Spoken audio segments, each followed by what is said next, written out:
all the little chatfishes. Hello and welcome, little fishes, to another glorious stream from me, the Kibbler, the guy you know, the guy that knows you know that he knows you know. Welcome. How was all of my chatfish this fine, beautiful day? I hope they are doing splendidly. I hope that you have generated me plenty of electric power so that the stream doesn't crash. If you don't, I won't be here. So, chat, we're here to talk about 2025. The year is pretty much over, and this is the final Bunchcast of the year.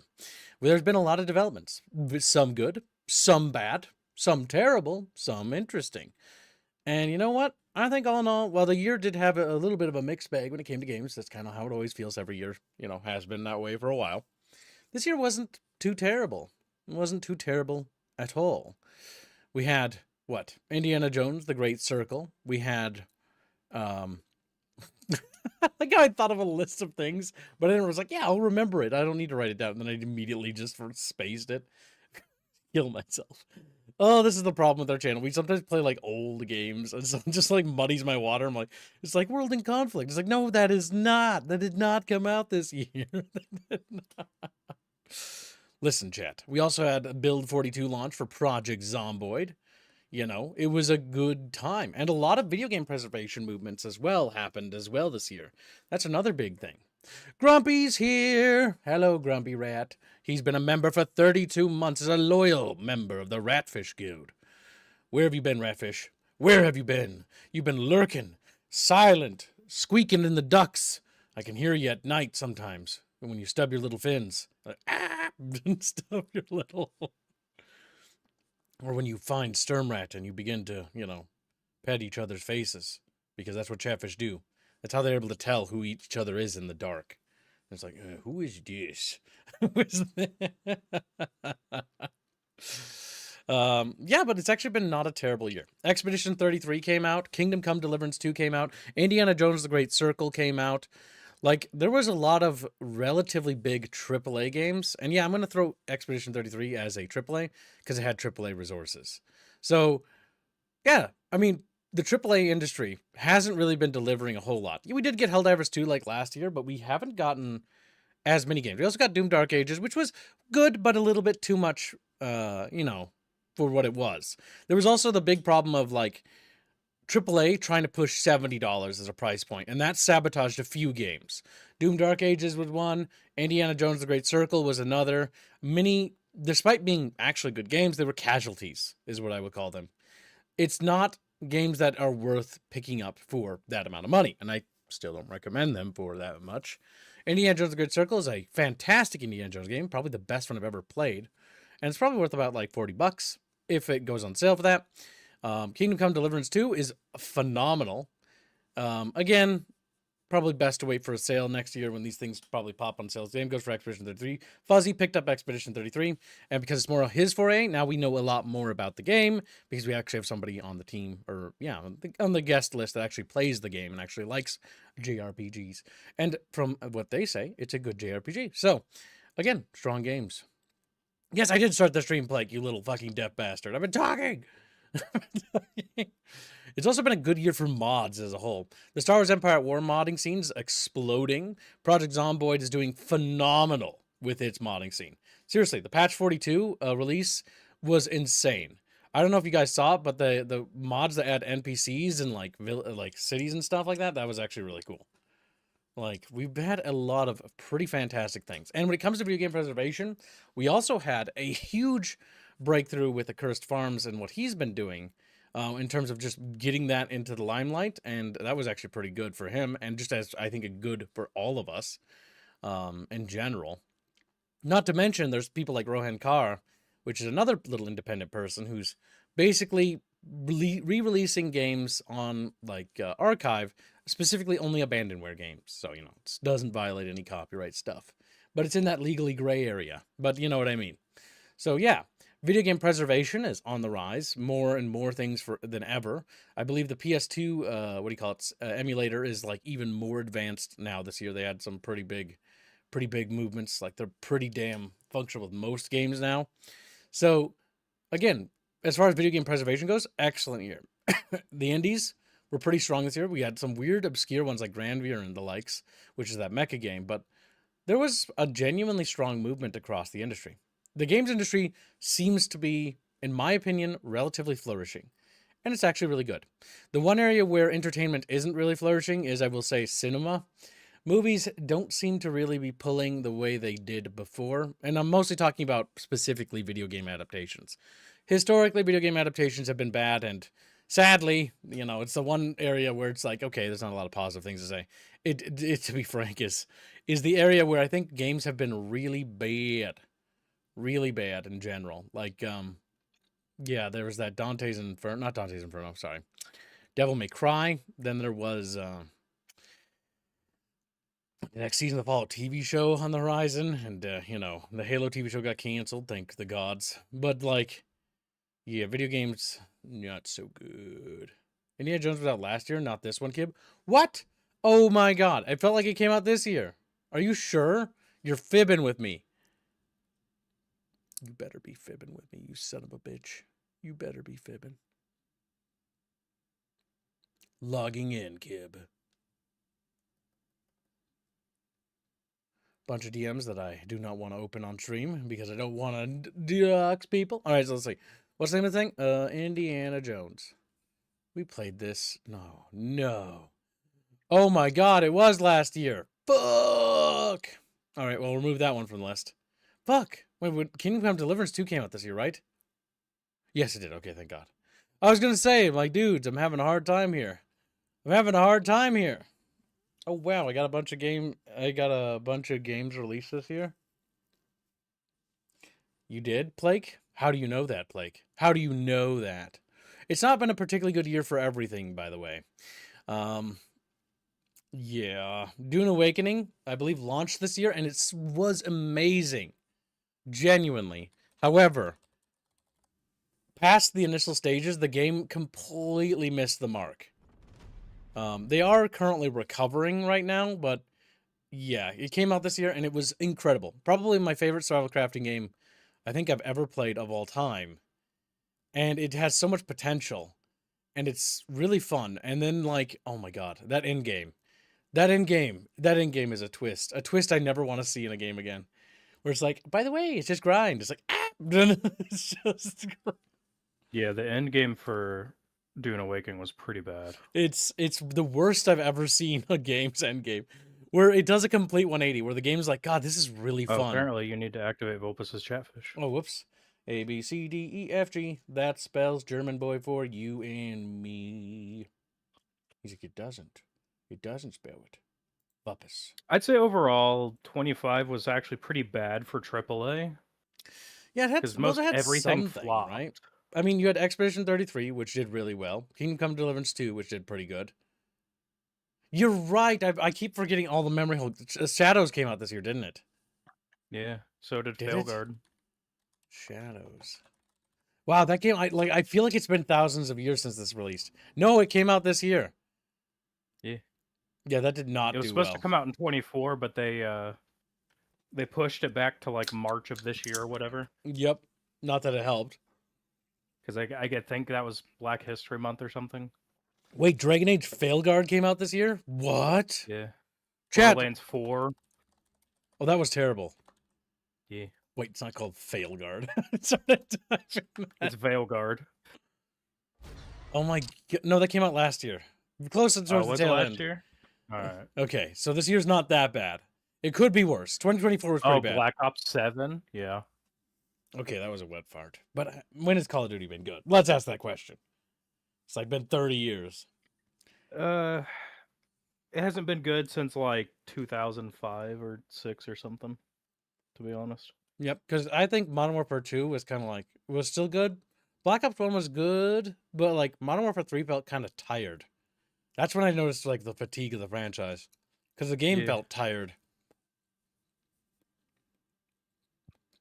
Members, or Schellingers been a member for 13 months. 2025, the March of Aelin's game, and the fight against it in games from gamers.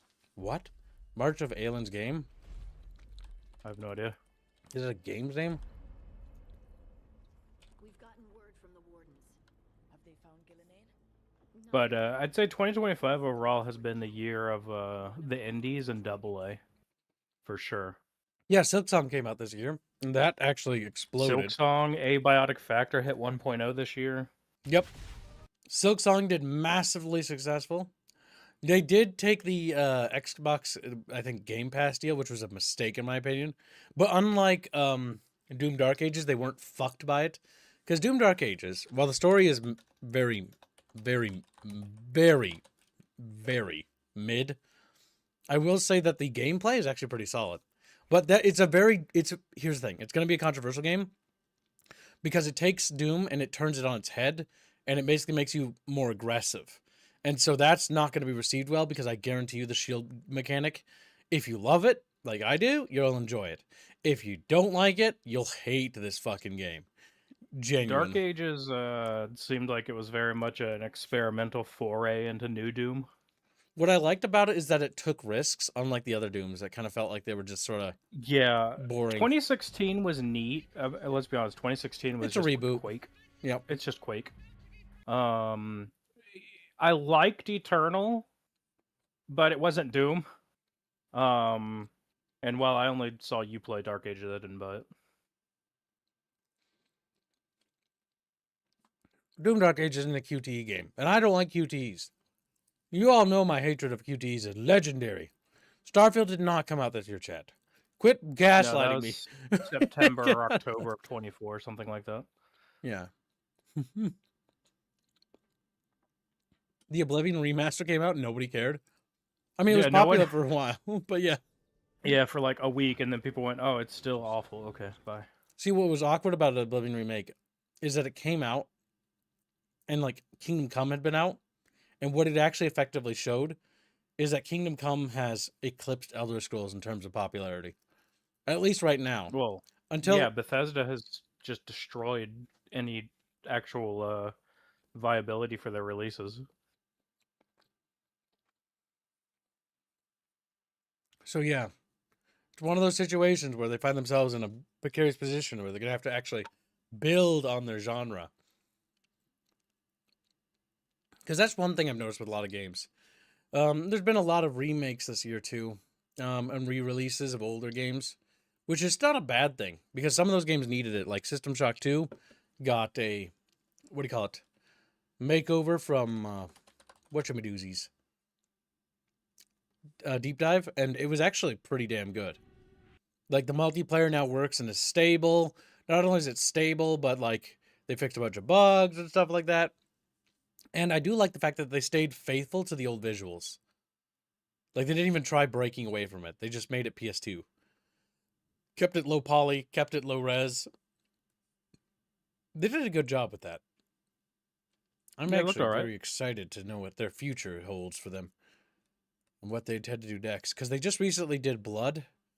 I don't know why they did it, because it already had a remaster. That so the remaster the remaster from Blood took 1 billion updates to get fixed. So they probably wanted to just start new and do a proper remaster. A good remaster. But the big drawback is the price, according to people here. How much are they charging for it?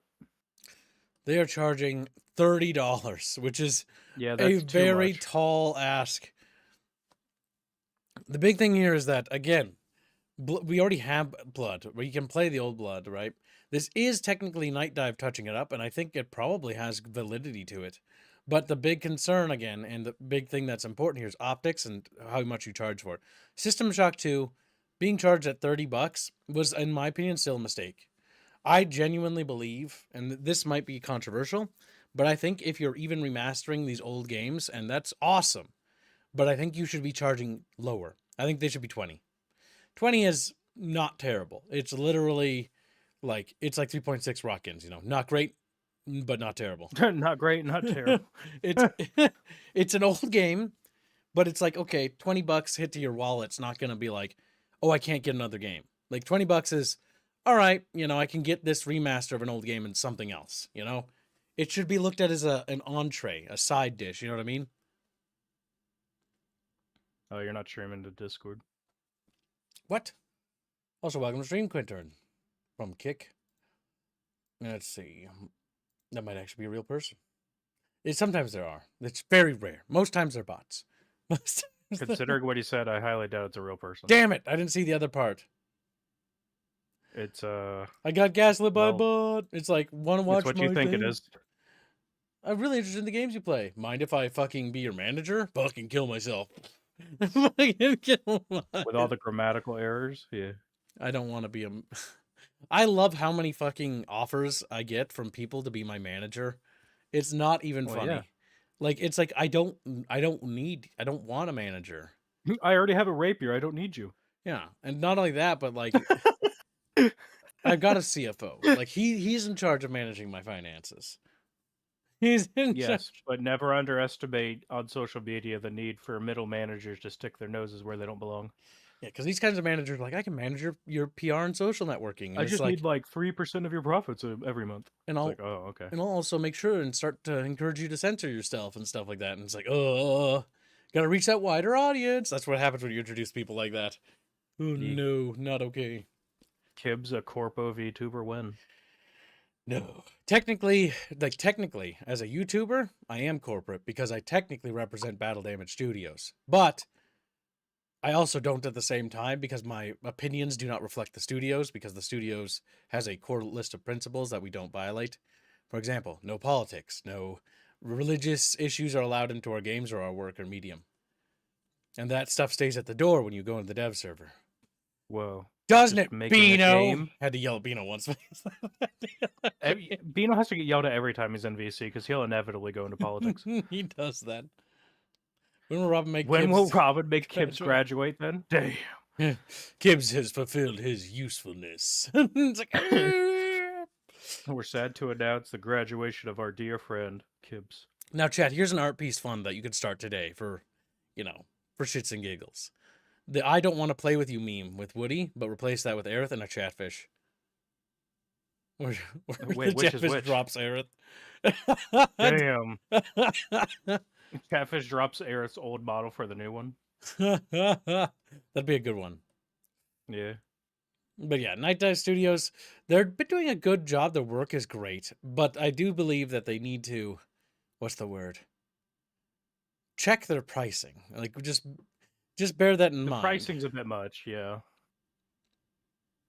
So yeah. I'm afraid, though, with them continuing to do remasters, they're going to become too big for their britches and try to make their own game, and it's going to flop hard and kill the studio.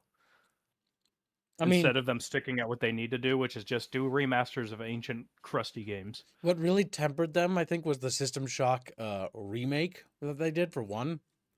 And they even said that, like, they bit off more than they could chew with that. Like, they almost had, like, they said that one was, like, the hardest thing they ever did. Because they remade the entire game from the ground up. And it's actually really good, but, like, and faithful, too. But, like, holy fuck, was that not easy for them? It's sort of like Feral Interactive when they did the Rome remaster. They also experienced that. That's why they said they didn't want to do Medieval 2. Because they're like, listen, I know you guys want that, but, like, the Rome remake almost killed us as a studio.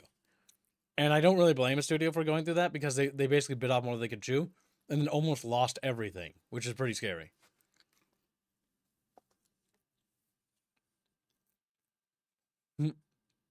Jeff is like, what? Look at him. Chibi is fine too. Unzips. Oh no! Do not the Chibi. Chibi Aerith is pure. She must be protected. Just like regular Aerith, but, we all saw how that went. Well, yeah, we've seen all the fan art of regular Aerith. I don't think there's a pore left on that woman that's pure. Damn. It was bound to happen. Diablo 4 did not. Bound to happen. Tarkov did come out this year. How was that received? Yeah. Not well. You know much about it? Tarkov? Yeah. I like backed Tarkov super early when all you had was Factory as a map and that was it. Problem with Tarkov, like the idea of Tarkov was really interesting. The problem came into is it's just getting shot the moment you encounter another player. everyone is shoot on sight. If you do not play shoot on sight, you're going to get shot. And you're going to get ganked by people that are running in groups if you run solo. So it's a game that very much discourages playing by yourself in the slightest. So don't separate lobbies to be like, okay, this is the group lobbies. They tried to, but it doesn't really work. It's like the game is built around ganking. It sounds like the issue. Yes. And like I said, I like the gun autism of the game, but it's not a good game. Its gun physics are bad, its movement system is bad, its netcode is beyond dog shit. It's Damn. built on Unity, I think. Oof. I understand they're Its playing. performance is abysmal, even for a high-end system. Like, it's just not a good game. That might not be Unity. That might be the result of inept coding, sadly. Yeah, I don't mean to be mean, donates but that's sadly true. $5 and says Chippy is getting forced head pats. Damn. Pin her arms down, chat. Like, hey, Bug.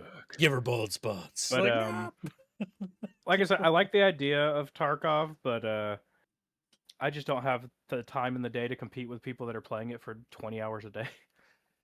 Like, it's very much a game where unless you're a streamer, you're not going to have a good time. Because you just don't have the time required to sink into it. Oh, like treat it as a job. Gotcha. Yes. I was like, wait, why a streamer? Like, and it's like, oh, because they do it all day. Yeah, I don't know about that. I don't even like as a streamer, I wouldn't want to commit to a single game. It is a very hard. Like people have built their careers off of the game.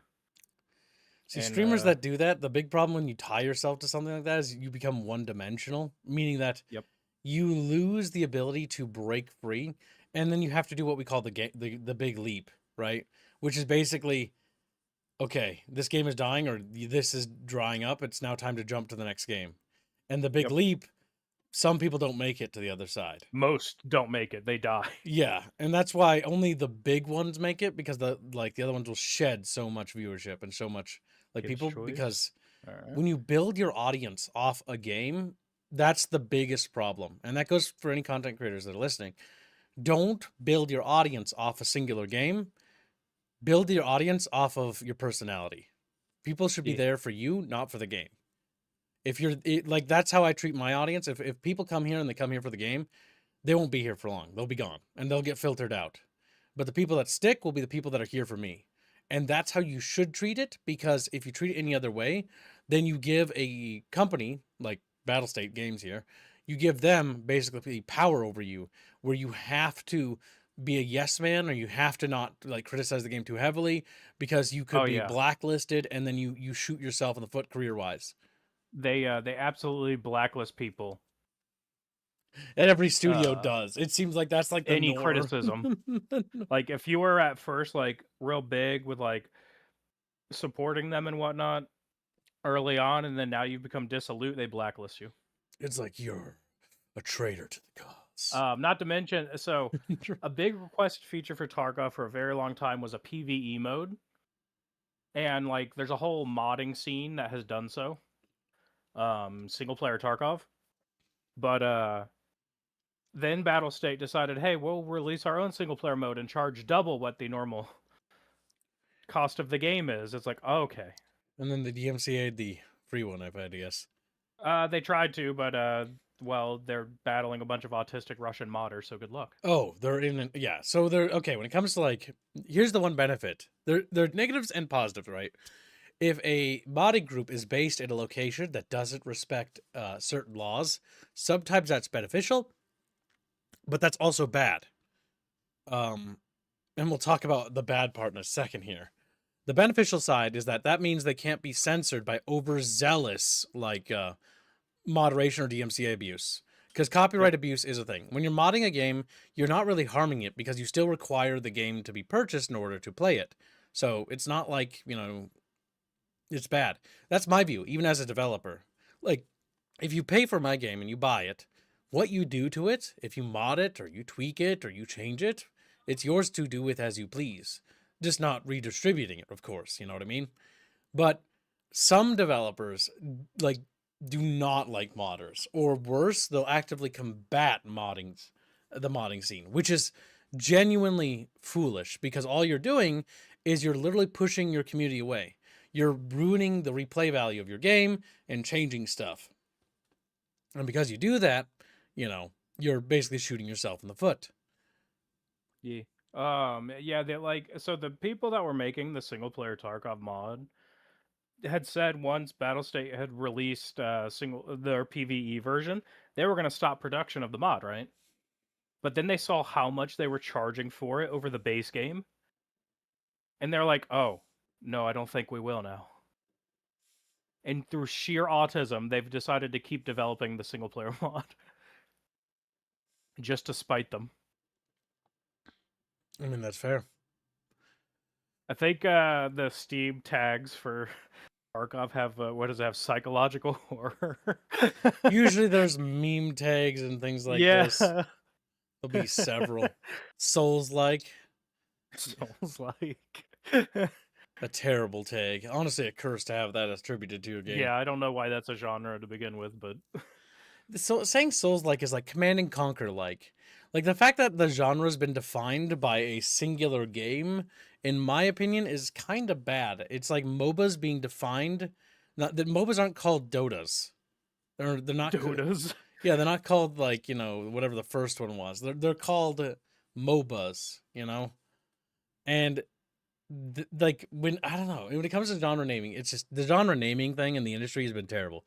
I've criticized this since I first started doing YouTube because as a game developer, when you think about classifications, and I thought about the classifications of my game, I realized that I could apply tags to it that I don't think my game should actually have.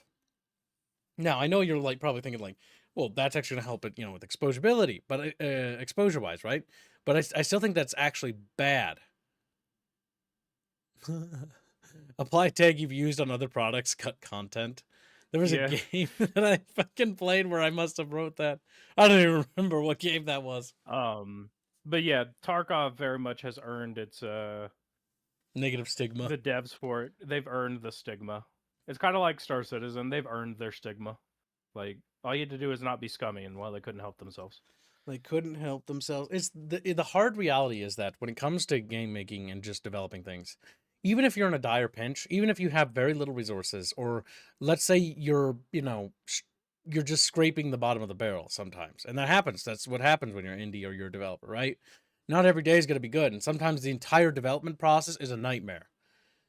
That's okay. I mean, it sucks that it's happening, but if you're honest about it, that will actually make it better and easier for you. Believe you me, chat, I know. Honesty and transparency has only been a godsend. It literally gives people, they have faith in you, and when they put faith and trust in you, you build a rapport and a relationship with them, basically. And that relationship is one of trust. They'll be there, they'll support you till the ends of the earth, so long as you're honest and truthful and constantly being, working towards that goal, even if that goal is hard. Yep. I mean, Project Zomboid is a great case example of that such thing. Like because I remember following this game when it was like a little browser-like game kind of looking thing, and then or it looked like a browser game. I don't even know if it had a client. I didn't You play probably were following it back when it was a fan game of Cataclysm Dark it. Days Yeah, Ahead. and I didn't even know what CDDA is. I only learned what that was only until like a few years ago from Robin, because he actually like streamed it for me. So the big thing is that when this game came out, it was developing, but it was very slow with its progress. And while it had initially blown up like huge, all of a sudden people began to turn on them. But they kept working. Indie Stone didn't back down, and despite the criticism, they kept working towards that goal. They told people they were gonna have to do setbacks, they were gonna have to remove things like the NPCs and stuff like that, because in order to make it what they wanted, they had to do these things. And they were honest about it. And yes, there was pushback and blowback against it. But they stuck to their guns, they didn't cave, and they continued to work on their game. And now it's sitting again at very positive, and again, 7,000 recent reviews. And that's just insane when you think about how many sales they're getting, like on average, like just Oh yeah. casual sales, because word of mouth carries this Zomboid game. is the zombie. There's like nothing that even comes close to it. Even it has even eclipsed CDDA because Here's the thing: if you've played CDDA, you know how awful it's like playing Dwarf Fortress with no tile set. Good luck. It looks It is special. so inaccessible. Yup. Whereas Zomboid has just enough accessibility with enough of the autism of what came before to make it interesting. And they don't seem to be dumbing things down either. Because they No, constantly they're seem going to the be opposite way. expanding mechanics and adding more depth to everything. I fear the electrical overhaul they'll do eventually. I'm gonna hate it. I hate it in every game when they try to do electrical autism. It's why one of the big thing I always mention with developers is that it's okay to fail. Like that's something we need to encourage developers to be okay with. It's okay to fail. It's okay to admit that you fucked up here, or made a mistake there. That's okay. That's all right.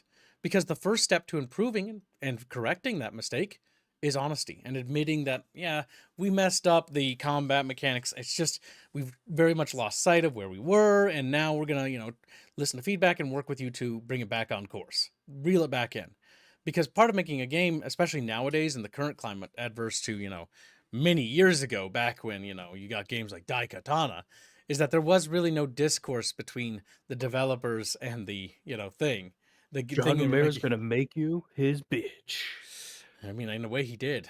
In a way he That did. was actually an advertising thing they did. It I've was so heard dumb. about that, yes. Because I think yesterday was the first time I played Daikatana, and God willing, it will be the Oh last boy. time. It was not a pleasant experience. No. We It got to was- make you play it with the fan patch. It's only oh, slightly rancid. it's so bad. I've never It played. is. That's on the Quake engine, isn't it? I think so. It doesn't feel like it's on the Quake engine. It feels like it's somehow Timu Quake. I don't actually remember I'll have to look it up in a minute. It's pain. It's genuinely hell. If you admit failure, then the player wins. No, that's not what the player wins is. The player wins when the developer makes a good game, regardless of anything else, right? The player wins when the game is good. The player loses when the game is dead and doesn't do well. Because they also lose the game, right? Like if Project Zomboid stopped getting development, we'd all lose out. They would lose out on sales. But we would also lose something as well. The thing between developers and players is we need to understand is that it's a mutually beneficial relationship. It is. And the problem is that you have people on the player side, and I don't know about how many, but you can definitely sense some. And you also have developers as well that try to push this gap or the schism between players and developers further and further. And what that only does is that just means that there's less communication, less honesty, less transparency. And then you get things like Helldivers 2, where some of the patches were just taking guns in directions where players didn't want them. And then people were vocal and they wanted the guns to go back to the way they were. And that was what led, to that little drama where not Paradox, sorry.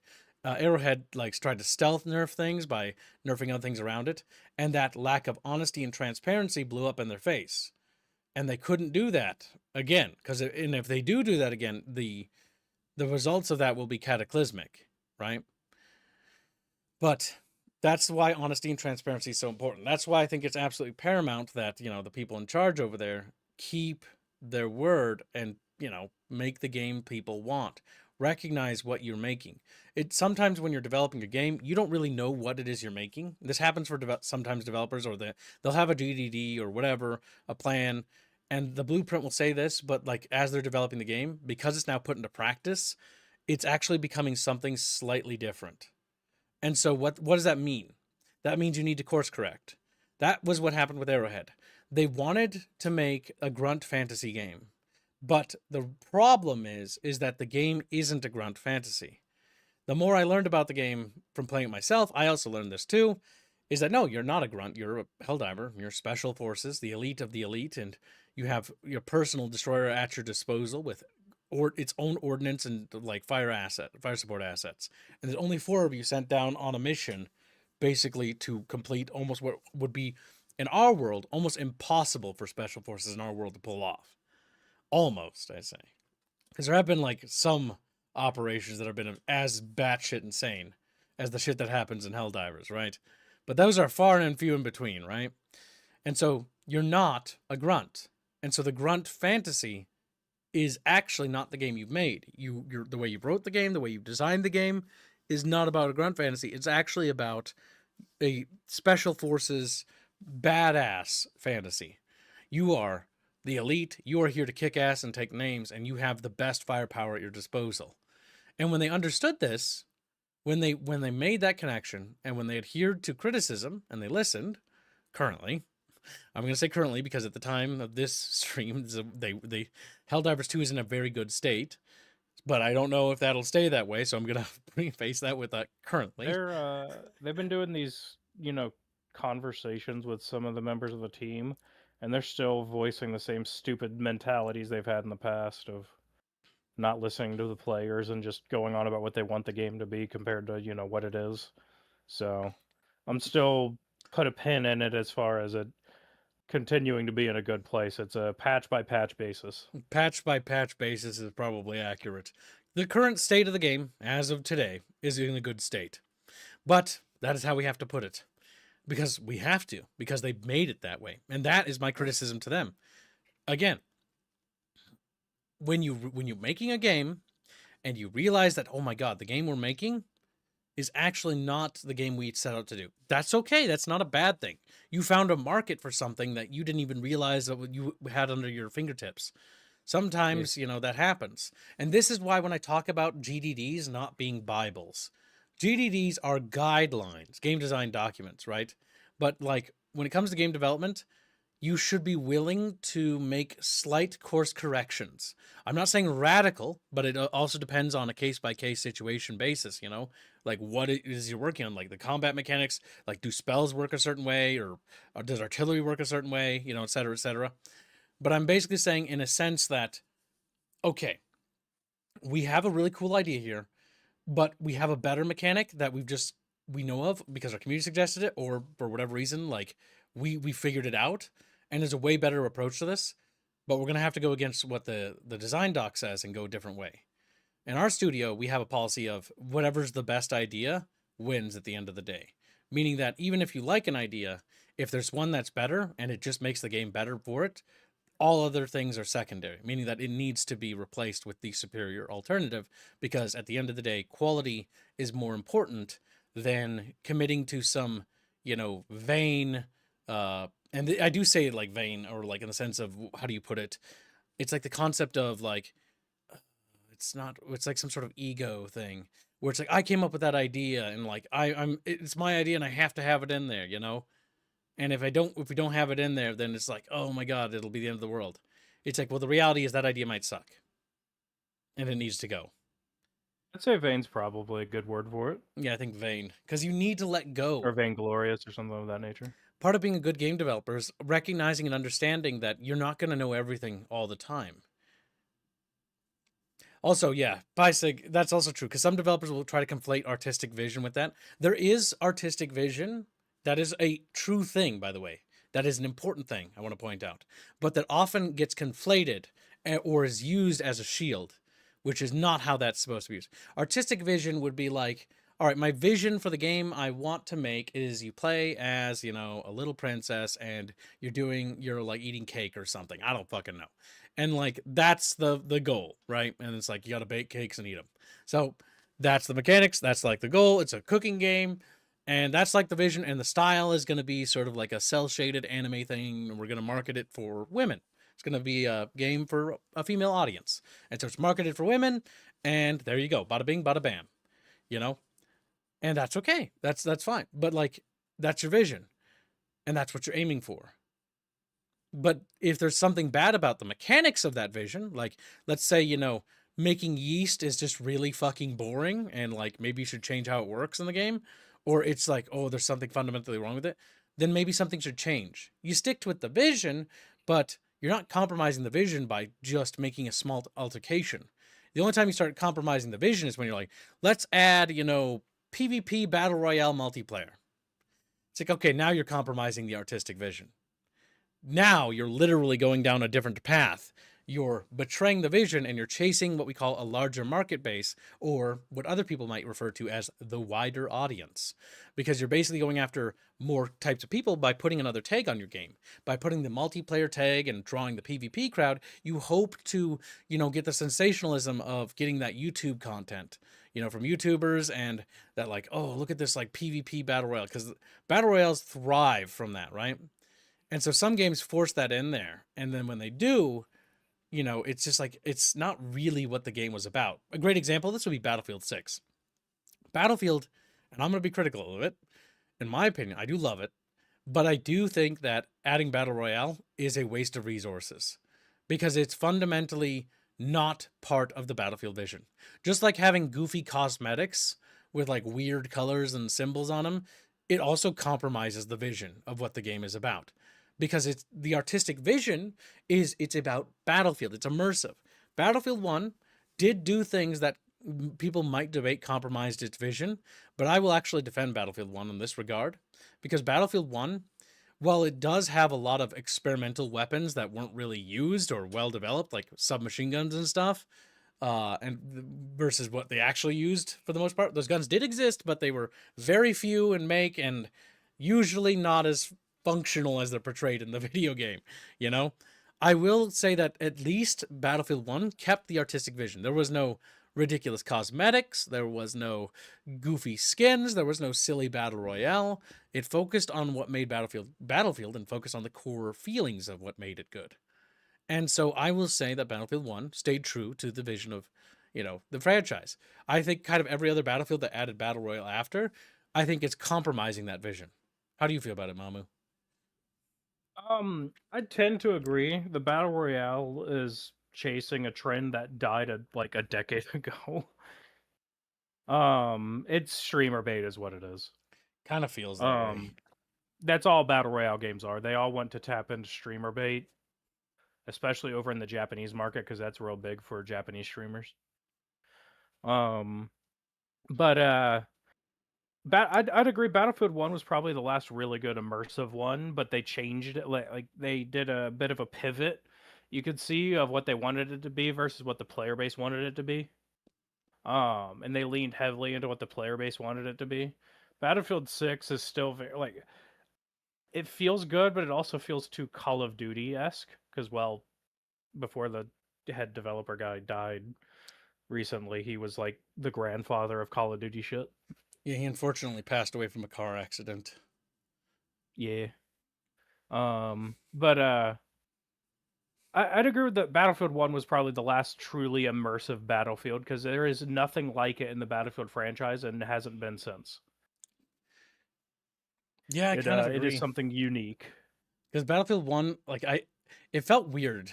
It feels weird to say it, but I think Battlefield 1 I think it actually is my favorite Battlefield game. Like I've got soft spots for a lot of them, like 2142 and the others, but like I think 1 is my favorite because I think I had the most fun experiences in that game.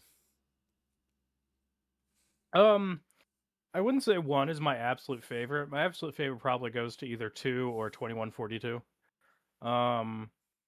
But Battlefield 1 is easily the best of the more modern Battlefields in the last like 10 years or so, I'd say. I'd say it even beats out Battlefield 6, frankly. Yeah. Just because there's nothing like it of like being in trenches and like having artillery fire going on and planes strafing lines and stuff, and then people, cavalry charging tanks with anti-tank grenades. I will say that the nostalgia, or not nostalgia, the what do you call it, novelty of the World War I aesthetic really does make Battlefield 1 kind of immortalized in that regard. Yeah, because World War II has been done to death in shooters. World War I doesn't get touched upon very much. Yep, because World War II came quickly thereafter and overshadowed it in its scope and scale.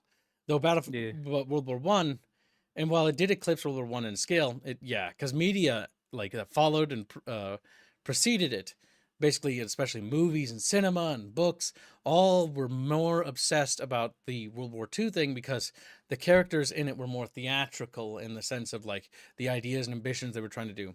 Versus World War I was an old war from an old era that was only really happened, and it was a tragic accident because of a series of complicated web of alliances that basically dragged every nation into war when Yeah, it World broke War out. One was the last dying grasps of the old world's empires, and then World War Two was well, everyone getting fucked and America standing on the rubble like, I guess this is mine. I guess I'm the hegemon now.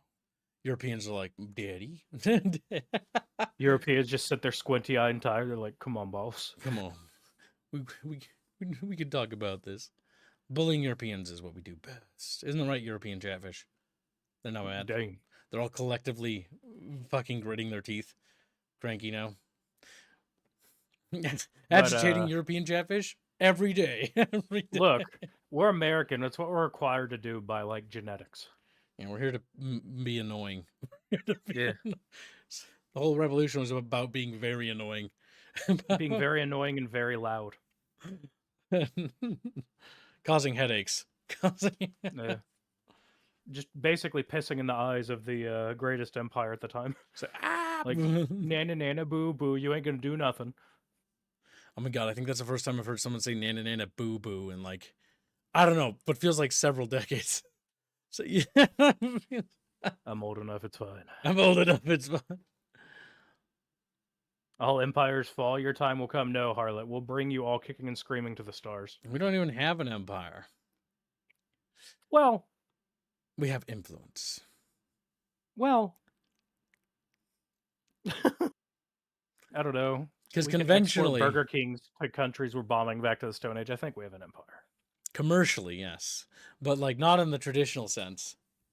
Yeah, we kind of looked at what the Europeans did and we're like, you know, maybe instead of like direct ownership, we don't do that because that just causes a lot of hassle. What if we just make you buy our stuff? Just buy our cheeseburgers. Just like, fuck, they're so good. They're so good.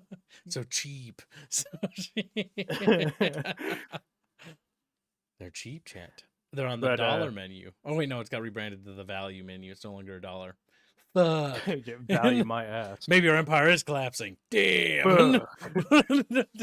The dollar menu doesn't exist anymore. Billions must need.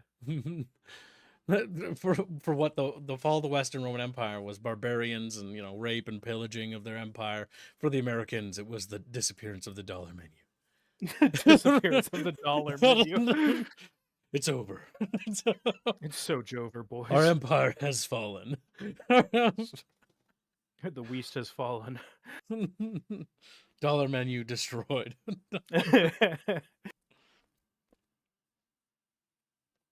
Which Project Zomboid is this about? What? What we're talking about? That has nothing to do with Project Zomboid. No, we went on a whole side tangent. I mean, there are cheeseburgers in Project Zomboid, if you were curious.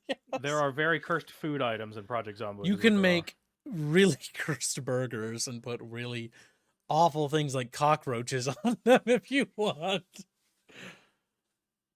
That's terrible. I actually hate that you can do that. You put a dead rat in your burger, too. Rat burgers. Wow. Every Project Zomboid player turns into what's his butt from Demolition Man. This is rat.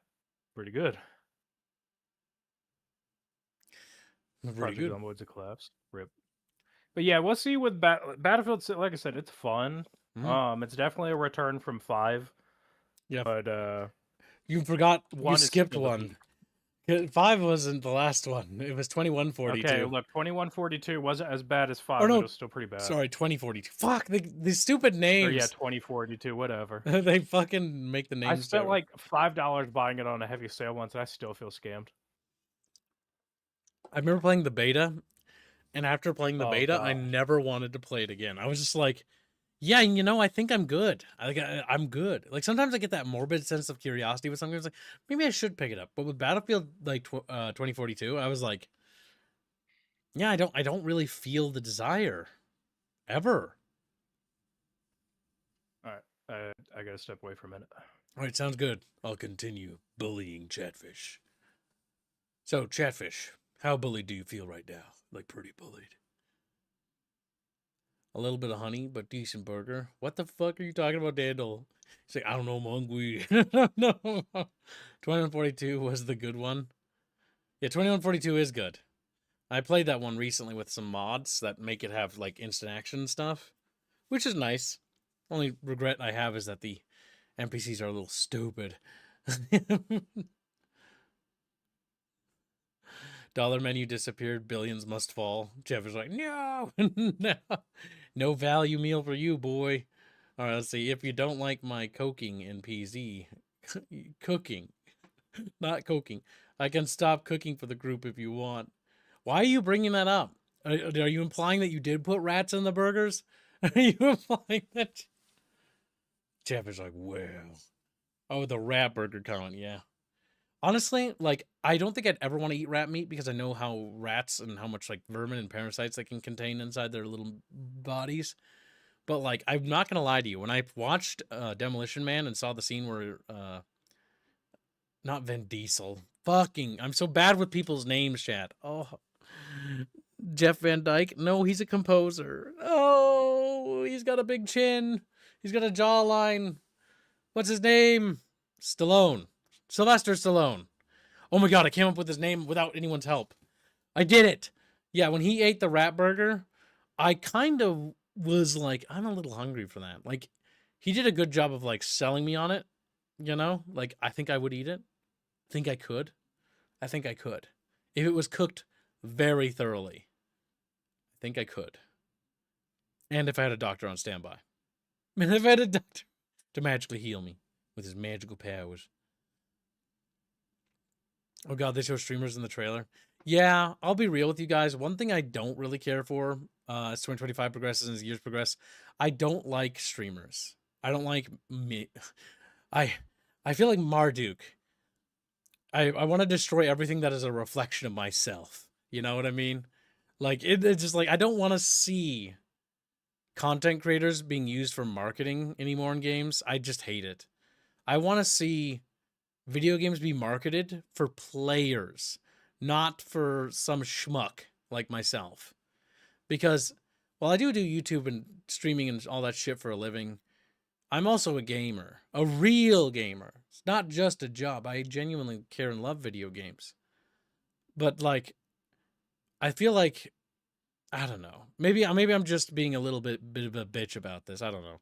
I just much prefer games being for gamers is what they should be marketed as, not for streamers. You know what I mean? Like that's what I feel like. I just don't like it. I don't like this focus on streamers and like appealing to streamers and wasting money and development resources on streamers. Like don't pay us anything. We don't deserve payment from studios. The only people who should be funding us should be our audiences, not corporations. We should not take corporate money. We genuinely shouldn't. Like in that regard. I mean, if you do, and that's fine. Like it's just like I personally detest the idea, so that's why I turn down the offers every time I get them, because I just don't want to take corporate money. I feel like if you do that, you cross a line in the sand, and I don't want to go over that line. You know what I mean? Like it's just like once you do it, you're never truly honest again. It's like corrupted. You know what I mean? Don't pay Kibbs. Chat, no, you got to pay me. It's your job. Like, oh, okay. So the Mega Corp can't pay you, but we have to? Absolutely. I have a mental image of Kib leaning on a counter with a badge, real gamer, and just below it, savior of the games industry. It's your guys' fault that I have that stupid tag. Savior of the games industry. Like, I imagine when people see that, by the way, people are like, oh my god, this guy's probably some fucking narcissistic, like a nut job. Meanwhile, then I also joke about being a god. Yeah, it's not. I'm really not helping my image here. Maybe I am a god. Maybe a narcissistic god. Oh my god. Oh, it's your fault, not mine. It's your fault. That's funny. I have a mental image of Kibbs. I have a mental image of chat. I have a mental image of all of you as little fish in a bucket. Everyone has price, Kibbs. Just a matter of how much you cost. Not true. I genuinely don't believe that anymore. I used to kind of share that opinion, but after getting experiences myself and then realizing how I responded, it was one of those like eye-opening moments for me. Especially when push came to shove. Because when I first lost my job, everyone will have this moment where I do believe everything might have some sort of quote unquote price that you would do to do it, make it possible, but like no one would pay that price. For example, my price to like develop my game or whatever would be total creative ownership and ownership of the IP with a basically blank check. No one will ever be able to match that because that is literally basically they have no power over me. No one will do that. No one will do. You're literally never going to find somebody that would do that. It's just never going to happen. Nobody exists on this earth that could do that.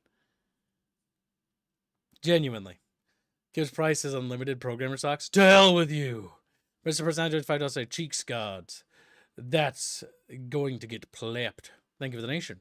You're going to get plapped if you keep up that attitude. He's like, fuck. But yeah, some people do have a price. I've seen some of my friends, content creator wise, and I've seen their prices. But it depends on what it is, right? For me, I think it's entirely down to there's some things I just will never compromise on. And my game and my like project and like this channel and everything I'm doing here is just that it's that not compromisable thing. And I realized that because every time I was tested when it came down to like having to choose, right? Like the relationship I was in when I got started, right? And nobody probably here remembers that, but like I chose a different path because I've always wanted to do this, and that was the path I chose. And, you know, when we lost when I lost my job, and I needed money really badly, and I chose to decline selling anything, and chose the harder path. That was again when I was tested and for my own thing, right? And you all have this too. I do believe this, and I don't think it's something that's unique to me at all. You all might say that you have a price for like everything, but not really. You have a price for some things that you don't actually care that much about. But I do believe a lot more of you are principled, and people in general are more principled than they yet realize.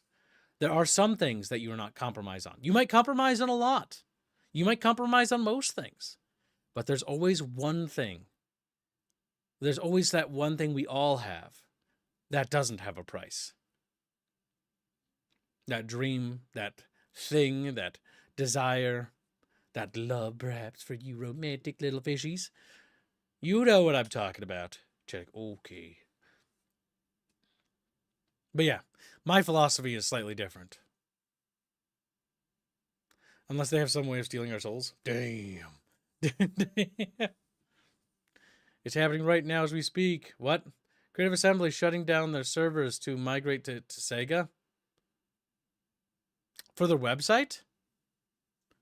Prav, if you would kindly shoot me a DM on like Kib's account with the link if you have a source for that. As long as it's not another yub nubber. I really don't want to. I don't. You all know my principles. I don't really like using other content from other people. So I'm not going to use that. But if it's an article or something, I will. But not from a fellow creator, because I don't view them as human beings. Just like, well, wooed. Chatfish will pay a high price for the cheeks. That's true. What about $9 for a Dead Alive 6? I swear to God, Blake. I swear to God, you have like one game.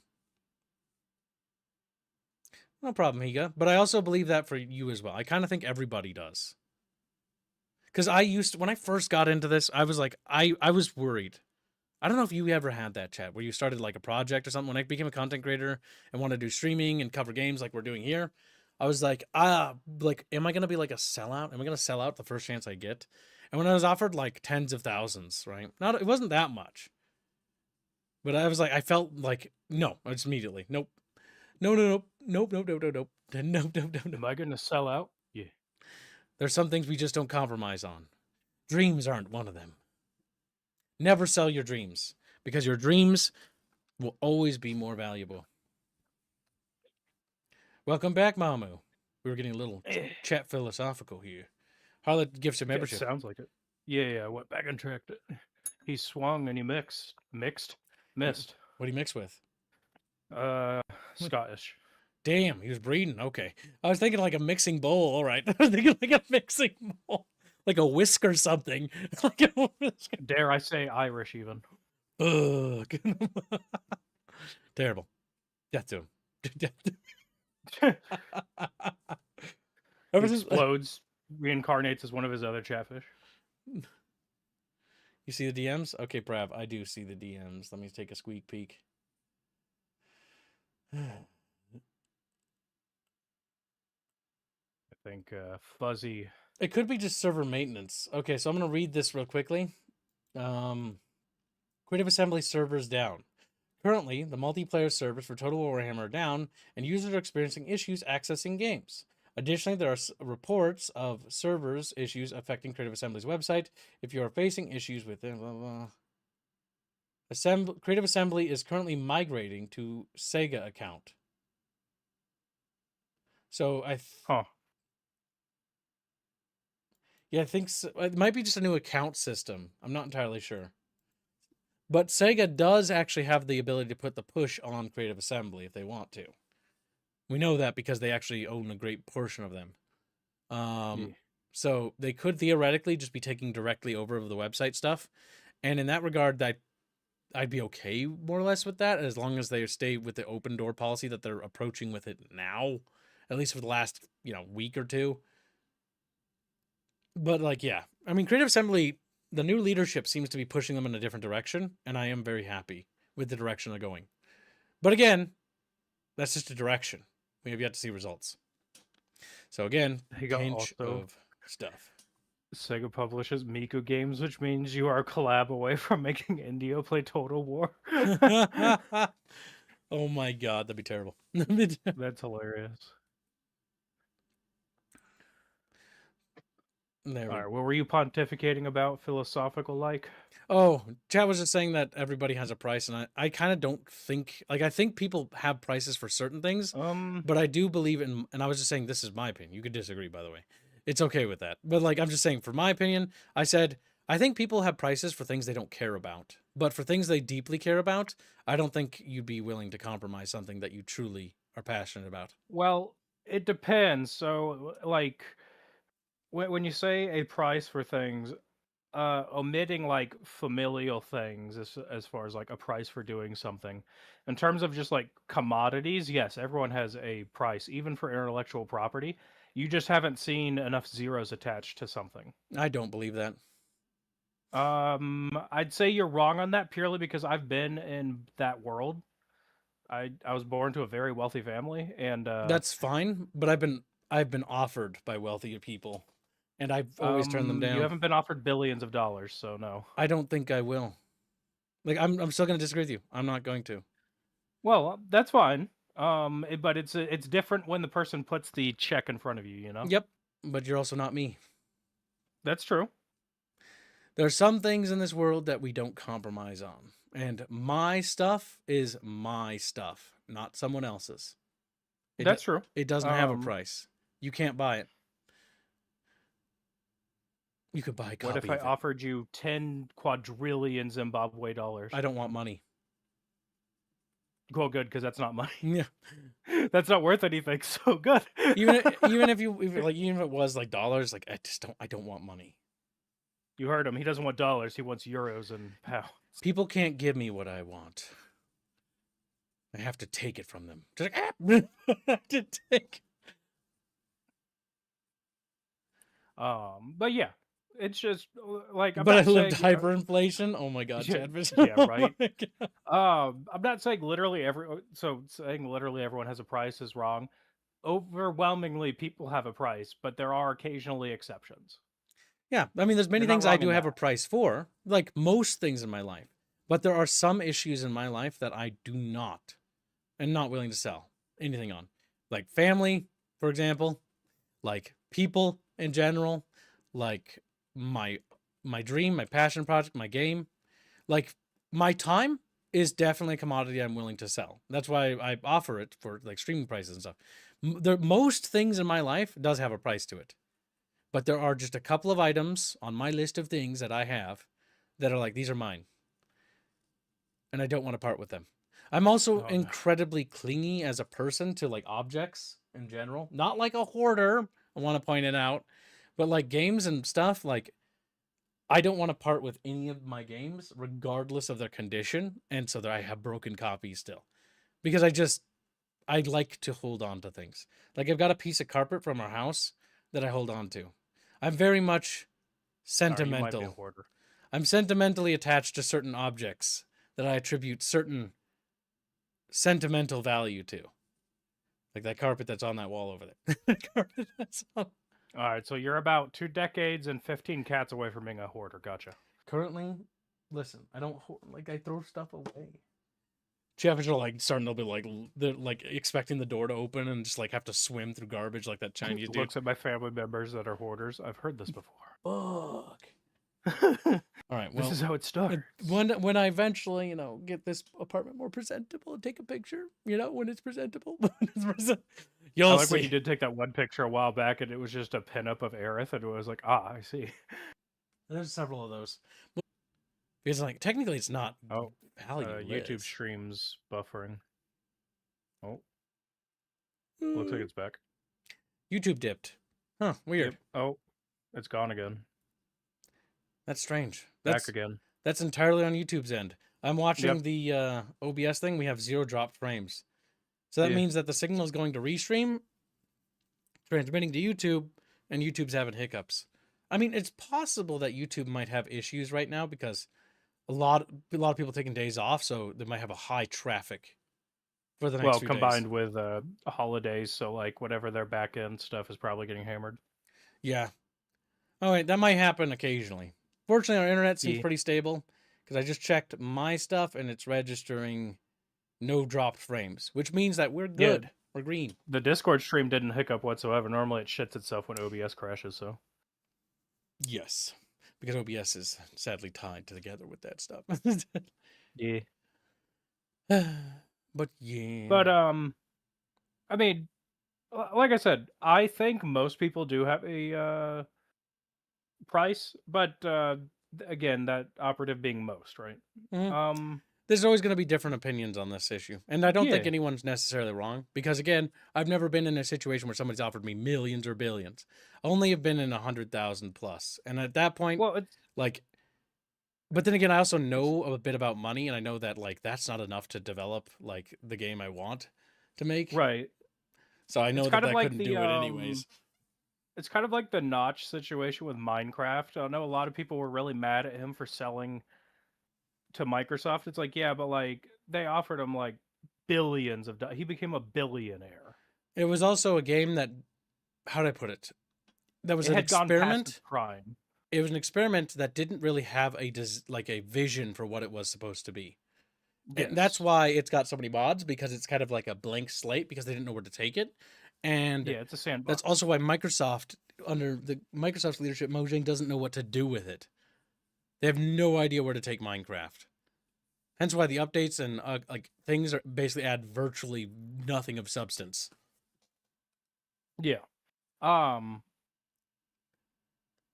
like I said, everything always comes down to the individual person when it comes to these things, because you can't quantify the individual. The individual is always the exception. That is true. Let us segue on to the next topic for the fishies. Look, Chatfish, we're waddling.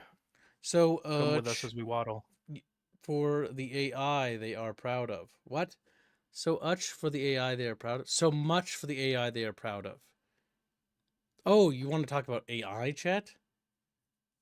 Like, the only thing I have that's relatively new about AI news is that the Expedition 33 team basically came out and the director talked about their use of AI, and they actually fully had said that they did not like using AI. They found it completely useless, and they actually, when they did use it, they basically threw away all the assets for it, is what came out officially now from them. So yeah, the scummy thing that they did though is they tried to say they didn't in the beginning, and then they like had to admit it after they got two awards or whatever at the Indie Game Award, and they have a policy of zero generative AI, period, even Yes. during pre-production. It actually made me have a lot of respect that they actually ended up like abandoning the idea of it. And so I'm not, because originally, you know how my opinion is, chat. Like, I'm not a big fan of AI. If a developer wants to use it and you like to use it or play with it, cool. I just don't like it because I just don't want to deal with it. But if you love it, good for you. But it actually made me gain respect for them because, like, in the sense that, now the one thing that I say that I don't have respect for was they should have just been straightforward in the beginning. That part. But I do appreciate the Yes. fact that they did not use AI because they didn't want to compromise their artistic vision. That I did like. Because, yeah, if you use AI, you're compromising your artistic vision. Like, you forfeit Yep. that, in my opinion. Not exactly true. It was a leftover placeholder asset that got left in on accident. That happens. Sometimes beta I mean, assets yeah. don't get phased out. But they did replace it from what I heard. But no, they did actually lie to, like, so they initially said that they didn't use it at all, even for pre-production. Yep, Then when they the walked reward it thing. back. Yeah. Yes. That, whoever did that, in my opinion, should be reprimanded. They should be fired, Yeah. frankly. They've shown that they can't communicate properly. Well, not only that, they've damaged the lie. studio's reputation. They've damaged the Yes. whole. It's, in my opinion, it's still up to the leadership to decide what they want to do about that. Whoever did that, if Yeah. it, but like, yeah. Regardless, some sort of reprimand needs to be conducted because that is not exceptional. Like, people in the studio need to know that they need to be more truthful and honest. Honesty is important, and I think we need to continue to push developers to do it more. It's okay to slip Yeah. up once in a while. It happens. We all make mistakes. We get excited, caught up in the emotion of it. I can't imagine what their studio must have been experiencing, the emotion, the excitement, the intensity. It's a lot going on there. Not to justify it, but it can cloud one's judgment. So long as they make the right call at the end, that's the most important. Yeah. And who knows, going forward, they could rectify those issues. I don't know. Yeah, I mean, if they're not going to use AI going forward, I'll definitely be interested to see what their work does. I just hope they don't do JRPGs. Maybe make something in Yeah, my field of interest. Maybe make yeah, something. that's what I was gonna say. I have zero interest in JRPGs, so. But if Fuzzy was here, Fuzzy is actually a big JRPG fan, and I did talk to him because he actually played it. He actually really enjoys it. It combines and refines a lot of JRPG mechanics from other JRPGs, and it feels like a genuine, how did he put it? Like a genuine, actual iterative step on the formula. Because adverse to what we'd heard before from people that we had talked to, it didn't sound like much was done. But I'll wait for Fuzzy, if Fuzzy shows up, and then he can talk about it.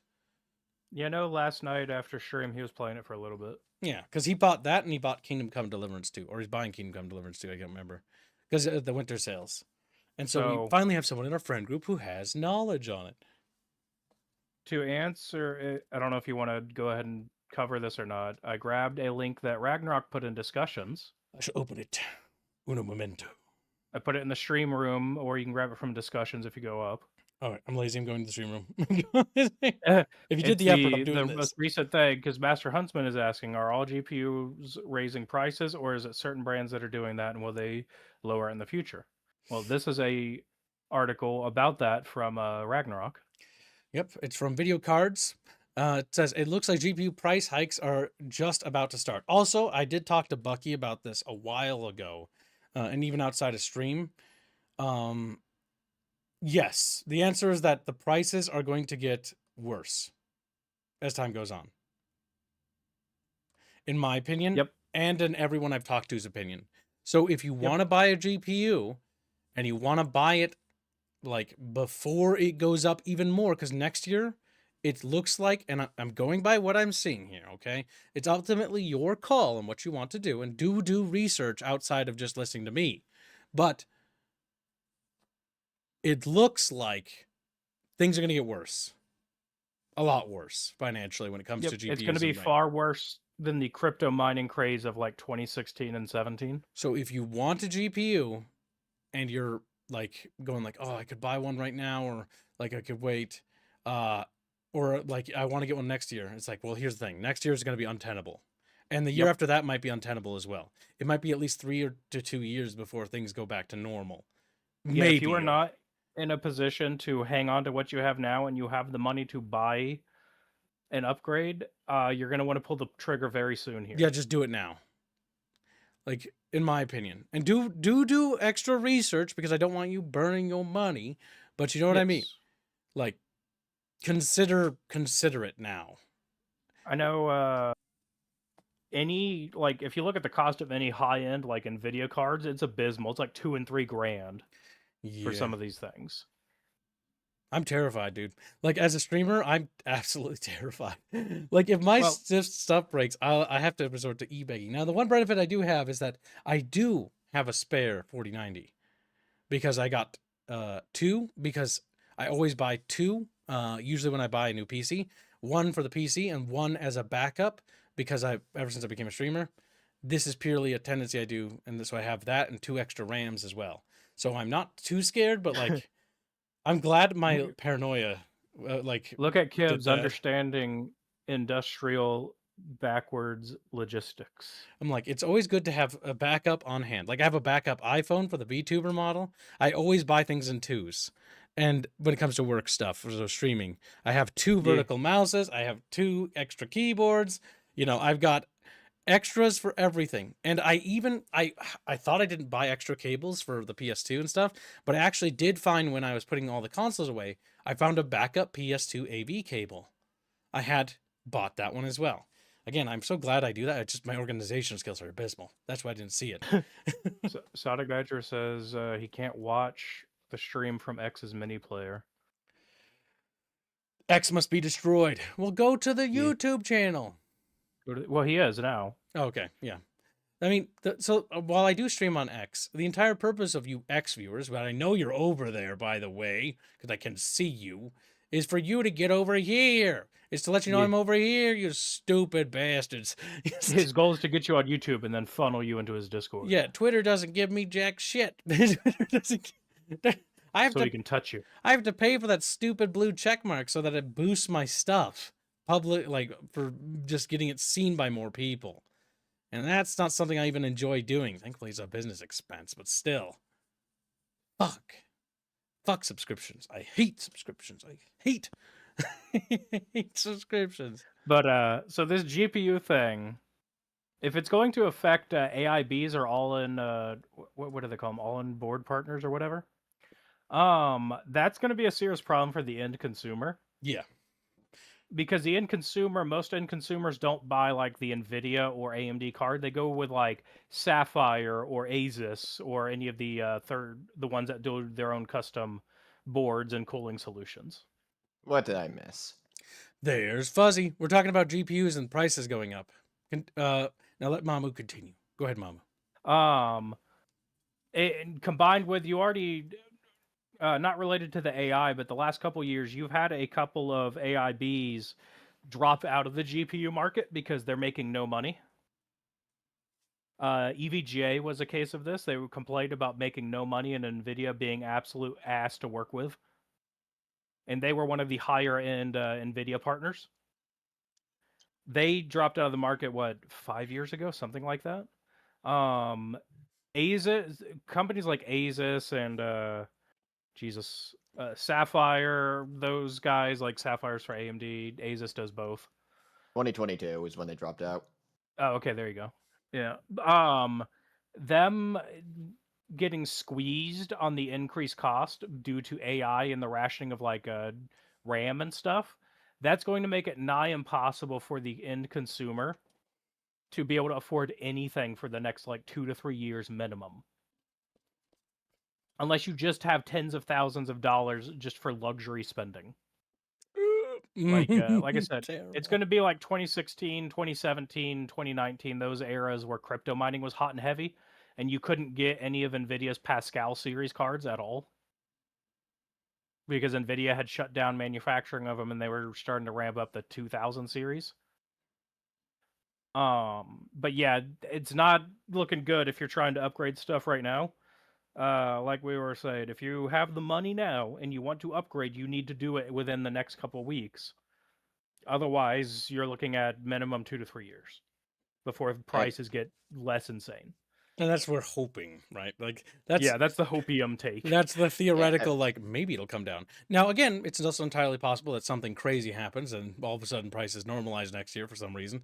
But trajectory wise, as it stands now, does not look like that's remotely in the Not for the realms of GPU market, possibility. no. Yes. yeah, and you know I know it's also more annoying. A lot of these data centers, such as one in Nvidia's hometown in the San Francisco Bay Area, the data centers are not even turning on because the power is just not there. They're bidding on Yep. power that hasn't been built or developed, or we don't even know is going to be developed. Meaning these new capacity, depending on the location, it's not even going to be built, and they're just buying up these parts that have that may or may not even be used. Why are they Yeah, like I don't get why they're doing this now because they're taking the risk of like the promise of money is astronomical. And it's like but there comes a Well- point in which regardless of its astronomical like possible revenue generation and what it might do, the reality is that it's such a risk they're like going to lose everything. So the reason they're going all in on it is because AI is becoming very quickly a defense technology. Yep, so they want to get on it's defense going to have- contracting, Yep, it's It's an going to arms have race. infinite funding. which means infinite monies. So to explain, so if you're not aware of how the reality of what's happening with electricity increases, just to explain this with the whole AI thing, the way electricity works in terms of like people buying it and using it is it's sold in what's called kilowatt hour packets. Same way as data packets across the internet. And the actual increase in electricity people are seeing right now isn't even due to AI data centers yet. It's pure speculation on the packets as a commodity over the idea that they will become more valuable when these AI data centers go in full throttle. What happens if they So- they go in full throttle and they don't generate hardly anything? Yep. They Correct. don't- That's why there's such a big push to do like a lot of nuke reactors all of a sudden. That is good because Because- atomic energy will cheapen energy costs for like everyone if The they problem go into is production. the regulations regarding nuclear reactor technology in the US is so stiff, it takes decades to get anything built. Yes. Like Vogel. So here in the state of Georgia, where I live, we've had the Vogel reactor. It's been being built for like 20 something years. It's like over 10 billion over budget. Oh my fucking It, god! It has to get the turned on end at some point. Taxpayer. Well, a couple of the reactors are online. Okay. But like most of its electricity right now, though, instead of being helping to alleviate the issue of like not enough electricity being generated, it's almost all going to data centers they're going to be building in Georgia. So it's like it's not going to help anybody. No. The nuclear power No. plant isn't going to be for you. It's for the fucking government's data centers. Yeah. That's awful. Or whatever company that wants to use them. Which, Yeah, whatever company pays them for those kilowatt hour packets.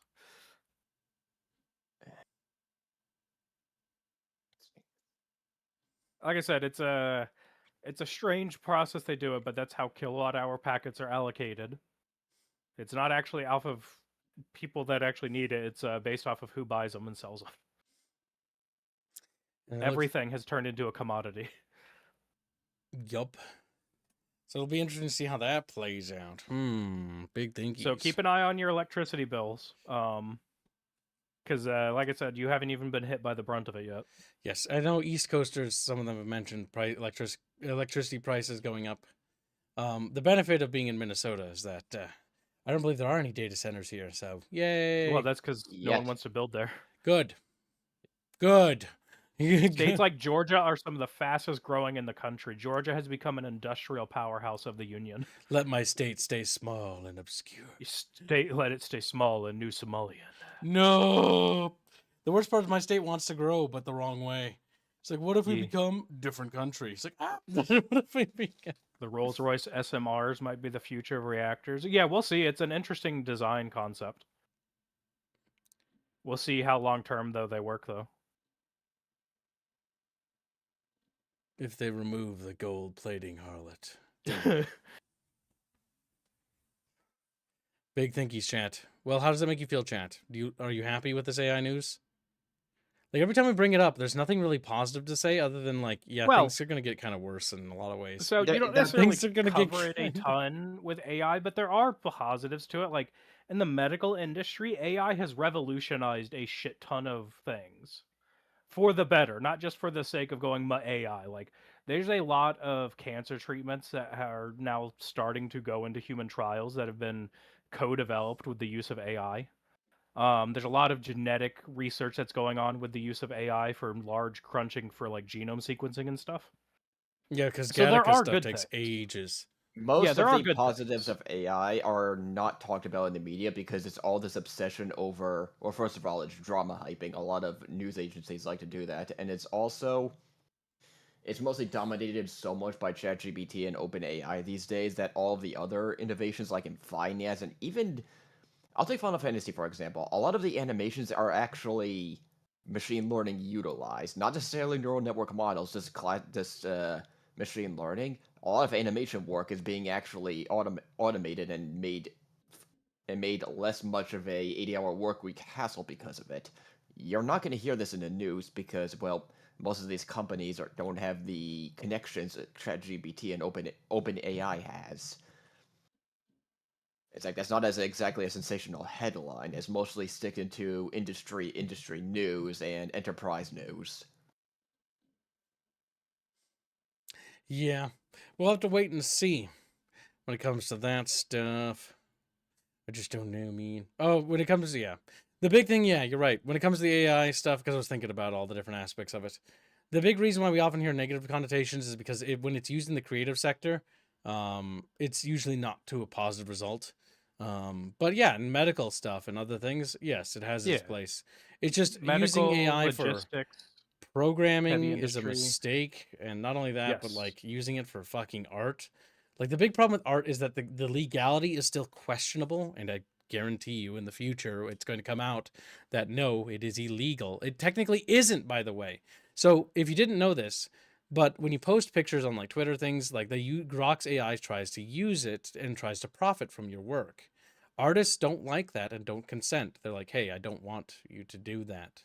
Please Yeah, don't isn't there use my like stuff because you're not compensating me for using my work for your research. You're using it, you're literally using it to harvest it for just making more art. Because the problem with these AIs, quote unquote AIs, language learning models, is that they actually can't make art.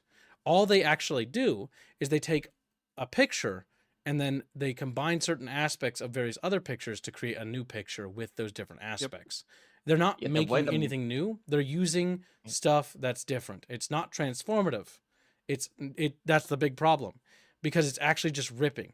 It's like the same, it's literally the same thing as doing tracing.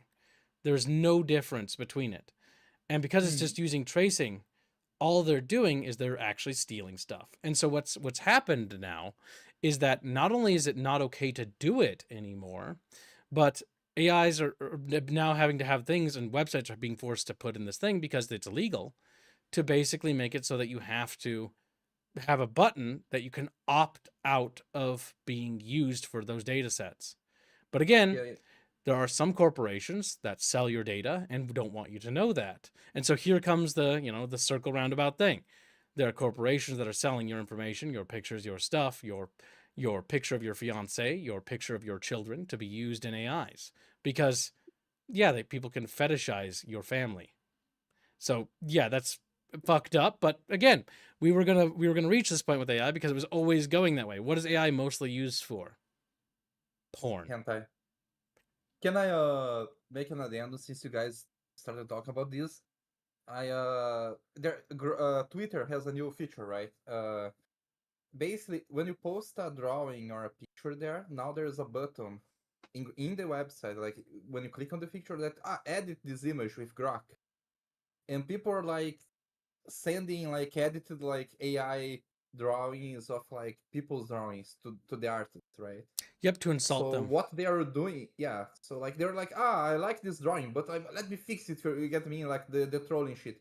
So what artists are doing now, and that's going to be an issue for people that don't want to pay for high quality drawings, is that they're, instead of posting PNGs or JPEGs like they used to, they're posting GIFs. Like is a still image, but they are posting it as a GIF Yep. to make it This harder to put in the what AI. has happened now is begun the war. The war that was already going for a while. So How do I explain this to those who don't understand? So the you guys know about piracy. All of you know about it, right? You know that it's an Mm-hmm. ongoing war, and DRM is the result of piracy, right? It's one of the Mm-hmm. one of the negative sides. It's corporations not knowing how to fight back against piracy and choosing to punish people who purchase the object, right? So you guys are familiar with Mm-hmm. that. Yeah, yeah. The issue is that now a war has begun for AI versus art, quote unquote art, right? Against real artists and real art. And what's now happening is now that this war has begun, it will lead to a conflict in which artists will be doing new methods to try to combat the AI from stealing their work. And yes, it is stealing. We're not going to sugarcoat it. It's theft. Because in any other stretch of the word, if I did what that thing did, I would be liable for lawsuit, as should Yep. anyone who does that. I Because was gonna mention, Mm. I've seen where artists have been trying to put filters and all kinds of like just digital interference over pictures to and like their art they post online to stop AI from being able to scan it and use it. yep, they're already finding Mm-hmm. new ways and techniques to do it. One thing that I don't see people talking enough about it though, that it really is annoying me about this whole AI issue, and I think is a twofold attack on people's ability to teach themselves when I say a trade, it's not like traditional trade like a plumbing, electricity, etc. Like a skill, because like I noticed that like okay, people that use AI a lot, they don't want to learn, right? So they if you take the AI from them, they just stop producing that kind of stuff. Okay. But I noticed that the whole AI being pushed around got was at the same time frame that a lot of tutorials and stuff, tutorializing stuff like got not deleted, but like they are being pushed out of the search algorithms. For example, people are trying to push 3D modeling and stuff like that on AI now. They're it's still very very bad, but they are trying to push it. And at the same time, like it's harder and harder to find like good 3D modeling, 3D rigging, stuff like that, tutorials online. Yep. There's still people that do it, but and I that's why I kind of think that China is behind it, is somewhat because they have people don't like it, but China has very good 3D modelers and riggers Hmm. uh, for rigging. And I think it's kind of the whole like, okay, it's a very niche community already. So if we cripple it enough, we will destroy the ability of other Yes, countries to they. compete with us. You are right. That's a cultural aspect, right? So you want to know something kind of sad and kind of scary. So old school game making, much like old school rocket technology or the ability to know how to land on the moon, is lost tech now, right? We don't know how to do it. Mhm. We can't actually do it. We've lost the knowledge on how to make those things. Well, in the case of old school game making, like the game we're making, a lot of the information is lost knowledge, meaning it has to be rediscovered and relearned. But the issue is we're not even documenting it in our studio, by the way. So if we go, it's gone. Mhm. But yeah. So the big thing is that when it comes to that stuff, like it's how do I put it? Knowledge will be lost, and the once that knowledge is lost, we will never regain it and we will start going backwards. CGI has stagnated due to streamlining and simplification that was introduced by Marvel. I forget the techniques. I wish I had a 3D animator here to talk about it because I want them to take over that part. But basically, the general synopsis is that they standardized it in such a way that they basically made CGI uh, slop. They turned Mhm. it into slop. Because if you look at old Mhm. CGI from old movies, even goofy ass movies from like way back when, it had charm and it had an art to it. Because CGI is an art form. CGI as an art form is actually in the process of struggling to stay afloat.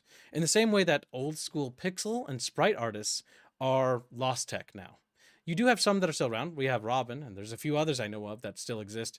But animators like that, they don't exist anymore. You've lost them. And we'll never get them back unless there's a trend that someone inspires to rediscover that and hopefully in the process of that trend documentation and education is created, tutorials and videos detailing and explaining the processes of it. I mean, if I had the finances and the time, I would probably make Robin make an entire video series on how to teach people to animate like he does, purely because it's a beautiful art form that is genuinely disappearing, and it's the most tragic thing I've ever seen. Sprite work as an art form is like an art that's only still lingering right now, because a lot of the old guard pixel artists that got into sprite making was because they were inspired by Super Nintendo games, like Robin was. But Robin's getting up there in age, and so is other sprite artists, right? They're getting Mhm. old. When they go and they retire or they're done working, all that knowledge will be lost. And that in itself is a tragedy. It's going to happen in our lifetime, and you're going to see it, and then you'll never see it again. That's what's the most concerning thing. Yeah, there's still other sprite animators and new generations of them, but they have to reverse engineer sprites just to discover it. And that process of reverse engineering loses all that methodology and like progress and starts from ground zero, because there's no proper education systems to, continue this art, this style. And so, yeah, it's just one of those things that's going to happen. And you're kind of seeing that with CGI stuff, because back when I was an anti-piracy agent for a large corporation I cannot name, a couple megacorps actually, like, what can I say? How can I talk about this? Can I talk like Don't basically put kids in trouble. Don't put kids in basically when it trouble. came to like their stuff, right? The tutorials they had were a lot of things that covered information about techniques that no longer are practiced. So some of them are starting to fall out of use, right? And some of the Mhm. newer ones were like stuff about things and how do I say, like new techniques and stuff like that. But those tutorials are important. And fortunately, there are educational places I cannot name. I would to cite them, but again, I kind of want to keep that past of my life kind of separate from what I do now. So yeah, there are places that specialize in these educational things, and if you're in the industry, you're gonna know what these places I'm probably talking about. Their names are right, and if you know, you know. But there's not a lot of educational things there. Like there are and there is. These corporations are huge, but there are gaps in their stuff. Like there isn't anything for sprites, there isn't anything for old school CG, there isn't anything for certain things because that's kind of lost. It's gone. And the only way you can recreate it is by rediscovering it through experience. So experience by practicing and trying to imitate what came before. Again, reverse engineering. It's basically you need to repeat what the Renaissance did. You need to rediscover where the Romans left off and continue. But in this case, you need to rediscover where the 90s left off, like 30 years ago, and continue from there. Because damn. But yeah. You touched upon one Yeah. of the reasons about this lost art, a brain drain, and I think we talked about it at our previous bunch cast. Brain drain, especially in the West, is becoming really bad.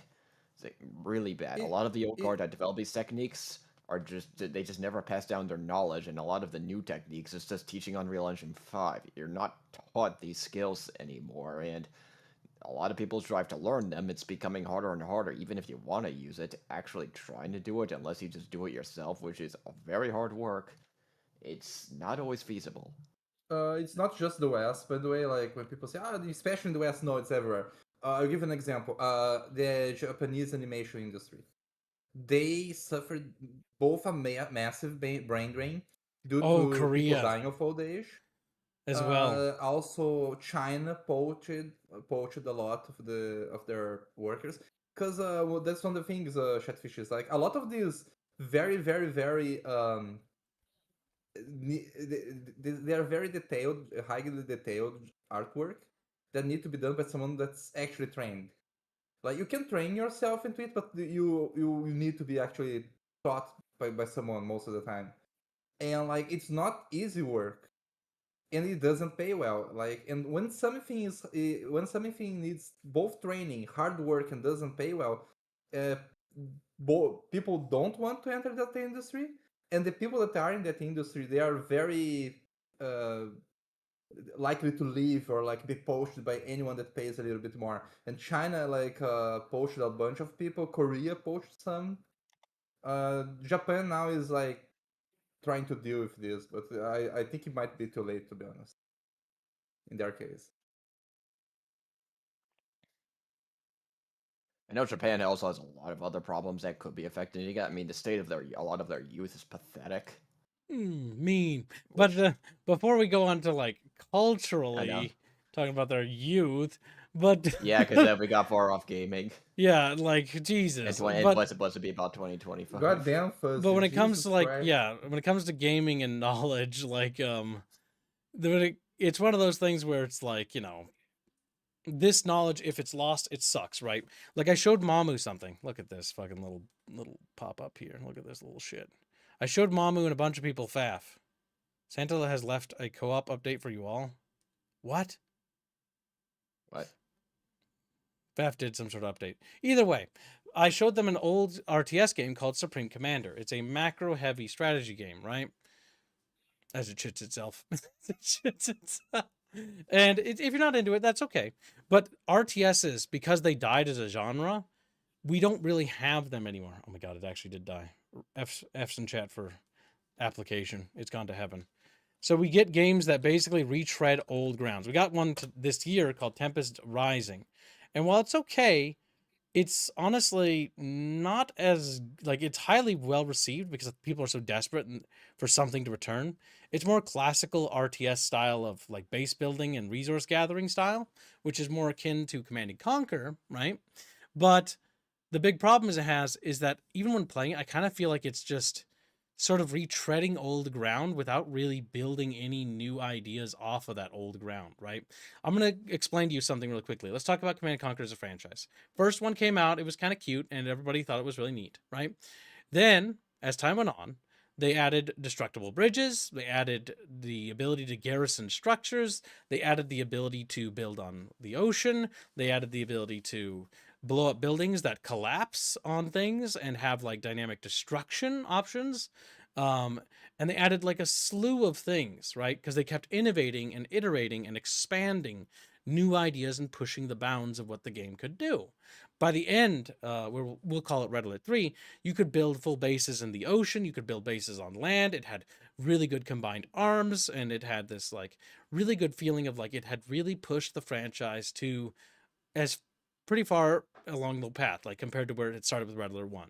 It's quite the journey as a franchise and with its mechanics and systems. Then you look at things like Tempest Rising or new RTSs that come out afterwards. And when you look at them, what's weird is that these are just older Command and Conquer games, but they're actually missing features. They have less things. This game doesn't even have garrisonable or destructible bridges. Garrisonable structures or garrison or destructible bridges, if I remember right. I can't remember. I know for the bridges, like it doesn't have like dynamic destructible towers that collapse in different unique directions or things like that. It doesn't have like mechanics that were what I thought were definitely going to define the entire genre as core mechanics or naval combat or things like that. It's just kind of a weaker product as a whole. And the thing with that, in my opinion, is that it means that we've lost knowledge, like game design wise. Because like anything, when it comes to game design, philosophically and design mentality and understanding of systems isn't just like making a video game isn't just like, oh, I make a bunch of buttons.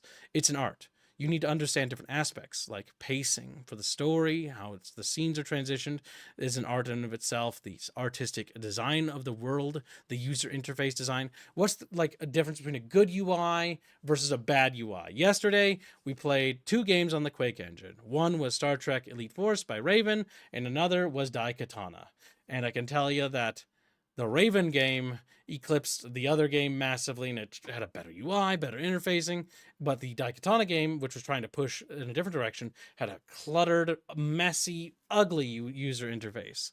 And so it's one of those things like during that era, they figured out, okay, let's go down this path. This path is the better path. People bought that game more. That game did well. That studio survived. Daikatana, didn't survive, didn't get a sequel, didn't continue its legacy. It perished. Survival of the fittest, Darwinism, essentially, or capitalism, if you will, which is essentially the same thing, in the sense of the market. The market chose the better option. But as certain trends and corporations and investors get involved, they meddle with the natural state of these markets and these things, right? The meddling occurs when they want to reach the boards, make executive calls for basically like pushing things in directions they shouldn't be, turning Command and Conquer into a mobile game, turning it into a Facebook browser game, turning it into a MOBA. That wasn't what defined that game. And now it lost sense of itself. And yeah, maybe turning in profits, but now that entire genre has stagnated because the ones spearheading that innovation, that change, they're gone. They've been removed. The order of progression has been interrupted. The market, it was appeased because there were already things appeasing the mobile market already. Now that they have removed themselves from the space that their niche, the niche died. And as the niche died, everything went backwards. We've gone backwards. Like the closest thing I've seen to anything that's going to be retreading what EA Los Angeles, aka Westwood, did is literally, what the fuck was it called? I don't even know. It's like Game of Thrones something. I don't remember.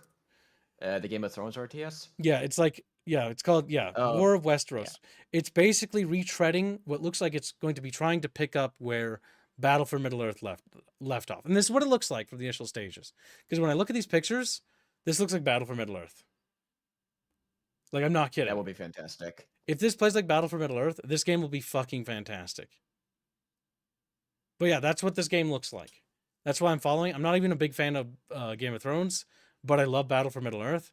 And EA Los Angeles, Battle for Middle-earth, by the way, is a Command & Conquer spin-off.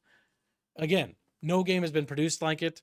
And so I'm interested in it. It's being published and developed by a developer called Playside, scheduled for 2026. So hopefully this game will actually continue that. I know a large part of this trend, on top of brain drain, is a larger trend in less AA, but especially AAA, where this also follows a trend you see on 2025, consolidation, game cancellations, focusing on core IPs that they know will print money.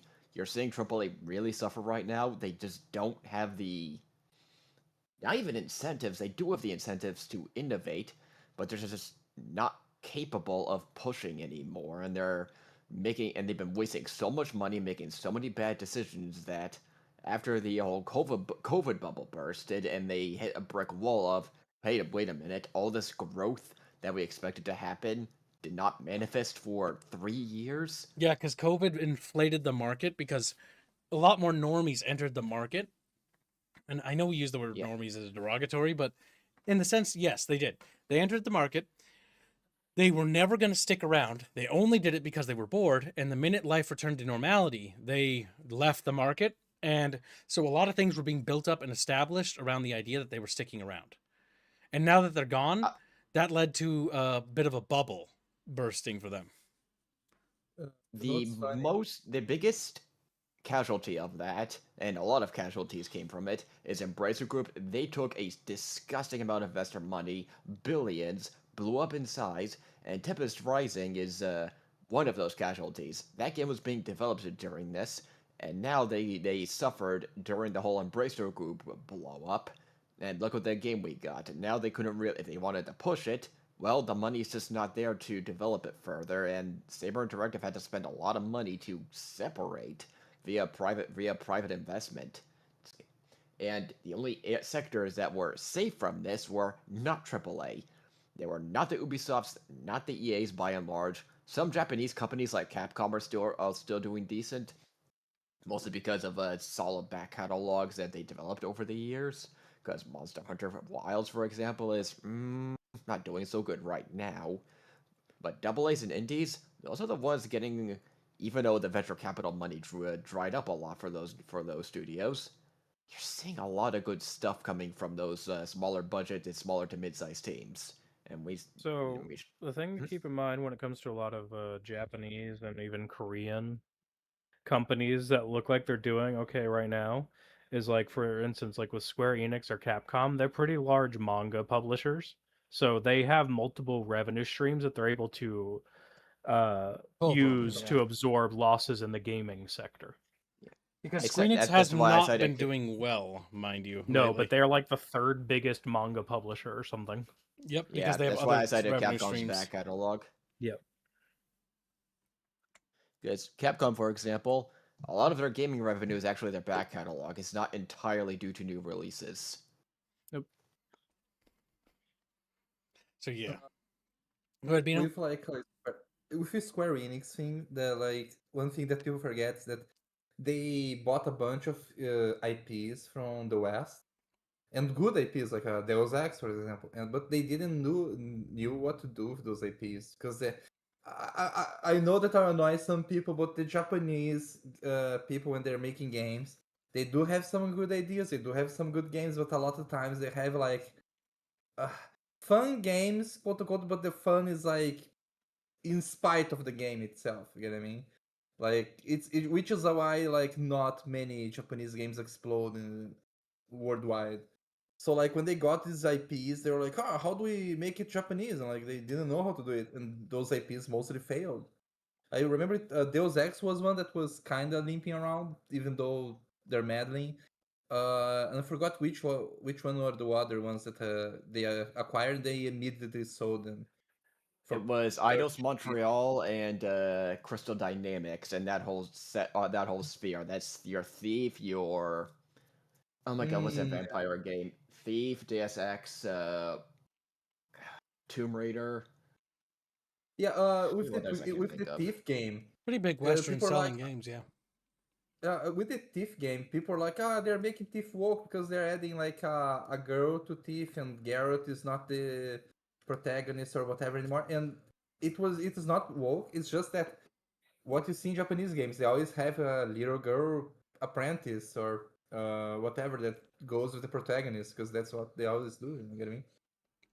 I'm like, That Square Enix's Thief was also a unique case of a revolving door of middle to upper management. You got a group of managers, they come in, they try and make the game theirs, they leave, the new group comes in, does the exact same thing. Yep, Even so if the game's core being staff pulled the- in several different directions over its development.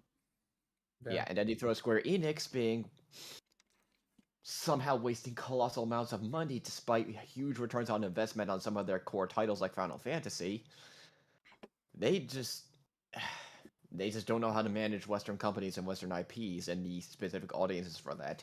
Hence why they sold it to Embracer Group for chump change. I think the biggest thing that made me super shocked was how Square Enix fumbled Final Fantasy Online. Like they had everything going for them. They were, I think, in the process of actually starting to move past like World of Warcraft in ways that were genuinely quite cool. And I was rooting for them because the game's actually not bad. It's it's got its problems. Every MMO does, sure, right? But all things considered, it has a great deal of charm and passion to it, and it has a wonderful community.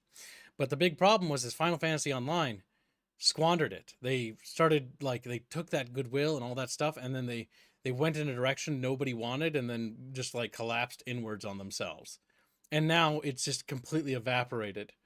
And now people have just migrated back to that sad sob story of a game called World of Warcraft. Oh my god. It's just like the MMO market.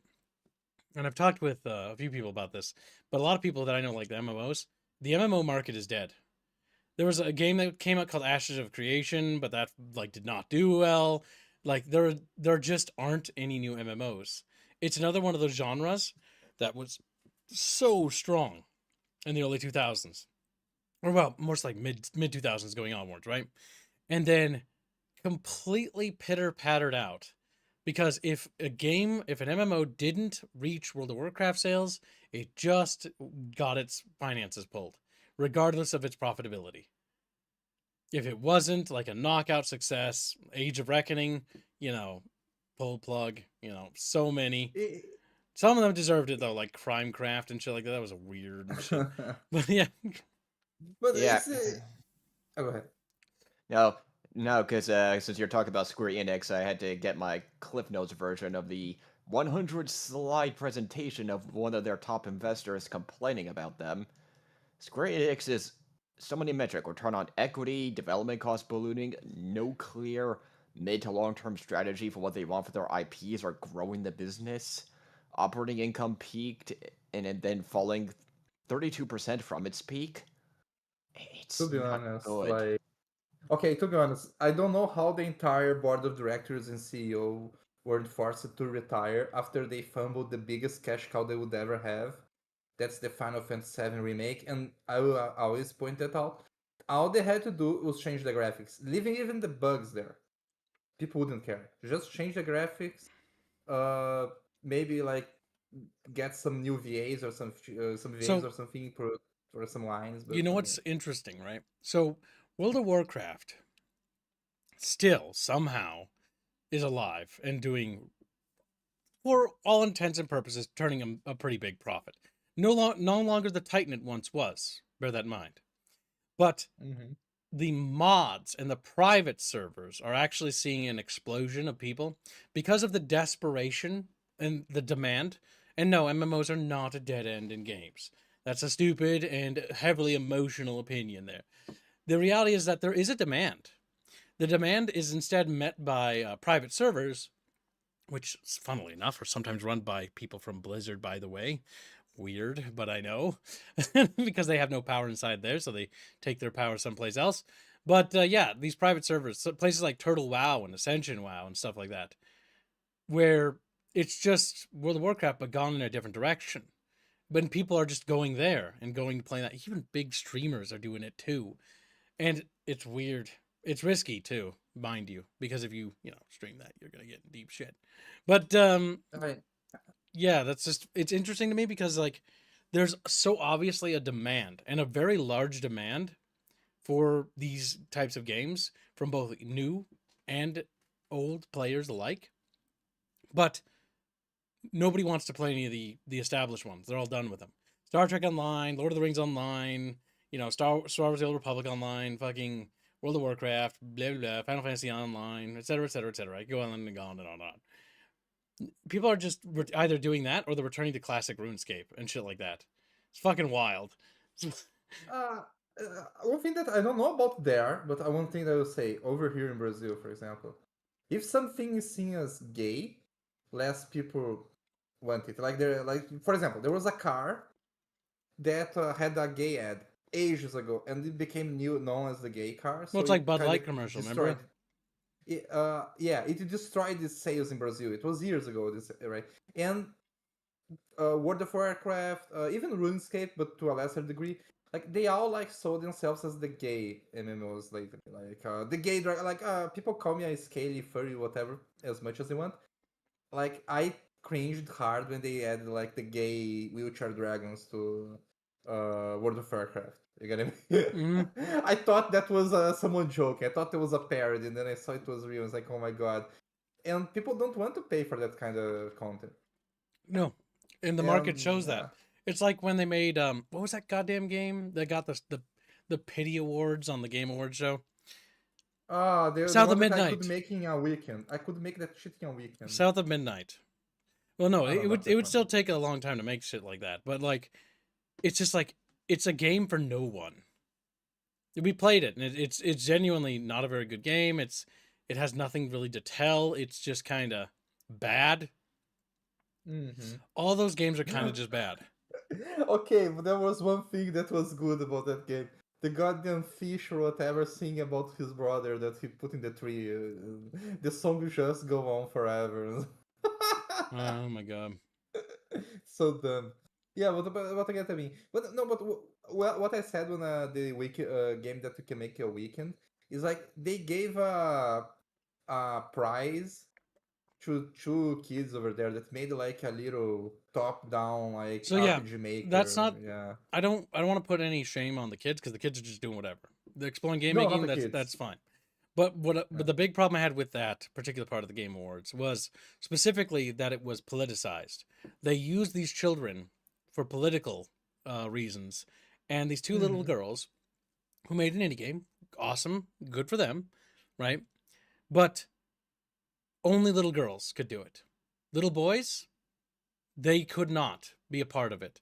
Not only could little boys not be a part of game making, they actively promoted like little girls over little boys, and that is sexist and incredibly misandrist, I believe is the correct It term. is.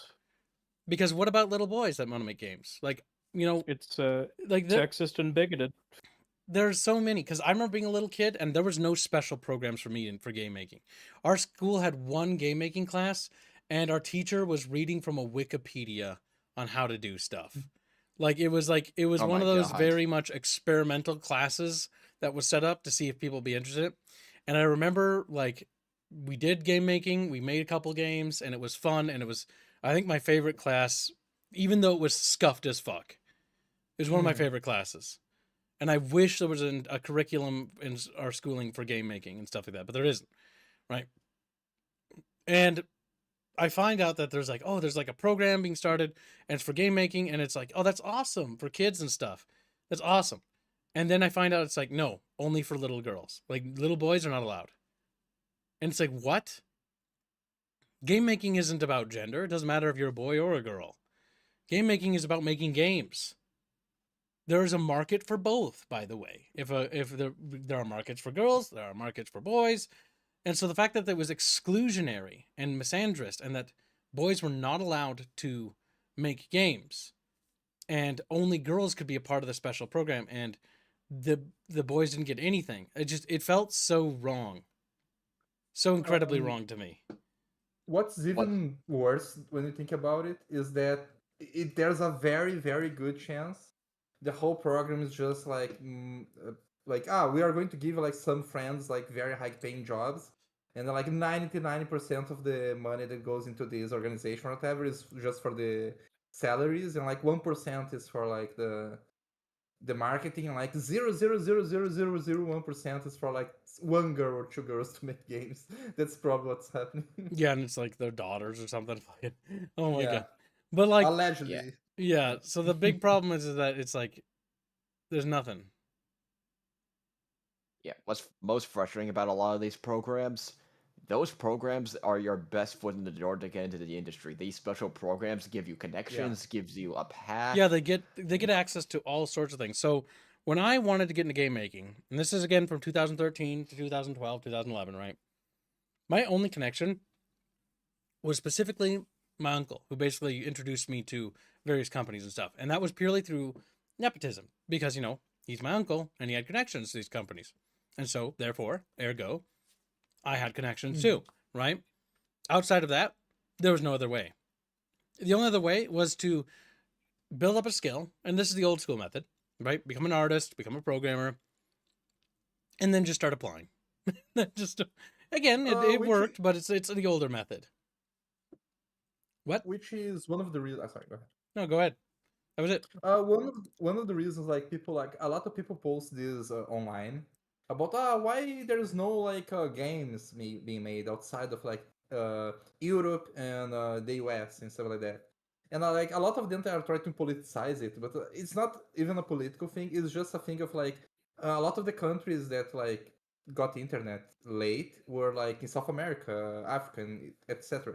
And when you live in a poor country, you don't have like the luxury to spend much time working on like drawing or learning coding. Even like I think like it has been less than 15 years since I got a stable internet connection. You get what I mean? That I could actually use, you know. So like that's why like we are limping along behind. But I don't think like we need like programs like the whole girls to make games. I think we needed like, you know, the Disney thing back in the day where they would like get like new artists and like people that are just trying to get their foot in the door in the industry. Like, okay, you can work as a slave here for like 2 or 3 months and learn the ins and outs. You get what I mean? It's like an Like, internship in that regard. The Yeah. Imagineers program, yeah. Yeah, like this is something that I thought was very cool, but apparently people complain that like it is unpaid and stuff like that. Oh, Well, the payment whatever. is knowledge. So Yep. that kind it's of knowledge, yeah. knowledge from those level of industry professionals are like titans. Like getting that kind of knowledge is a huge payment. Yes, you're not going to be paid money directly, but it's a huge investment because knowledge is valuable. It has a price tag. And so being able to learn, like that's why like unpaid internships, like yeah, that kind of sucks, but you're not getting nothing. you're getting experience, you're getting connections, and you're getting so much from that. It's not just about that. Yeah, you're going to have to work an extra job, but if you want to go the extra mile to get ahead of everyone else, you're going to have to work harder than everyone else. Mm-hmm. You're going to have to work better and be better. You can climb to the top. Most people won't. Most people will be lazy. Most people are just going to stay in their lane, status quo. That's good enough for them. And that's fine. Moisturize. You know, but you want more, you're going to have to earn more, and then you're going to go places. You're going to go more places than anyone else because you're going above and beyond. That's how you filter out the, truly exceptional from the average. Those that go above and beyond. Because it's those people, those internships that work hard and prove their worth that get their foot in the door first. So yeah. Mm-hmm. Also, back onto the like special programs thing. Like honestly, you don't need a special program. You just need, in my opinion, an elective, right? In my opinion, how it Mm-hmm. should be done for video game education or just getting into game making or just education in general is that schools should have more electives. One thing that was good about high school was the fact it had electives, and that was my favorite part about high school. The fact that you could choose your classes. But I didn't think it went far enough. They should have gone further. More liberalized electives for being chosen. So you can choose the path you want to take your life with, guidance from your family and, your teachers and stuff. But like on where you want to go, because the fact that they mandate like some classes is like, oh, this is useless. I don't need this. This is useless too. I don't need this, but I need it for its points. It's like stupid. Mm-hmm. Stupid. Like the only thing is like, no. Like the reality is I need a couple of things to take as like the electives I want, and that's what I want to do. The reason why I didn't learn like anything about mechanics or like at all, and I'm like a complete mundane monkey about it, is because taking any classes like that, I'm not allowed to because of the other classes I took. And so it's like, it's either choose the game making class or choose the other one, you know? And so it's like, well, I have to choose between these two things because the other one must be fulfilled by some weird criteria to do a weird social studies or science class elective. And it's like, I don't Ugh. really need that though, but okay. I don't really, it's not what I'm going for, but all right. Yes, but You that know goes what's against the funny? plan to dumb people down, kids. Yeah, but the thing is, like, the reality is we're all going to specialize in something, just like every human will, right? Some people will specialize in becoming farmers. Some people specialize in, certain roles and tasks in society. I want to specialize in entertainment and writing and stuff like that. But in order to fucking do that, I had to weasel my way around high school's, like, a system just to, like, do the things I wanted. And then all I ended up doing, by the way, in high school was during math or whatever, I just didn't participate. I just stopped participating. I'm like, okay, I have enough points to do what I need. I'm not going to do the work anymore. And so I just stopped turning in the work. My grades did drop, but I made it through the class just barely because I planned it out. I instead spent my time writing in my journal and working on other things that I wanted to work on because I knew better than they knew. They didn't know what was best for me. I knew. And that's sad. That's one of those things that's kind of an issue, right? Whether you want to get into game making, art, or whatever, right? The reality is that they don't know what's best for you. Only you do. And that's the reality. And even if you're wrong in certain things, experiencing that failure will help you grow. So yeah, schools are stupid, and so are teachers. So I had to teach myself most things. God damn it. There were some exceptions though, but not always. Most cases it wasn't. Even worse than school is You count the good you teachers on know a single hand. have, did you ever visit a college or go to college, kids? No, I realized it was Thank God. pointless at dead end Yeah. for me. Over here, They tried to like trick me, but people, I wasn't stupid. you you know what's funny? Like people complain about the U.S. educational system, and it's still one of the best in the world because like you have no idea how rare it is for people over here to be able to take electives during their high school. It's incredibly rare. Like I can count on my fingers, like one finger, how many schools I saw that let you do that. And like most times you need to go to college to learn that kind of stuff. And then you go to college and you discover that there is bad too. I still remember I was asking a teacher about like some some stuff, and he was like, I don't know, let's learn together. And he opened fucking Google and started searching it. You get what I mean? Basic stuff. So like, do study over there, Chatfish. You guys have access to a lot of good stuff over there in the US. Well, yeah, if you're Don't there, sleep take out on it. advantage of it. But bear in Yeah. mind that it is highly dependent on the school system. Like, I lucked out. Mhm. The high school I went to was a relatively decent high school. And one of my good friends chose to go to a different high school. And it was really bad and did him no service whatsoever.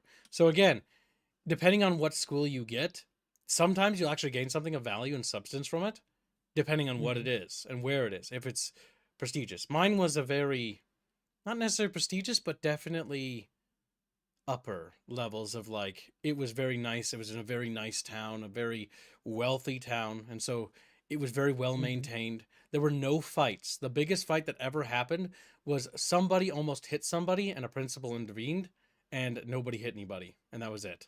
Yeah. That was over the I 4 was- years I was there.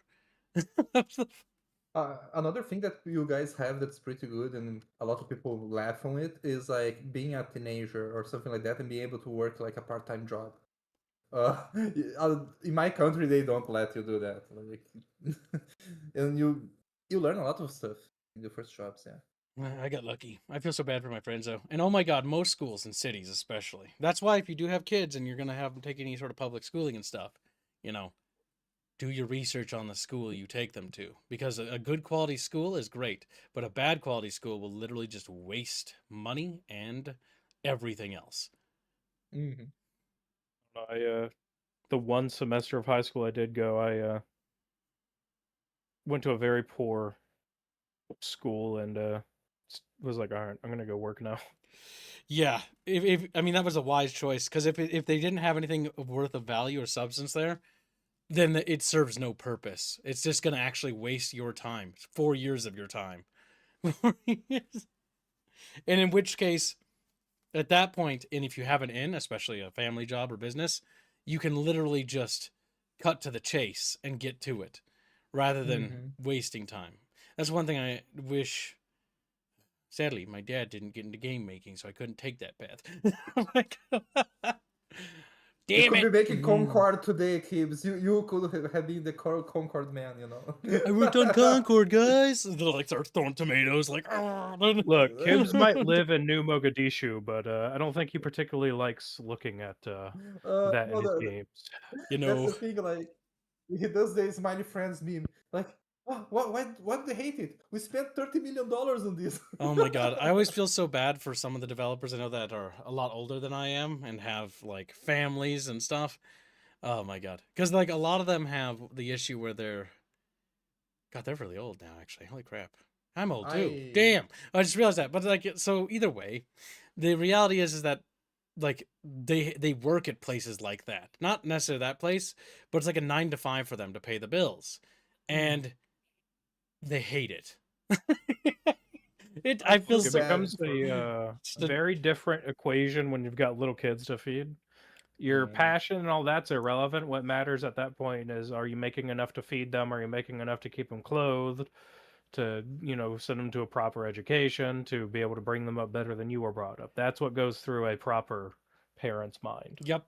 And that's why I never really get too mad about these bad games that come out occasionally, where it's like, okay, the leadership is usually the ones to blame because, well, to be real, like with any ship disaster, much like a video game, it's led by the captains, so to speak, the leadership. And if the leadership fails the team, then the game suffers, regardless of how skilled and talented the artists are, right?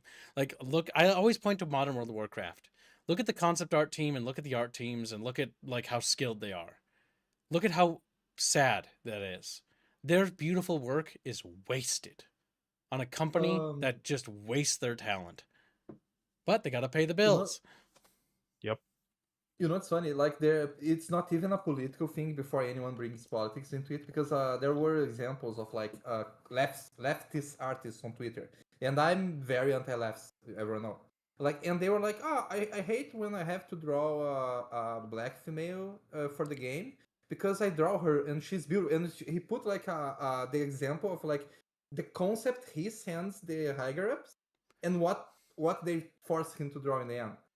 So like he sends like a good looking woman, you know, feminine and stuff like that, and it comes back as the Concord lady, you know, like the fat one. So it's like, yeah, Yep. it's not even political. They it's- take their concept art and then they correct it, and that's because they have middle management people, which Fuzzy talks about a lot, which we have Yeah. talked about. It's basically these people that are like, all right, in order to get money from this like DEI program, like Sweet Baby Inc. or whatever, we need to fulfill check boxes, and then they do the check boxes because for the upper management people, if they do check boxes to them, that gives them extra money and it costs them nothing because all they do is just change a few characters, change a few things, and they get money from some random other organization without really thinking about the consequences because they're not realizing that by doing what you're doing, by taking money from a foreign outside investing group, you are essentially doing what we just talked about earlier on stream. You are compromising your artistic vision. See, they often use artistic vision as a shield in the wrong way. Understanding what your artistic vision is a guidelining principle. You have a vision for what your game should be. That means that no matter how much money or pressure, you shouldn't change it. Cyberpunk 2077 did the exact same thing when it came to, the actor. Well, what's his nuts? Not Christopher Lee. Pierre? Fucking so bad. Keanu Reeves. Keanu Reeves, yeah. They fundamentally changed the story to be about Keanu Reeves' character rather than what it was supposed to be about originally, which was more about V and, Jackie. I like how I remember his name. It's the most iconic character in the damn thing. And what ends up happening, instead of you having that buddy bromance sort of like setup where you have like you're doing gigs and stuff and you're exploring the cyberpunk world, you're instead shoehorned into someone else's story. Now you still have the V story parts there with the side quests, but they're subdued. They take a background element. They compromised their vision. And because they compromised their vision, Johnny it Silverhand ruined the game or ruined parts of the Yep. game. Not the entire game, but huge parts of the game. Johnny are not Silverhead good. as a character and Keanu Reeves as an actor just overpowers everything else in the game. Yep. They compromised their vision. They turn Jackie and V's entire story into a montage that lasts a few minutes and then kill him off. It's a goddamn cutscene. I was like, wait, what? I thought I was tripping out when I saw it. I was like, wait, is that an ad? Like, and I'm playing a demo? And then like, no, this is actually the game. It's like, what the hell is it? Then like, oh no, yeah, like we just skipped all over that. And then like he dies the next mission. It's like, okay. Yeah, because it's not like there isn't fun things about Cyberpunk 2077 after all the patches and stuff. But the thing that always irks me about any time I get like the itch to want to like play the game again is like, oh, I gotta experience the Silverhand story. And it's like it's the one thing that kind of like makes me like lose the desire to go through it again. Because I do like some of the side quests and some of the like just some of the action and gameplay. But that fucking arc is so long and it's like so boring. Silverhand's entire story honestly felt like it was written by some has-been millennial woman. Damn. Yeah, he was Because, like edgy punk dude. Yeah, they make him the bad boy type archetype of guy. And like he's supposed to be in the lore or whatever, right? But the way that they go about having him act and the way he's written, it just feels like it's written by some has-been woman. Like this is her OC fetish. She's like, oh yeah, be super bad boy to me. Yeah. There's also a problem, and if we're going to talk about CD Projekt Red, of when you accept help from two types of organizations. One, activist woke institutional investors like BlackRock, and two, types of consultant organizations like Sweet Baby Inc. Those are two of the biggest injectors of woke and also compromising artistic vision ideology in finance and in gaming, and it's starting to be pushed back to an extent. It is not fully pushed out yet, and we saw that with Cyberpunk and many other games. Let's see, Psychodad says, the fact they skipped the entire introduction to Night City is a travesty. Yeah, they montage the entire thing. You meet Jackie, you have like a little interaction with him, and then isn't the entire story for what the game should have been about in my mind is just montaged in a few minutes. You meeting his girlfriend, him introducing to his mom, him going on like hijinks with you, him getting like sick and carrying you and you carrying him or whatever, and like you're showing you build this like relationship, but it's montaged, and it's like, no, Jackie deserves so much more. And I will stand by the fact that I think Jackie's character was denied the opportunity to shine. Yeah, his character's It's kind of far more interesting. he's kind of just a standard buddy trope, but I will say that we never got to really experience who Jackie was because they just killed him off so quickly. Yep. We don't know. They montage him out, and then they shoehorn you into this weird hate relationship with Johnny Silverhand, and it's just watching Keanu Reeves be John Wick again. But like edgy and like Yeah, like self-deprecating that's to all you. that is. It's like, all right, cool. He's like, I There's don't care also about one other- nothing. And then by the end, he's like, all right, you know what, kid? You're pretty average at best. And it's like, wow, thanks. Okay. Oh what my a great God. journey. What a great journey. It's just But, not good. I mean, it is what it is, right? Like, people are gonna like it, people are gonna hate it. But I'd say CD Projekt Red as a developer is definitely a no thanks from me ever again. Yeah, I'm very What? skeptical about their future games, I especially could the care new less games. about Witcher 4 or anything they do going forward. If Cyberpunk is the caliber of writing we're dealing with, then no thanks. Yeah, CD Projekt Red got exposed, or I have to be very specific here. And they, to the credit of the C-suites, they did fully admit is that there was entirely their fault. When we found out about the development history, it is 100% entirely the C-suite's fault. The original CEOs are funny enough that have been with the company for ages that lost their way, made some of the stupidest decisions ever. One specific example, developing your development tools as you're developing the game. Because they were I'll take the Witcher engine. I forget what it's called. Whatever engine they used for Witcher 3 was not even close to being ready to develop a first-person open-world shooter. They had to develop those tools as they built the game. You throw on top of other nonsense such as clashes of creative vision, pre-production, what little pre-production work that was developing thrown out, and a lot of high-profile leaves early on. It just goes to show that even if you have everything set up, never underestimate leadership's ability to take a good thing and completely ruin it.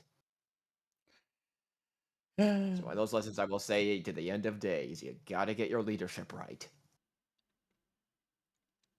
Yep. What a mistake. But the reality is that, yeah, I'm just not very confident about the upcoming CD Projekt Red games, especially considering how much of their talent pool has been infested with politically motivated people. And it's kind of sad because what's annoying is that they have the finances to really make something really great in terms of an RPG, but I don't think they will. Witcher 3 was actually fun. Like, there were parts of Witcher 3 I liked quite a bit. I wasn't a big fan of the main story, but I thought that the side quests and stuff were fun, and I also thought that, the game was fun enough, even though the music, holy crap, it sounds good, but Jesus Christ, please, for the love of God, compose more soundtracks. Oh my God. Yes, That there was one theme that throughout got the entire very thing. fucking samey, like, very quickly. If you're having an RPG, you need to have sections of your game that have different music. And that's my one complaint about Witcher 3.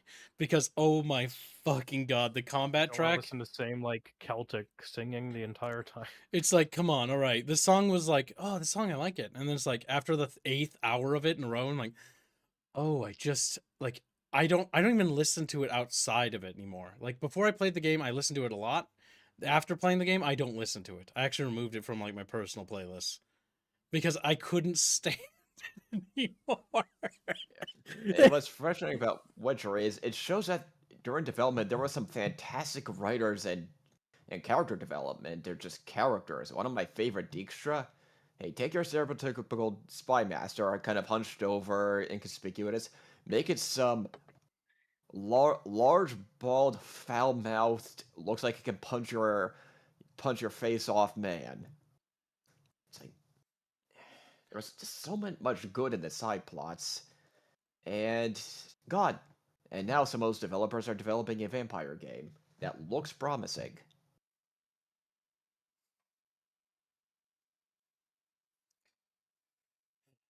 Yeah, no, Mythic actually proposes something interesting there.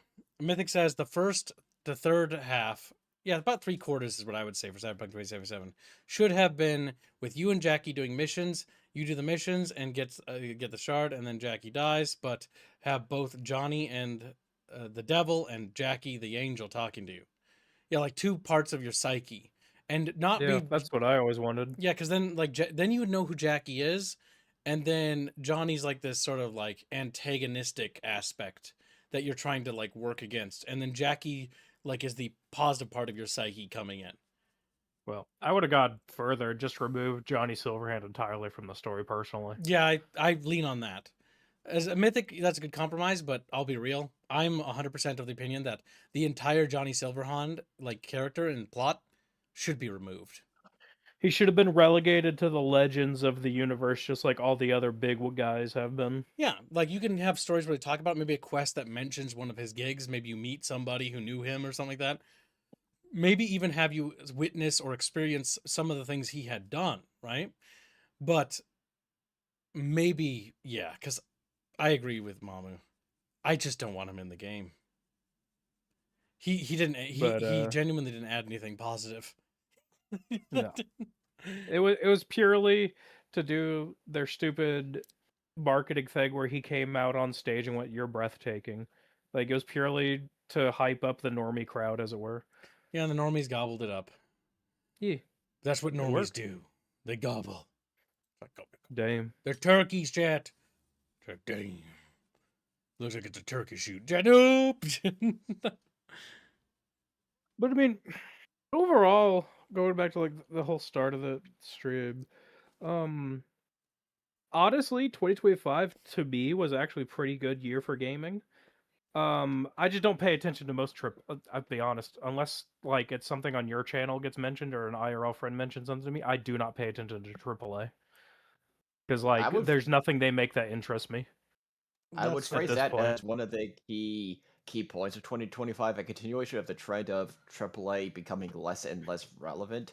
You still see some sparks here and there, like Battlefield, but overall, you're seeing a lot of the I think money that'll just sputter and out, to be honest. yeah. I don't think Battlefield was that relevant. Like look at how big of for like Battlefield 6. Like if it was 10 years ago, that game would be exploding. So It's it still Battlefield did 6. do Here's the thing, though, Bino.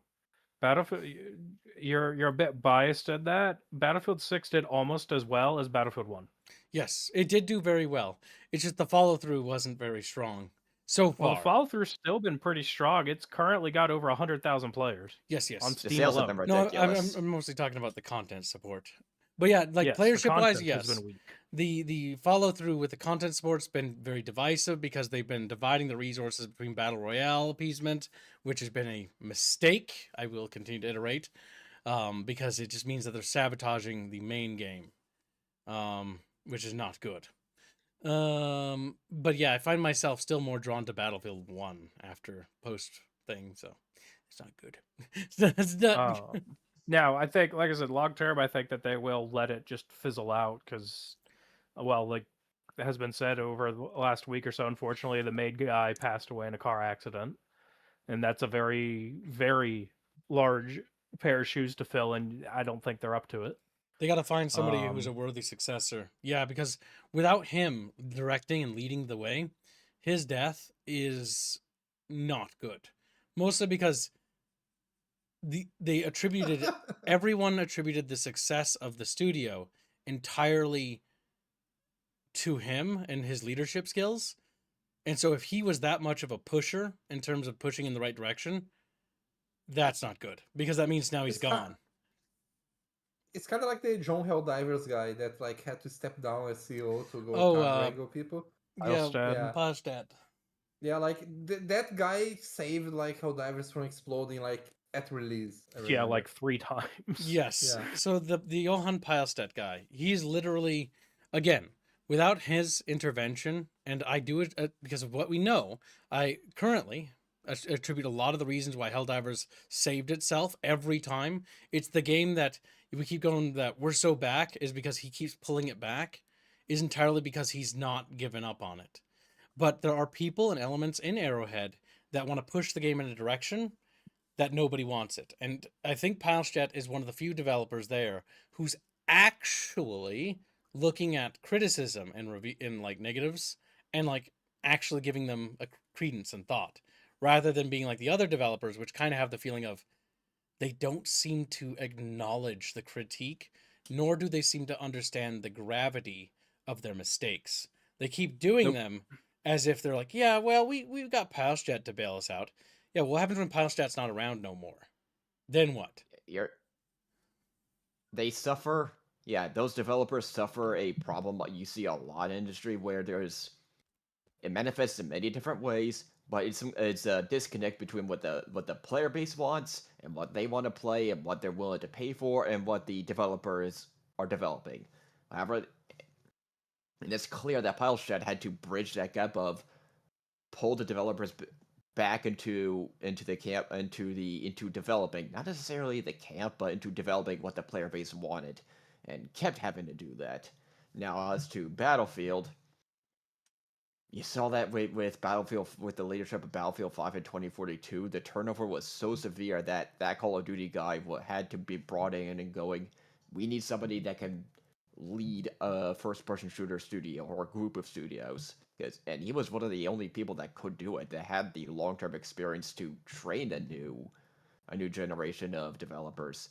And now that is gone, and all he's released under his leadership is Battlefield 6. It's going to take more than that in order to make sure train and retain new talent. Yep. Yep, but I mean, only time will tell with that. Yes. I don't disagree that Battlefield 6, as it stands right now, isn't in a good spot as far as like the content they've released. Every multiplayer game bleeds players over its lifespan. That's just the cycle of modern day gaming. Yep. The big thing is just hoping that they start focusing on adding content that actually builds Battlefield up, like maps and things like that. Because the maps are what made Battlefield 1 strong. Because Battlefield 1 at launch was much like 6. It was very weak. And by the end, when they released what we called the Revolution Edition, it was actually very, very strong, with a very strong roster of very good maps. Only like about 2 or 3 of them, in my opinion, are kind of either mid or just outright bad. Yeah. Yeah, some of the mechanics were gimmicky, such as the behemoth mechanic, where the losing side gets this. Granted, some of them were really awesome. I really like the blimp. It's even really though cool, but well, it usually, incorrectly. even if you got it, it usually didn't. It wasn't enough to actually change the tide. Only in No. rare circumstances did the behemoth mechanic actually change the tide of the game, and it was usually rare when it did. Like it was very down to the wire. Yeah, a lot of it was due to class synergies, a lot of some bad weapons, but a lot of really good weapons, a lot of gimmicky weapons, a lot of weird stuff they brought in from World War One, which I wouldn't mind more bolt action gameplay, but they still made the right decision of going for the more arcadey, weird side of World War One. Made a lot of really good decisions and long term support that benefited it.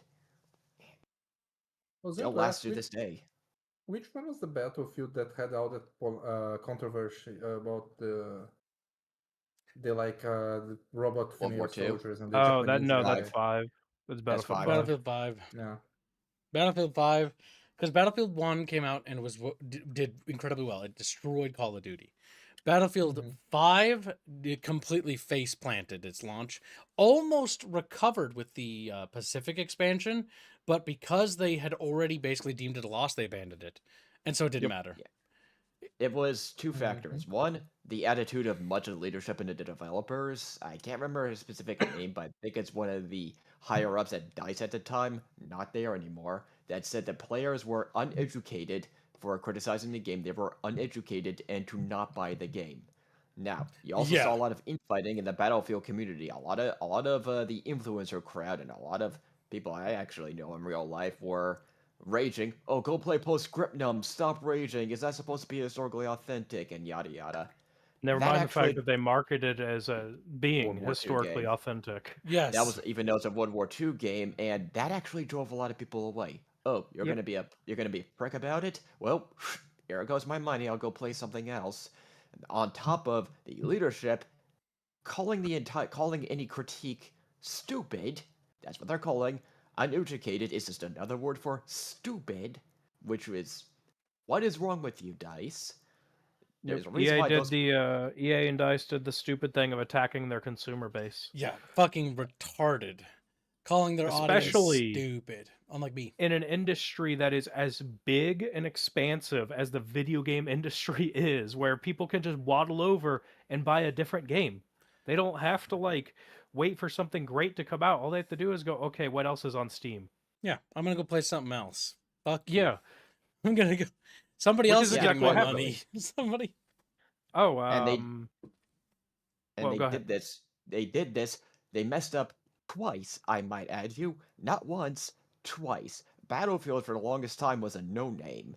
For those that remember, especially during the 2042 days, nobody Oh, cared yeah. at all. This Battlefield returning to Battlefield 6 with a decent release, that's only a good month start. or two old. Yeah, it's only Yeah, a it's a month good or start. two old, and it was only because all of that leadership and most of those developers that ruined 5 and 42 and made all those bad decisions are gone. This is one of those cases where you needed that high turnover to purge the rot. Too bad Yep. Battlefield got killed by Wild Assault then. God You damn guys it. should Game play of Wild Freedom. Assault instead. Maybe no. Speaking of the I know Fuzzy had posted in the stream room an article talking about PC game revenue has now like almost Neck and neck. tied console gaming. Yes. Let me get the graph. Yeah, it's the Which size of the industry, because you're seeing the industry start to grow again slowly after it plateaued the past, what, 3 or so Well, years? I so double there's check one that. thing not to forget here. So PlayStation and Xbox are basically kind of, now that the console wars ended, the exclusivities are now disappearing. And so now that exclusivities are dying naturally, there's no reason to really get them on console as much anymore. It's actually better to get them on PC where you can mod them and get more things with them. There's more offerings that the PC can do with a video game than the console can. And the only place you're not seeing this is the Nintendo market because it's hyper insular. But in the case of Sony and Microsoft, again, they're basically giving up the console race. Like they might still produce consoles, but like the reality is what's going to happen now is people are going to start shifting and buying over PCs now. it's going to basically become like you're seeing Valve try to do with the GameCube. Yep. It's Purchasable companies are going to PCs. start.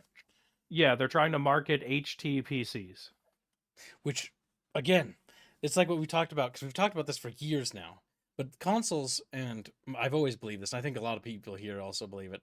Consoles were always going to be a dying thing once technology caught up, and the reality is that the next step is two things. The first thing is that consoles will slowly disappear and they will just sell Gabe Cube or X Cubes or whatever you want to call it.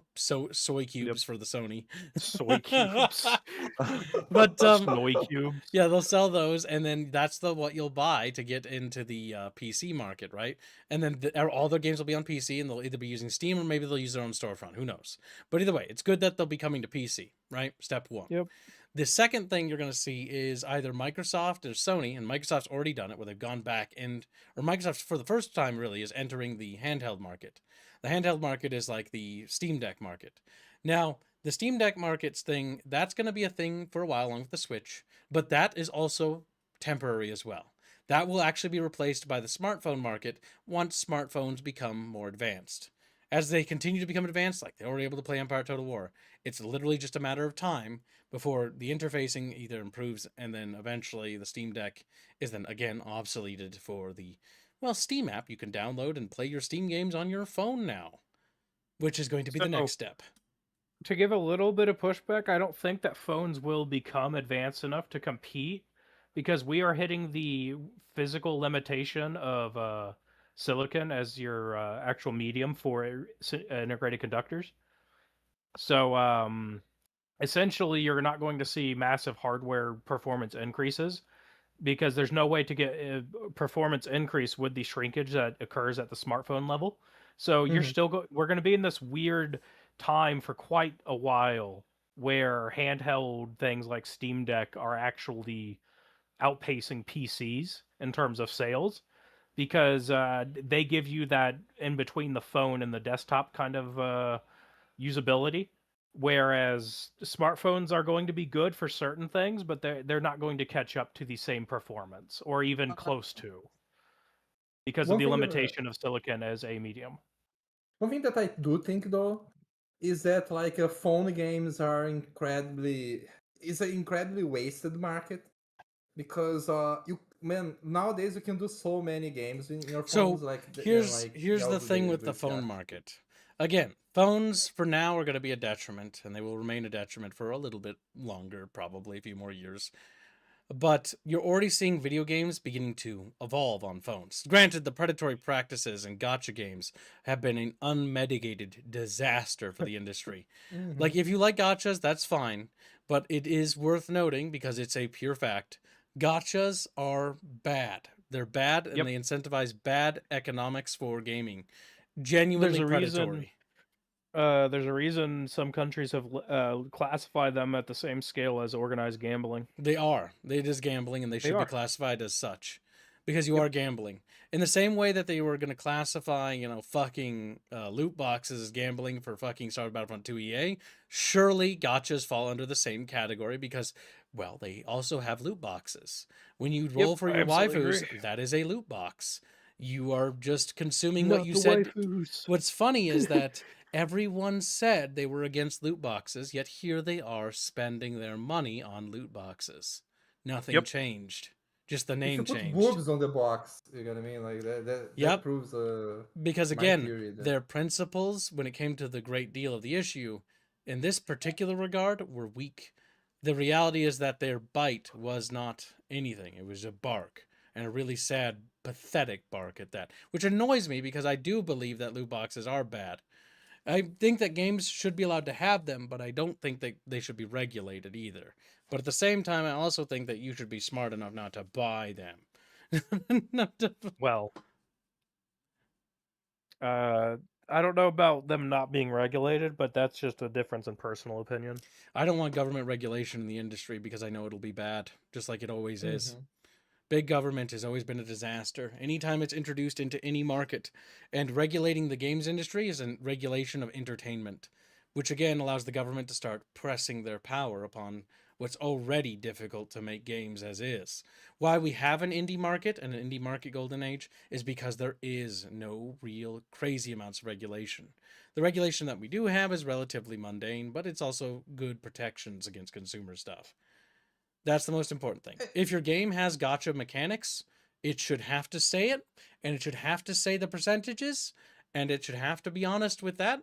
And then if you wish to spend your money on it, your money is yours to do with as you please. I personally think you shouldn't, because I would much rather you give it to me. If you're gonna burn it, you Give it might to as well Kib. give it to me. Speaking of giving it to Kibbs, Reference sends a membership. He Thank you for the swings and he generous misses, and he membership. says Kibb's choice. By Listen, the way, did you let guys me see have your Mr. gotcha money, chat. I want it. Give Kibbs your waifu money. He will Did you be your wife. guys I did don't you know guys about see that. Mr. Personality donation a little while ago? Oh, go ahead and read Yes. it. Did we miss it? My YouTube is broken. No, we read it. Mr. Personality Oh, we did? donates $2. Not Yeah. even tracing, it's photo bashing. He was talking Yeah. about the AI thing. Yeah, we covered that. Yeah, we already Just did. putting things together. Yeah. But like I said, the lack of regulation, one way or the other, is a personal opinion. I think that people are just gonna agree or disagree one way or the other. I do absolutely agree. Like, regardless of which way it goes, your chances and like whatnot in the gambling system for the loot boxes or gotcha rolls or whatever the hell they want to call it It should should be honest. absolutely be.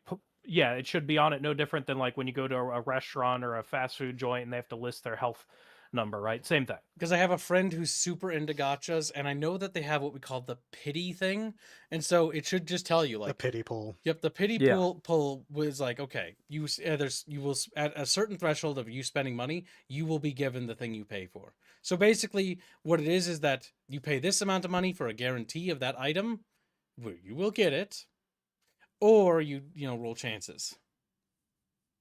Where When you will will get we it at a have certain threshold. terrestrian girl loot boxes summer break edition? No, Oh my god. never. Why would he do that? He'll just get his artist to draw the pinups. Yeah, our waifus can are do- too classy for that. What Then the we can I don't know fuck? about have the too Layak classy. waifu then. We can have the I don't know Layak about too waifu. classy, but Damn. But I think you but just that- have morals and don't want to encourage gameplay. I just don't like.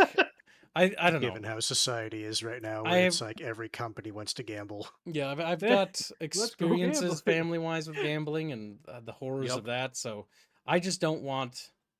I don't want people to have to go through that. Same. It's one of Yeah. those things. Once you actually look into the, I'm going to call it a cycle of abuse. It's not what it's actually is. called, but it is what it is. Where people, it's like, if I just get one more thing. Now, granted, that's with actual gambling. With like gotchas, it's a bit different, but they still get what they want, according to them. According to Yeah, It can them. get really, really fucking bad. Morty, that's the potty poll. Spend 200 and you fuck? will get the thing. Oh, Oh my god. He's talking about. It's terrible. Kill him. Kill him now. To Alright, get a Gregor, it's point in time about for you the to go the way of all Polish people. He's like, the German music gets louder behind him. They just start playing I Erica. need to I need to learn how to make phone games so I can have like my own gacha and become a billionaire. Become a billionaire. Yeah, but Yeah. it'll be in Brazil. What is it? Brazilian reals. It So should it still won't be be worth worth it. much. It'll still be worth it. Me Bino He's can like, buy I'll make more. enough money to bribe the government, so they won't tax me. Now, Bino, no more gas station sushi, you sick fuck. You joke about that, but that I kinda don't happens joke. over I'm here. serious because I know what you buy, you sicko. You buy gas station food Yeah. from Brazil, which is just terrible. Ew. It's bad. Yeah, you don't even no, you okay. don't even do that in the States, Bino. Why would you do it in Brazil? The only place I ever buy food of, if it's like any sort of like gas building, is if Except it's for like Bucky's. if it's like a travel plaza, or if it's like a for truckers, because those actually have good restaurants inside Yeah, like them. a Love's or a Casey's. Yeah, or it's one of Love them. Buc-ee's. They're fucking quack trips, which are basically the same thing. Quack trip. I don't know about buying Quick Trip dinner food. At least but, for me personally, I can swear by Casey's, and Uh, I you can also They say don't really buy Love's is dinner food. decent. You buy like they sell like it's like a little grocery store. They sell like yeah. I know. There's a little We tiny. got them all over here in Georgia. Yeah, it's like a little butchery. Made some steaks A and little some butchery, not potatoes bakery, butchery. and some asparagus from one to make like a little steak dinner, and it actually turned out okay. Wait, that means that if I spend enough for Starsteel bullets, will I achieve my dream? No. No, To get a point in on the Nintendo story, one of the reasons I think they're still going to be dominant extremely well in the mid to long term future, despite the flash and NAND flash memory shortage, is just compare the price of the Switch 2 to the Xbox and the PlayStation. They're what, $200, $150 less than the base versions of the other two. Something like that. Yep. Yeah, Yes, here's the just thing. by with that Well, alone. it's got when the a price couple things difference- going for the Switch, right? The first thing is it's got an insular market, and because Nintendo does zero collaboration or like lets a lot of their developers make games for anything, strategically, so they yeah. have a very insular thing, which has created a buffer for them, which is good for them specifically, right? And so that's going to ward them off for the longest time. But things like Palworld represent threats because games that do what their games kind of do, but do it better, threaten their position. Because that will destroy that insular community they created. Yeah, It- because It doesn't make sense for Power real quick because Power didn't even do what Pokemon does. Like it was completely. It doesn't, but it's gobbling So, sales. You can say that, Albine, but it is close enough. It's Even the same market. even Pokemon. It appeals fans to are the saying, it's like, exact same yeah. people, and so people who usually would just buy Switch stuff chose instead to buy a PC for the first time and buy the game Palworld to play on their Mhm. new PC instead of buying the new Switch to play the latest Pokemon game. So they've chosen. Now this is like, remember, this is the same thing when Gears, Killzone, Halo, God of War, and these IPs were basically competing against each other because each one promoted their console. Halo and Gears and Mass Effect were on Xbox, Killzone, Resistance, God of War was on PlayStation. And so again, they were tugging and pulling, right? Mhm. And each game sort of had like an equivalent they were playing against, right? And the issue here is that now that the PC has an equivalent, which is Palworld, it's now tugging and pulling. And that's tugging people away from the Switch to go get a PC. Because some people only get a Switch just for Pokemon. But the latest Pokemon games haven't been good. They've been scratching that itch, those cute little characters. Some women have had enough of that. And they were like, fine, I'll get a PC and, I'll get The Sims and maybe I'll get that Power World game on Damn. top of it. Some women. Damn. I'll give some examples of Nintendo So, suffering in the brackets, face of Kibs. I got to bounce, unfortunately. You guys have a good rest of stream. All right, take care, Mama. Have a good day. Yeah, We to lost give our some examples Mamu. of, to Kip's point of whenever Nintendo faces competition, they really struggle. I'll take Metroid for example. Metroid Dread sales 3 million.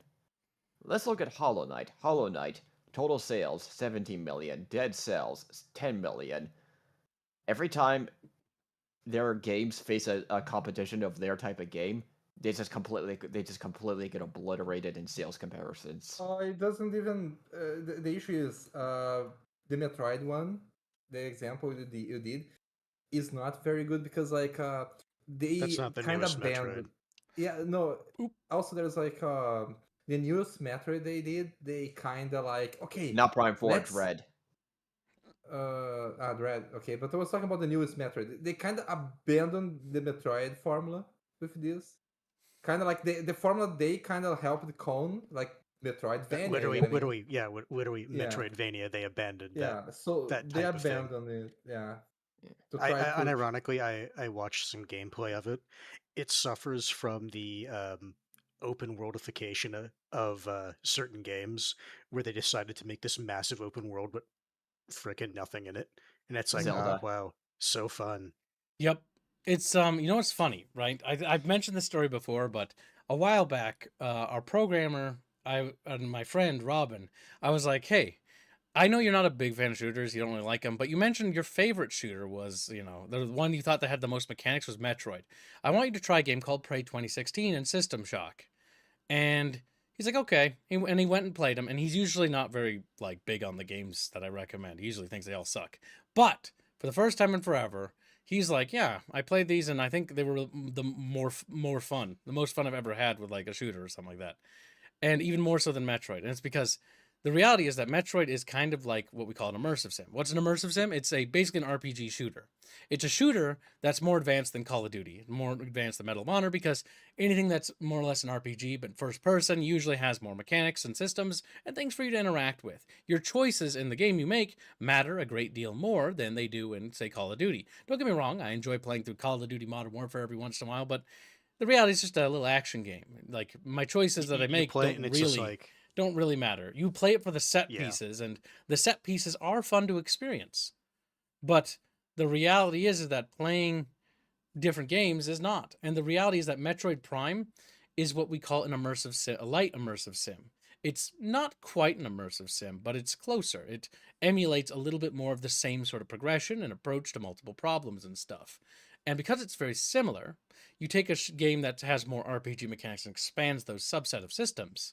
You take something like System Shock, you take something like Prey, and all of a sudden you have a better game than what Metroid Prime is. Because Metroid Prime is simply just a watered-down version of what is otherwise, relatively mundane.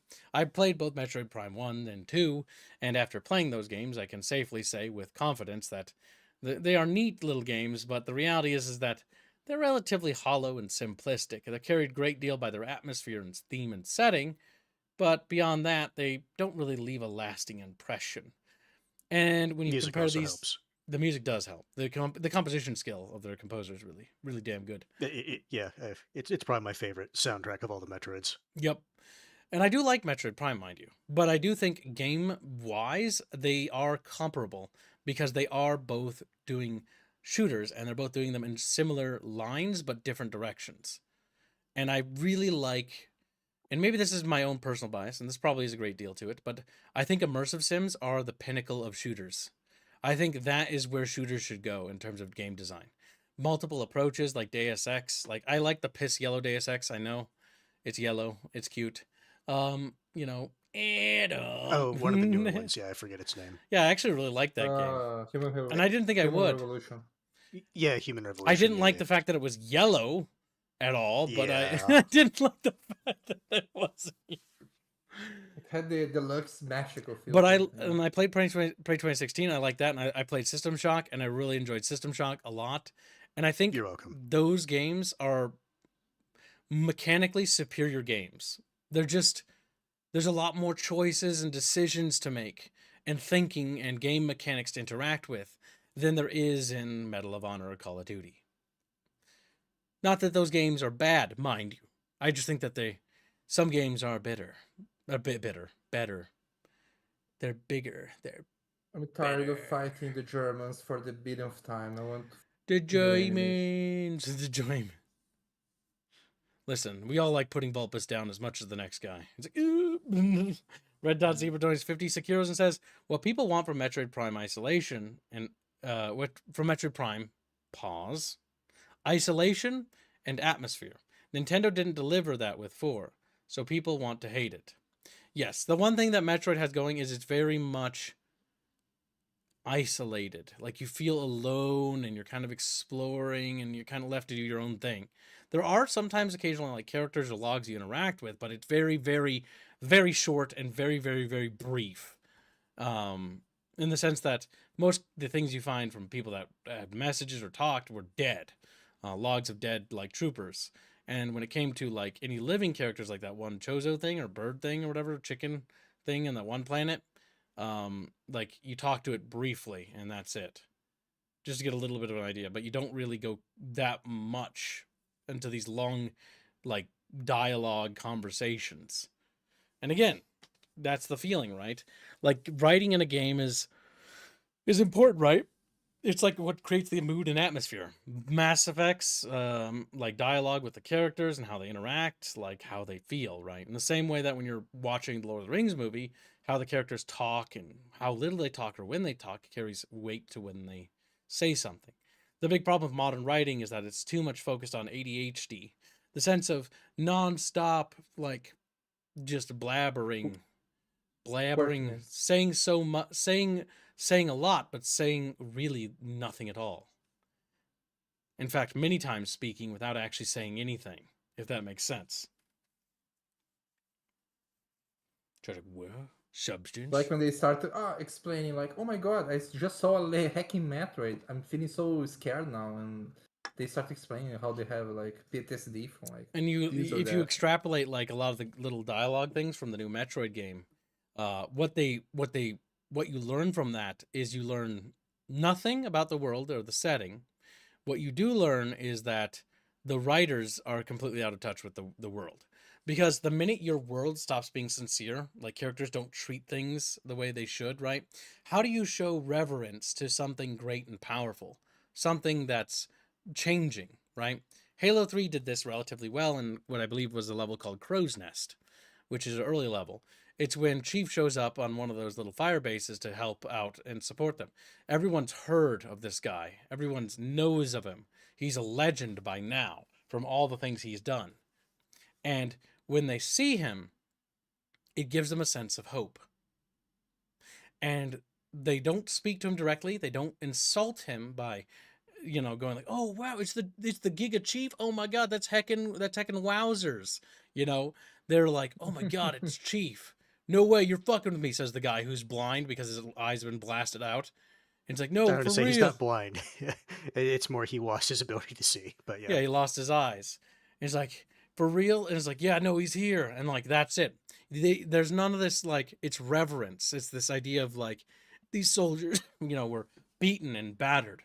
And you have someone arriving on scene who's here to change the tide, to finish the fight, right? As the marketing for Halo 3 was not only good, but it was accurate. And that's what made it so goddamn powerful. It was lying. What do you mean finish the fight? There's like 7 more games after that. As far as I'm concerned, keep in mind at the time that was supposed to be the last one. So bear in mind, let's explain this really quickly for those that weren't there, because this is actually, Bino raises a good point. To those who are new or didn't play the games now, it seems like it didn't matter. But the reason why it does matter and still matters is because Bungie finished Chief's story. Chief's story ended there. It stopped. Oh, oops. Not only did it stop there, but literally the next game was the last game, and it was the goodbye. It was Reach. And what was Reach? It was about the origins, and that was it. It's like how Chief got onto the Pillar Autumn and like how Cortana got onto it. and then it ended, and that was the journey complete. Reach was the bittersweet farewell, and Halo 3 was the swan song, like, finale of Chief's story. It did have, flaws and stuff like that here and there, but that's the reality. And thank you for the nation, Spider Pig. Very generous.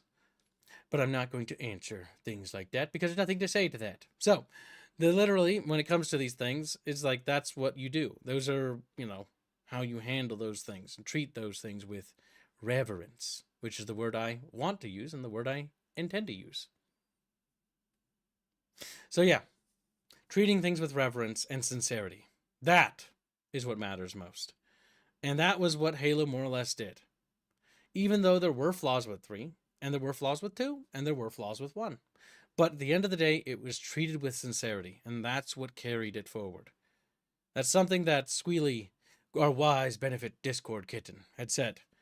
That, because I was having a hard time finding the word for it a long time ago. Sincerity. A game that takes itself sincerely. And that's not what Metroid Prime is doing. Metroid Prime is very much insincere by its dialogue. It's treating it like Reddit, and Reddit treats everything like they soy jack over the new things. one's dialogue is really hard to listen to.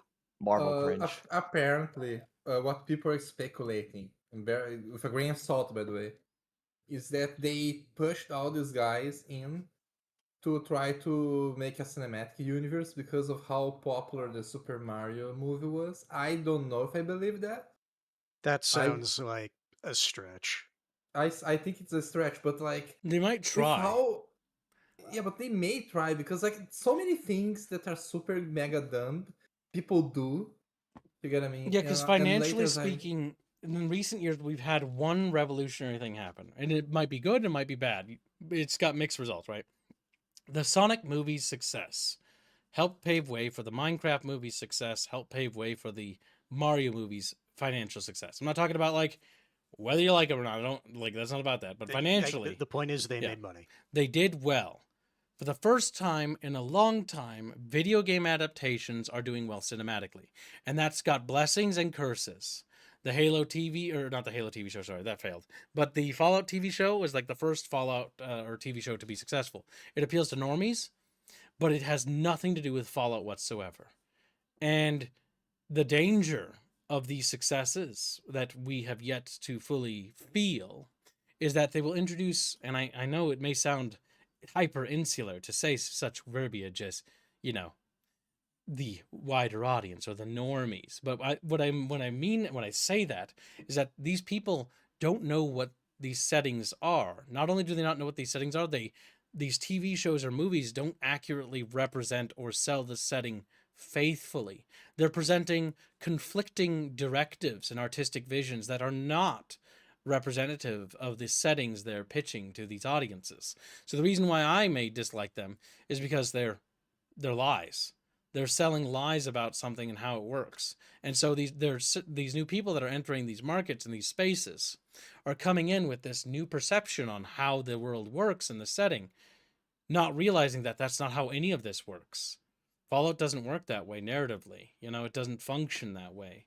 And so, but at the same time, Bethesda wants to revise things. And so because they want to revise things now, it's going to be this issue that they're going to have, where now they can finally silence the opposition. The people who like Fallout 1, the people who like Fallout 2, the people who like Fallout New Vegas, you're now outnumbered enough that they can finally try, and make no mistake, they're going to replace you. They're going to try to replace you. They've been trying to replace you for a great while. And now they have their opportunity to try so. And I know it sucks, right? Like Disney tried to replace me. But the reality is them trying to replace me for Star Wars, or any of you guys that like Star Wars, failed. And for those of you like Star Trek, like me, they failed there too. But Fallout might actually succeed. It really depends. But I think that ultimately it will fail because I think their games have become so soulless and detached. I don't think there's really that reason to be too concerned, because the last project they produced, well, what was it, Hans? Was bad. Yeah, it's one of those things. I think if they were able to at least make half decent games, people actually wouldn't care about the changes, but the issue is because they are bad games, the only people that still really care are the like OG fans. And even then, they hate the direction they're going. Yep. And so, Because yes, like I don't hear anyone really talking about the second season compared to the first one. not only is there's just not that much to say about it, but Starfield, for example, is the latest game. It failed. Now there's some donations we Starfield gotta queue up. read. 1 second. Mr. Percentage $5 said Mr. House ending the world, the Brotherhood destroying pre-war tech, Caesar using firearms instead of a power fist. Yeah, those are just some of the fucking sins that show commits. That and saying that capitalism was the reason why the war started, despite the fact that the original creators said that no, that was not. They didn't really want to point as to who, but it was heavily hinted at that the Chinese were the first to fire the bombs. Because ultimately it doesn't matter. But ultimately, yes, ultimately, who fired the bombs first never mattered because the world moved on. And war, the whole purpose of the setting is war that never really changes. No matter Because how much things people don't change, the human nature doesn't. And that's what it's about. It's about the idea that nothing is really going to change. Hence why the Fallout story, Fallout 1, is about the apocalypse and like rubble and debris. Fallout 2 is about civilizations emerging from the apocalypse. And Fallout New Vegas is about civilizations returning to old habits, repeating resource similar crisis things. and all. Yes, doing what their ancestors had done. Literally, Fallout New Vegas is just It it's is a full story circle. about power, both metaphorical and literal. Yeah, it's come full circle. Like if I were to be brutally honest, I think Fallout 1, 2, and New Vegas, like I would just call New Vegas Fallout 3 and just call it that. And basically say like that's the trilogy. It follows it goes the story full circle. It follows it completely around. And I think the story more or less is completed there. You don't need the Fallout 3 Bethesda or Fallout 4 or any other Fallouts because those 3 Fallouts actually tell the entire story about the entire thing. About the entire point of the story in the first place. Again, you can explore the setting and the world, but the entire philosophy of it is summarized in 3 video games. And I think accurately so. I have Which to again go is eat pretty dinner, good. so I'll see you later. Take care. Later. Now let's see. Next donation. Red Dot Zebra donates 20 secure says, who exactly are they trying to replace us with? They're trying to replace us with the casual market. So, the casual market does exist. It is real. It's not that the wider audience doesn't exist. It's that the wider audience, the casual market doesn't care like we do. They're not going to buy games like we do. You and I, on average, chat, we buy multiple games a year. On average, in the world, though, usually a person who's into gaming at all will pick one video game at most per year and buy one. And then they'll usually play the games they've already accrued and that other new game they've acquired. And that's all they'll ever play because they just don't have that much free time. Various people have different amount of free times. Some people live vicariously through me, but I'm streaming games too. And that's just how it is because some people are, in our audience are truckers. So they have to drive around all the time. They don't get the ability to play video games because, it's a bit more difficult for them. It's really antithetical to how their job They are works. playing Euro Trucker Simulator every day. Or like all the military real life. people globally that watch our stuff because we have a huge military audience. It's insane how many military personnel are in the Bickering Bunch audience. But yeah, and that's because, again, they're stationed in various locations of the world. They download our VODs and then they watch them there. Hence why the VOD viewership is so strong on our channel. Because, again, we travel with the Chatfishes all over the place. Well. But yeah, to go back to your question, they're trying to replace you with a casual audience base that does exist and does have a lot of money. But the issue is that I don't think they realize that in order to appeal to them, they'll effectively lose their hard base of loyal fans. And if you lose your loyal fans, well, when push comes to shove, who will be there when things are looking down for you? It'll be your loyal The fans. wider audience is a fair weather audience. Yes, they will leave at a fucking moment's notice, or let's say the economy takes a little bit of a hit, they will pull their stuff and they won't be there. But hardcore supporters and avid fans will be there with you every day. And that's something I've learned from becoming a content creator and making my own stuff. My actual supporters and people who care about my stuff will always be there for me. and I will never be facing this alone. I don't stand alone.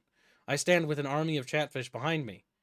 And because of that, I am secure in that basis. There might be hard times, but I won't be in it alone. I have people who will be there with me every step of the way. When their hard times come for them, they'll have no one because they've told those people that were caring about them to go away. And so they're just going to leave. They spurned them. And that's the failure of these companies, to realize that these loyal fans, the reason why they care about consistency and sincerity is because it's what made them fall in love with the settings that you are, I guess you could say, you know, stewarding. Like, you have the stewardship over. And you should pay a great deal of respect to that setting because it will always be trickling sales. You will always make money as the community will constantly entice and get more people to buy it. People always buy Fallout New Vegas. People always buy Project Zomboid. People always go and buy the Command & Conquer collection. No matter how old they are, it'll still trickle sales, always, until the ends of time. So long as you show support, so long as you allow it to be there and allow it to grow and encourage and support it in ways, it will continue to be there. Star Wars Empire at War has been around for 20 fucking years almost. Its 20th birthday is coming up. Star Wars Empire at War is 20 years old.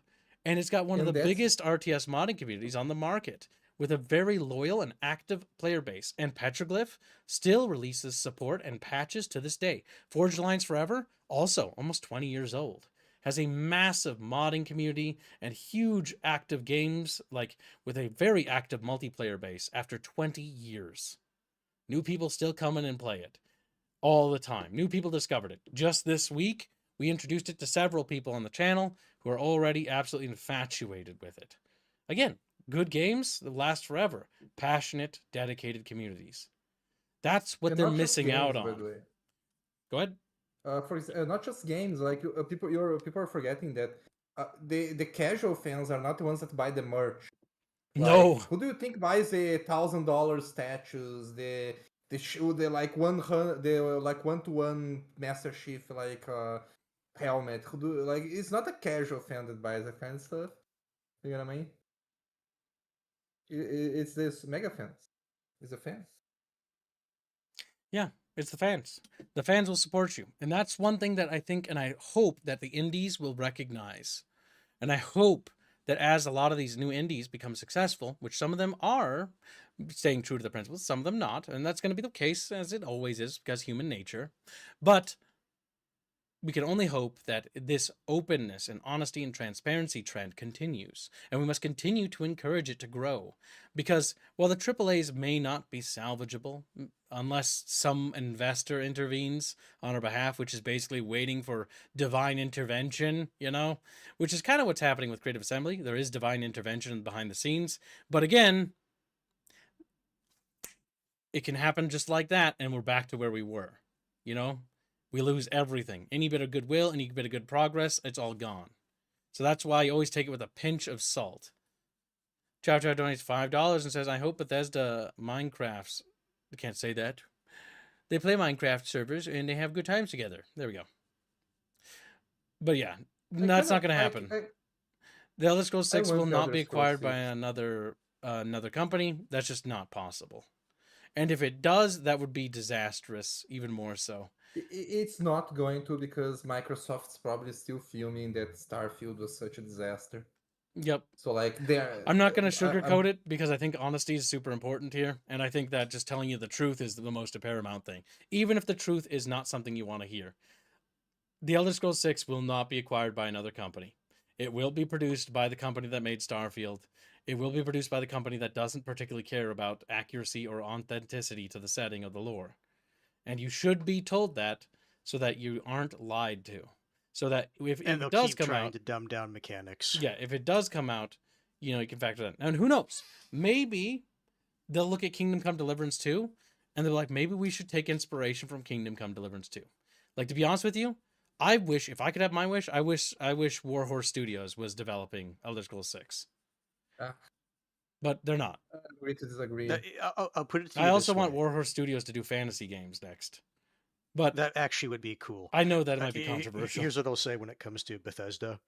The Daggerfall fans were left behind the Morrowind fans are left behind, Yep. and honestly, even the Oblivion fans are left behind. So look, I'm just saying, I'm noticing a pattern. They That's all I'm generally saying. yes, and it's a tragic pattern. It's a tragic pattern. Because realistically, Bethesda should be making great games. We should actually want no company to. I want for no company to fail. I want for companies to succeed. Most of my YouTuber colleagues, they prey on that sort of mentality because vulturism is a popular content creation type. But I think it would be far more profitable for all of us if these companies were successful and not bad, and the games were good again. Because if they were good again, we would all profit from it as a direct result, including them. I want for games to be better, but I'm not going to sugarcoat or lie either. The reality is that there are some companies that are showing positive signs of changing, and that's good. But again, results and actions speak louder than words ever could. Creative Assembly is Or doing marketing.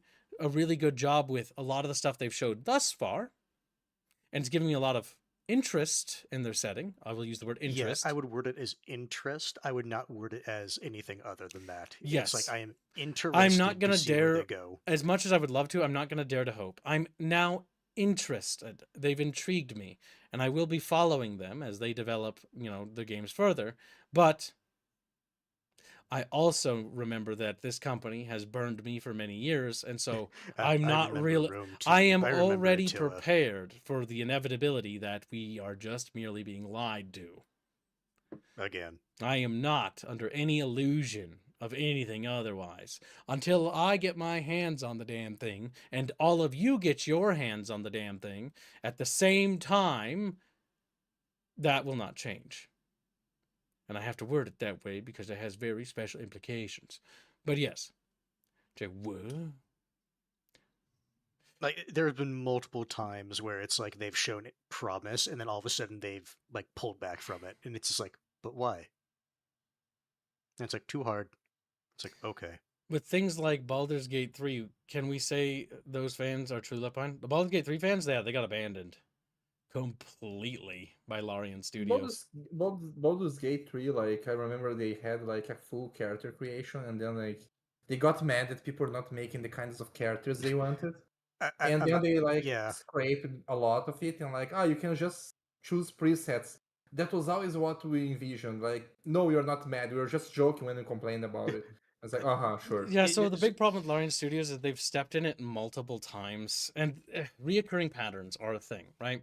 The first time is they were mad that you made white males.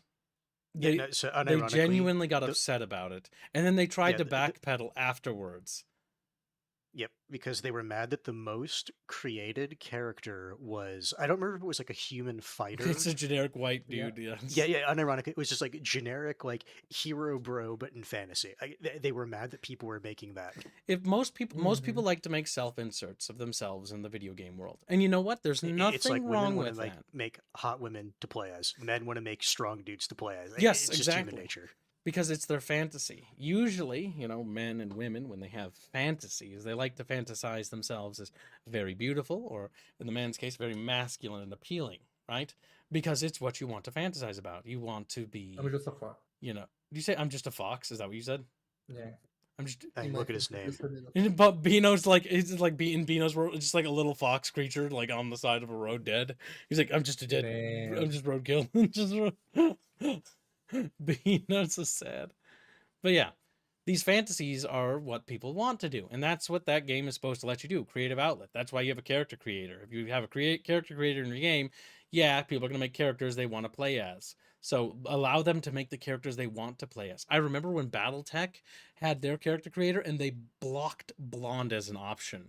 And they had to basically be... They could try to argue all they wanted. It's like, no, you had access to dirty blonde. It's like, don't you lie to me. Yeah, they didn't have Don't you access to lie to me. blondes. They genuinely didn't let you have access to blondes. And that was back before I thought like things were as bad as they were, because I was pretty slow to realize the whole like Gamergate crap and all that stuff. Because when I was younger, I was going through some kind of like 2013, and that was kind of a tough period for a bit for me, and like going forward, because like after high school there was like a lot of issues for me that I had to deal with. And those issues basically meant I was distracted. So when all that stuff happened, I sort of only learned about it later into like 2015, 16, where I was like, what are people talking about? This like Gamergate thing. And I'm just thinking about like, is that a Watergate reference or something? Some joke I missed? Like some joke. And then as I learned more about all the stuff that had happened, and then was briefed on so much stuff I had missed when I had just dipped out of the internet space for like a huge period of time because a massive amount of things had changed. And again, I'm still pretty slow to catch up to a lot of the dramas, but I try to avoid them like the plague. So yeah. Beskar Armados 5 say, do you guys think the Microsoft rumors they're pushing Fallout 5 over Elder Scrolls 6 due to show's popularity? Money does speak volumes. They might. You might be right about that. But I would I would don't know not if be I sure. fully buy that. Because I would not understate how well Skyrim has sold and its cultural impact. In the same vein that Halo 3 had, and the Halo franchise had a massive cultural impact, or World of Warcraft, just like Diablo or those things, Elder Scrolls also had a significant cultural impact on the gaming sphere. So it carries a great deal of weight, much like the TV show. I don't know if they'll Even though people prioritize meme it, about it. but I think without a doubt, I do believe that they are working on it without a doubt.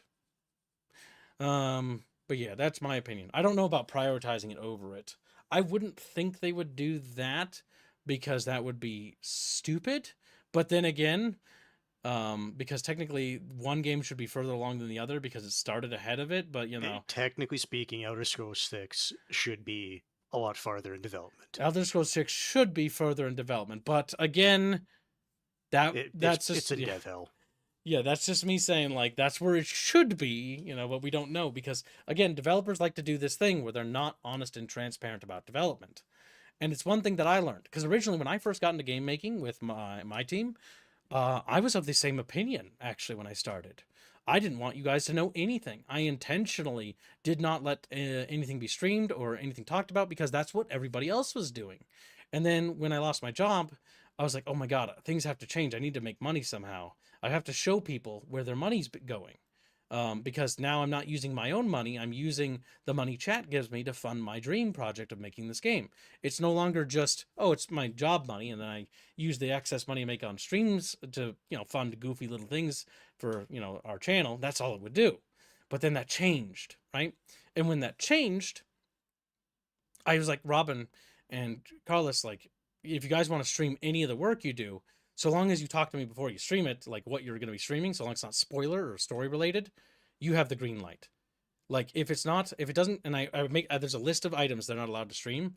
If it's not on that list of things, which again, I'll be completely honest with you, it's just story items.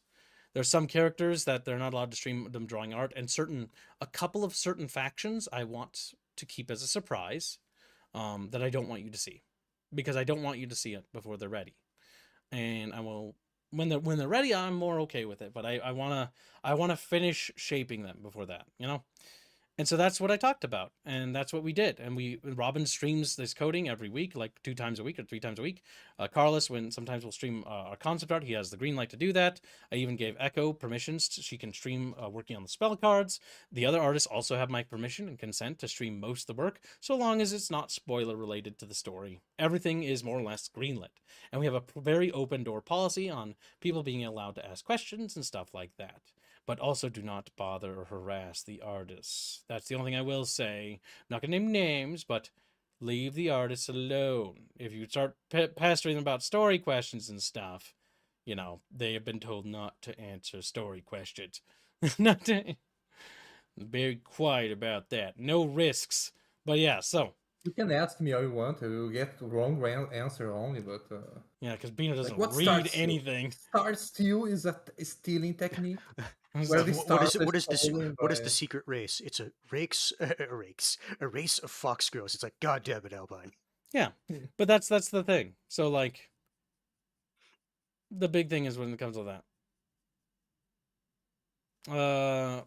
Wait, should be further in development. The previous game came out 14 years ago. Says if I press it, yeah, you're right. It did come out 14 years ago. It's been a while. Unironically, I remember when I was in high school, half a lifetime ago, basically, seeing freaking trailers for Tez 6, and it's still not done. So, it is what it is. All right, now, Chatfish, I must grab a drink, and I need to go to the bathroom real quick. So, you hold down the fort and entertain Chatfishes, and we'll continue to talk about 2025 and how things went this year. 1 second while I wink while walking Yeah. away. It always winks, doesn't it? It's weird. Fine. Maybe. It's my turn. It's my time now. It's So, chat. My PC is now getting put together. I decided I'm not going to fuck with the cable shit. So it's at Best Buy right now getting put together, and if they fuck it up, well, I'm going to be extremely pissed. Like, by a lot. I cannot describe the amount of rage and hate I would feel towards them if they fucked it up. to be honest, like you gotta be pretty shit if you fuck up like just goddamn assembling a PC. When Oh you no, work, so it's more it's not the assembly, it's more fucking up, because like at least for me it's like I did not want to have to fucking deal with like all the additional cables that came with that case. Like, no, I'm not could talking I about do it? you. I'm not talking about you. I'm talking about like if you work with a PC, right? You basically you work building PCs and then like you Yeah, fuck it yeah. up. If that's your Like, job, you shouldn't. Yeah, they shouldn't have issues. yeah, like that's the thing. Because like it's not hard. It's not a hard thing to do. But like if you don't never do it and have to do it once every 6 years, like you might fuck it up a little bit. You know what I mean? But Yeah, no, like my it's like for me, like I can put like all the like major components in. The big thing, which is why I decided it's like, you know what, I'm just gonna take this in, is I was trying to find the SATA port, because I was looking Mhm. where my current PC's SATA ports are, and it's just like I'm not seeing them there. And I don't feel like taking everything off again to find them. Someone I else can get do what you that, mean. because I already pay for their yearly service thing. So it's like it does not cost me any extra money. It's really just make an appointment, drop it off. Hmm. Yeah, no, but like over here we had like we have a few that like sent the PC fully like assembled, but I don't trust them too much. Oh no, I don't mind that. It's just like the issue is like at Best Buy, around here, you can get like a pre-built PC for like what was it? I want to say it's like 2,500. Hmm.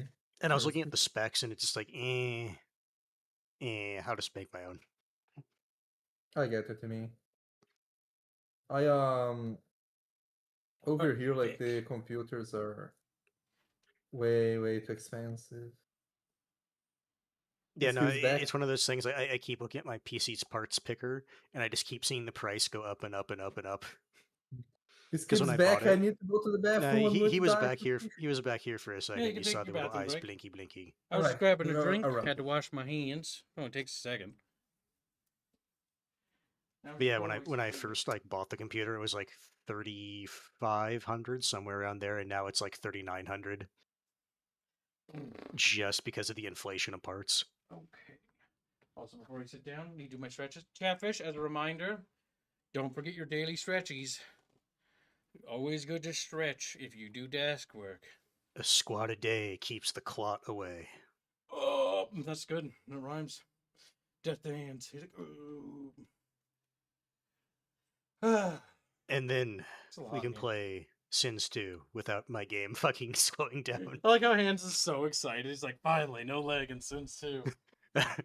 Our battle would be legendary. It still slows down. Well, I guess I'm not installing. I'm never Guys, playing this game I'm again. going to bed. I don't feel so. That said, though, Jesus Christ, that was fucking hilarious. That on my screen it was unironic, like minutes behind. Yeah, like we streamed Sins of Soul Empire 2 multiplayer, and Hans's PC, his poor PC couldn't handle it. Oh no, it could handle like the early stuff just fine, but like mid to late game, like it could not keep up. Yeah, I'm like, Hans, my fleet's coming over. Like, it's there to help you. And Hans like, I don't see any fleet. I not see According to my scanners, I don't see anything. According to my scanners, we haven't even built anything yet. Oh, that was... What's weird though is it was registering my inputs, because it did, like when I told my fleets to move, it would register it on your computer or on your screen, showing that they were moving. That was funny. That's true, Ludix. I'm gonna call you Ludix, even though that's an I. But he's like, Eh. He said, "Wait for Best AI Guy says my craze computer to." I built back in March for 5100 would now be 7800. Yep, That sounds about right. that sounds about correct. I'll probably put more into the PC, mostly like a surge protector because I currently don't have one, and then I'll probably also want to buy a decent like backup power supply in case there's like ever an outage or something. Yeah, But I think bare minimum at least the surge protector. that Or I could just seems say fuck it. like a good idea. Sorry, just opening things that closed because a stupid Windows update made all my windows close, and I was like, "Wait, I don't have this open." There we go. Now they're back. Hate Windows. Hate Windows. All right, let's see. But yeah, when it comes to the, like we talked about with the GPU chat, just remember it's going to be entirely down to. Oh my god, my brain stopped working. Chat, help me. Literally, it's going to be down to the fact that you're going to have to wait. You have two choices, right? If you want a PC like really bad, and you want to bite get the it, bullet, and I would recommend if you're going to bite the bullet, Bite it now. sooner rather than later. bite it now and Because get it over just with. going to get more expensive. Or wait like a couple Like, of years, like a at least year. like at least like 1 or 2 years. 1 or 2 years, and then see what happens. But yeah, you should have bit the bullet like months ago, by the way. But if you haven't done it, so Again, the issue is for me, it's because I was going to wait, but then my computer started dying, and it's like, well, yeah, because Buckybus, one of our guests, he was pretty much spot on with the AI thing, which is funny because so many people said he was completely off the mark and wrong about it. yeah, I And do then- remember. I don't remember the exact, but they were saying he was being hyperbolic or Yeah, something like that. hyperbolic, and that he's overplaying it, and that it's like, oh, that's just like not gonna happen. And it did happen, and now it is happening. And he was completely right. Our little squirrel fucker was on point. So again, you know, if you're going to bite the bullet, do it and get it over with, or just wait. But the reality is that this whole AI bubble thing will burst at some point, but it's a question. it's of right when. now it's being heavily subsidized, and because it's heavily subsidized, that means it could it's going burst to be around for a bit. in a couple of And years. good It on you, could Bun burst is in. in like 3 or 4 years. It's something like that. Kind of glad I bought my new PC when I did a couple months ago. Yeah, this is why I had backup that would have PC been cheaper. components. But yes, if you're going to bite the bullet, bite it now and get it over with. Is my recommendation. Do your research beforehand, regardless. Always take what anyone says or tells you with a pinch of salt, myself included. But yeah, because at the end of the day, I want what's best for you. And what's best for you, I might not actually know. So you need to make sure that you are due diligent and do investigate it thoroughly, and then make the call yourself. But my recommendation personally, and it could be wrong, is that if you're going to get a PC and you don't have the option for one, and if you don't get one now, like you won't be able to get one for a while, like you might just want to get it over with. And just get the components of the nightmares, the GPU and the RAM and shit. Like the case can wait or something, or something like that. Things like that. Things that are cheaper. What's funny is the case, the case actually won't be the issue because that's not anything that's being restricted by the rare components.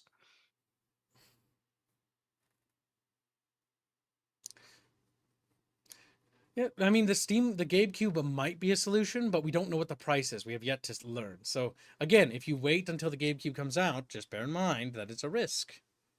Is all that will be, because by that time, GPUs and RAM will have escalated. Now, if the Gabester has secured an ability and a supplier who's able to maintain, a relatively affordable price of entry for the GameCube, then fantastic, and I hope so. But again, you can hope in one hand, and you can take a big shit in the other. That's what my dad always told me. And I never tried it myself, but I could probably tell that one hand's going to have something warm in it, and the other's going to be empty. If you want to do the other's going to be empty. Or if you want to do old-timey sayings, one in the hand is worth 2 in the bush. Bug. Death to hands. Chapter 92 last say, can you go into more detail won't fund your studio anymore about what Bucky knew? We already went into relatively good enough detail. Like, we literally covered it even today. But I can recap real quickly. So, all Bucky did was he followed some articles, and he found some articles that talked about AI stuff happening, and that things were being bought up, and companies were starting to switch over to producing for that. He sent those articles to me, which I read over myself. And then when I skimmed through them, because I'll be real with you, I didn't read them completely. But if you skim them, I don't even have them on me.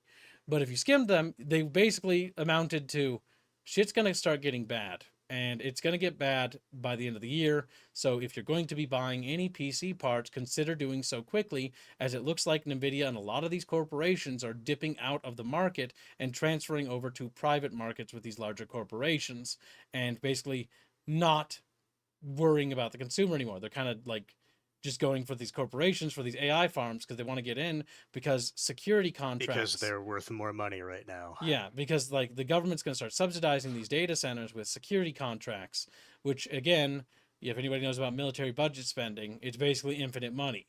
And once you have infinite money, you literally have infinite money. It has been unironically a documented thing where once companies get government contracts, they start being incredibly fucking lazy and wasteful. Yes, government contracts have been disastrous.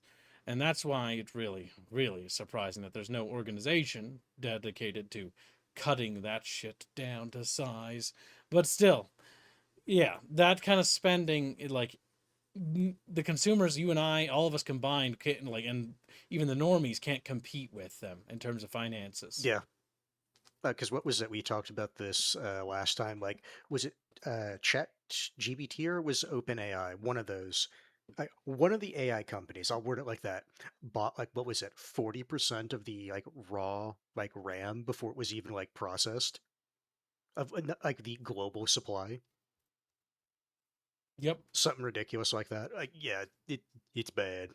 So yeah, basically the article I read over basically surmised that, and that's all it surmised. That's all it talked about. It's like what I just mentioned is what Bucky read, and all I did was read the same thing and learned the same information, and then merely just looked online like Bucky did when new sources came out, and literally those sources corroborate that at every turning point. Throughout the beginning of the year, pretty much that was it. It just continued to escalate. More warnings started to blare. People tried to silence the warning. Many people started criticizing Bucky because he was the one who brought it up on our channel, for basically being like, "Oh, you're just being hyperbolic. You're overthinking things." And there's even like 2 people who actually literally got so fucking fed up about it, left nasty comments and left. And good riddance, because they're what a bunch of assholes. But either way, yeah, okay, like he was right. He was absolutely right about it. And all he did was just and the thing is, all he did was just point to an article and just acknowledge, like, yeah, there's these signs are connected. He said it's like, look, this is gonna be a thing. Get ready for it.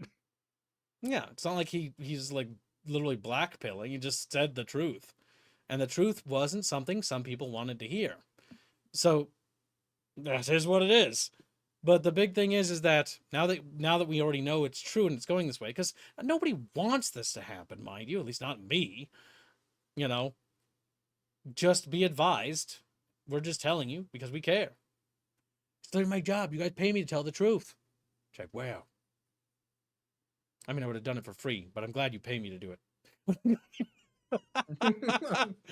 That would suck if you did.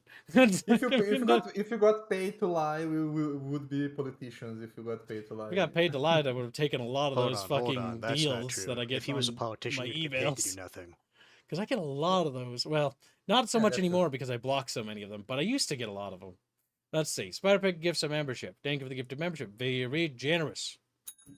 Make sure you track that, one of you. I don't know who's tracking. Okay, I'm going to be very honest. I wasn't tracking anything because I thought Mom Yeah, was I tracking. noticed. Mamu's gone. No. Okay, we'll track it now because he's gone. A certain someone pinged me. And it's like, are you tracking?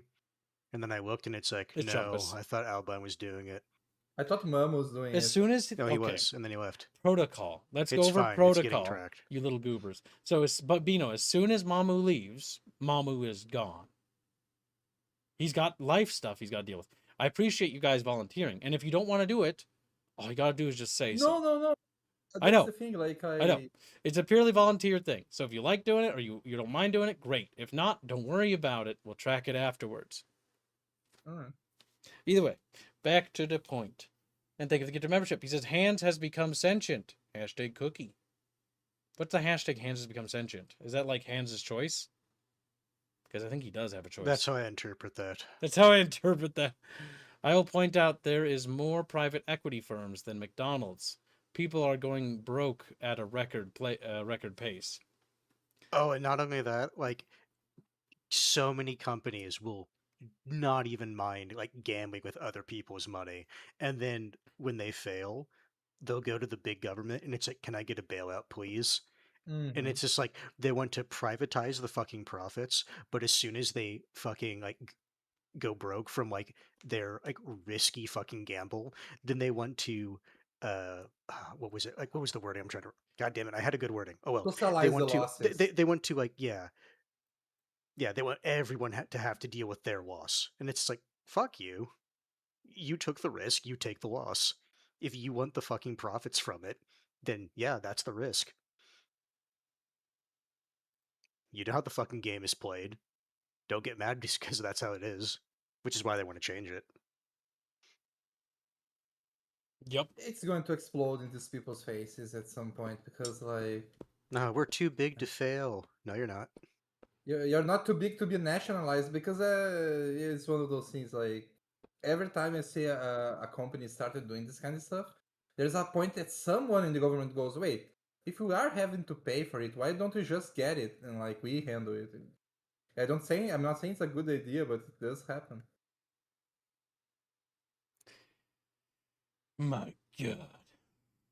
But yeah, when it comes to that stuff, just be careful, Chatfish. We appreciate your donations and support, but also make sure you take good care of yourself because you are more important than us.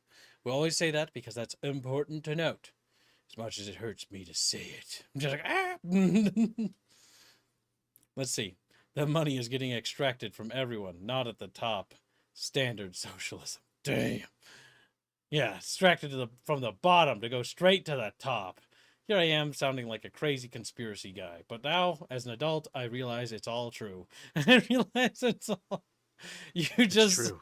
All of it. Those movies weren't lies. No, you just send your bribes to those politicians and you will never fail. Yeah, can't afford those bribes. Bucket people just want to watch the world burn. Actually, I don't want the world to burn. I want the world to prosper and flourish. So here's what I'd say. Everyone says that until they're actually in the fire.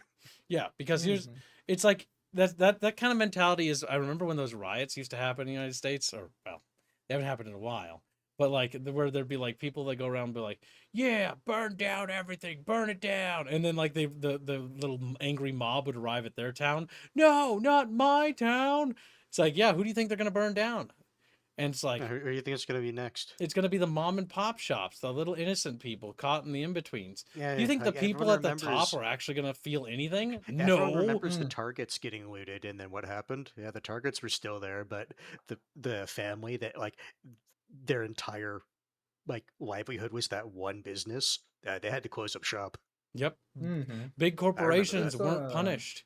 The people at the top didn't suffer. The only people who suffered were the people at the bottom or in the middle. I got into a lot of arguments online during that time because I was complaining about, okay, you want to complain, why don't you go and complain to people that take the decisions?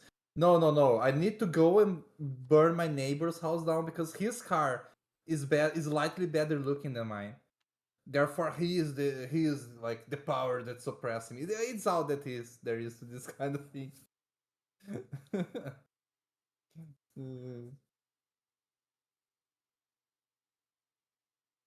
Oh no, you activated So yeah, video Eno. games. Yeah, pretty much. Well, it's all tangentially connected. But let's not stray too far, because the general core is always to keep it focused on video games. But these things, sadly, are slightly interconnected because, unfortunately, our colleagues in the industry are stupid. And they've decided to let politics and corporations like Sweet Baby Inc. influence them. And these companies have an agenda that has nothing to do with video games, which, again, forces the conversation to be about it, which is kind of, honestly, I find it incredibly agitating to have to talk about it. I find it annoying. Yeah. Because it doesn't help that YouTube's search algorithm has been very bad for quite a long time. So like whenever I try to search for things, like I want to search for like a gameplay, a let's play of some game that I never heard about, so I can hear on the background while people talk about the game. And no, I can't find it. I can find a ton of people complaining about modern games that I don't care about, but Oh yeah, yeah. if ever having a hard time trying to sleep, I'll watch basically people play through really old games that I genuinely never want to play. Like Mm-hmm. ever. Because you know why? Because it puts me to sleep. Like people like doing playthroughs of point and click games that I just cannot stand. I'll watch that Yes. because I don't like watching anything that's remotely similar to what I do because if I see it, I'll be like, oh, I start going like, that's terrible. You're doing that wrong. Like you should do it this way. You guys, Because I'm you very guys. much like I got my workspace and like things have to work my way, and if they don't, like I just can't stand the fact that it's not functioning the way it should, you know. And so it's like, okay, Mhm. the stuff I consume is usually either cooking videos, or some horrible adventure of somebody eating street foods, or you know, listening to scuba or diving accidents or horror stories about people that died horrifically to get inspiration for storytelling and stuff like that, or listening to various, you know, psychopathic things about like, you know, what various villains So you're throughout basically history a are doing. woman. Got it. This is useful information. Cooking, psycho. I'm uh, learning I stuff. Like I listened to a full blown, very detailed, what was it? Like multiple days worth of hours, like debriefing on the Battle of Stalingrad and its significance and the encirclement of the Sixth Army, mostly to understand army movements better for research for my setting. And then also studying that with modern tactics and where that would theoretically be based on other science fiction stuff that we know of. But yeah, I usually try to keep it focused on the periphery of research or some sort of work whenever I do anything. Because that's the only time I have to work, is when I'm not streaming. Who's the greater evil, Soros or BlackRock? Both. It's like, what? And then he just I explodes. read Sauron. I heard Sauron for a second. It's like, of course, Sauron. Like... My I back think like itches. the good thing about like people don't feel too much about video games, but there is also the thing like, okay, if the game is very bad, just don't buy it. Yeah, don't buy it. There, Because like like I know. Oh, well, hold up. So Mhm. remember, it's important to also understand why would somebody say that, right? Why do Halo fans get really mad that Halo sucks right now and has sucked for many years? Well, That's not what I because meant. as I know, but it's important to understand it, right? Yeah, they don't have to buy it, but no one's making a game for them anymore. And they're upset because the company that should be making a game for them has failed them and isn't making them a game for them anymore. In the same vein that Total War fans were upset with Creative Assembly for not making Total Wars for them anymore. It's more than justified to be upset about it because again, when you think about it, these kinds of things, like, they have no alternative. They have no one to go to. And being vocal is a very powerful tool. It's the only tool we have, vocality, and the power that it has. Now, bear in mind, it's not like it's guaranteed to work, but the power of vocality changed the industry several dozen times. People being very loud and critical helped Star Wars Battlefront 2 stop doing loot boxes. People being critical and very loud about map packs helped bring an end to the map pack culture of shooter games. And Which was basically, legitimately terrible. yeah, it was legitimately terrible. It created divides in the player community. Oh, Hans, let's play some Halo 3. Oh, you don't have that map pack? Okay, well, I guess we'll just play, you know, these maps. And it's like, oh, okay. And then Again, it's like, yeah, no, we can't play the new maps because you have to pay more I would money for say them. Battlefield was more the one where I felt that.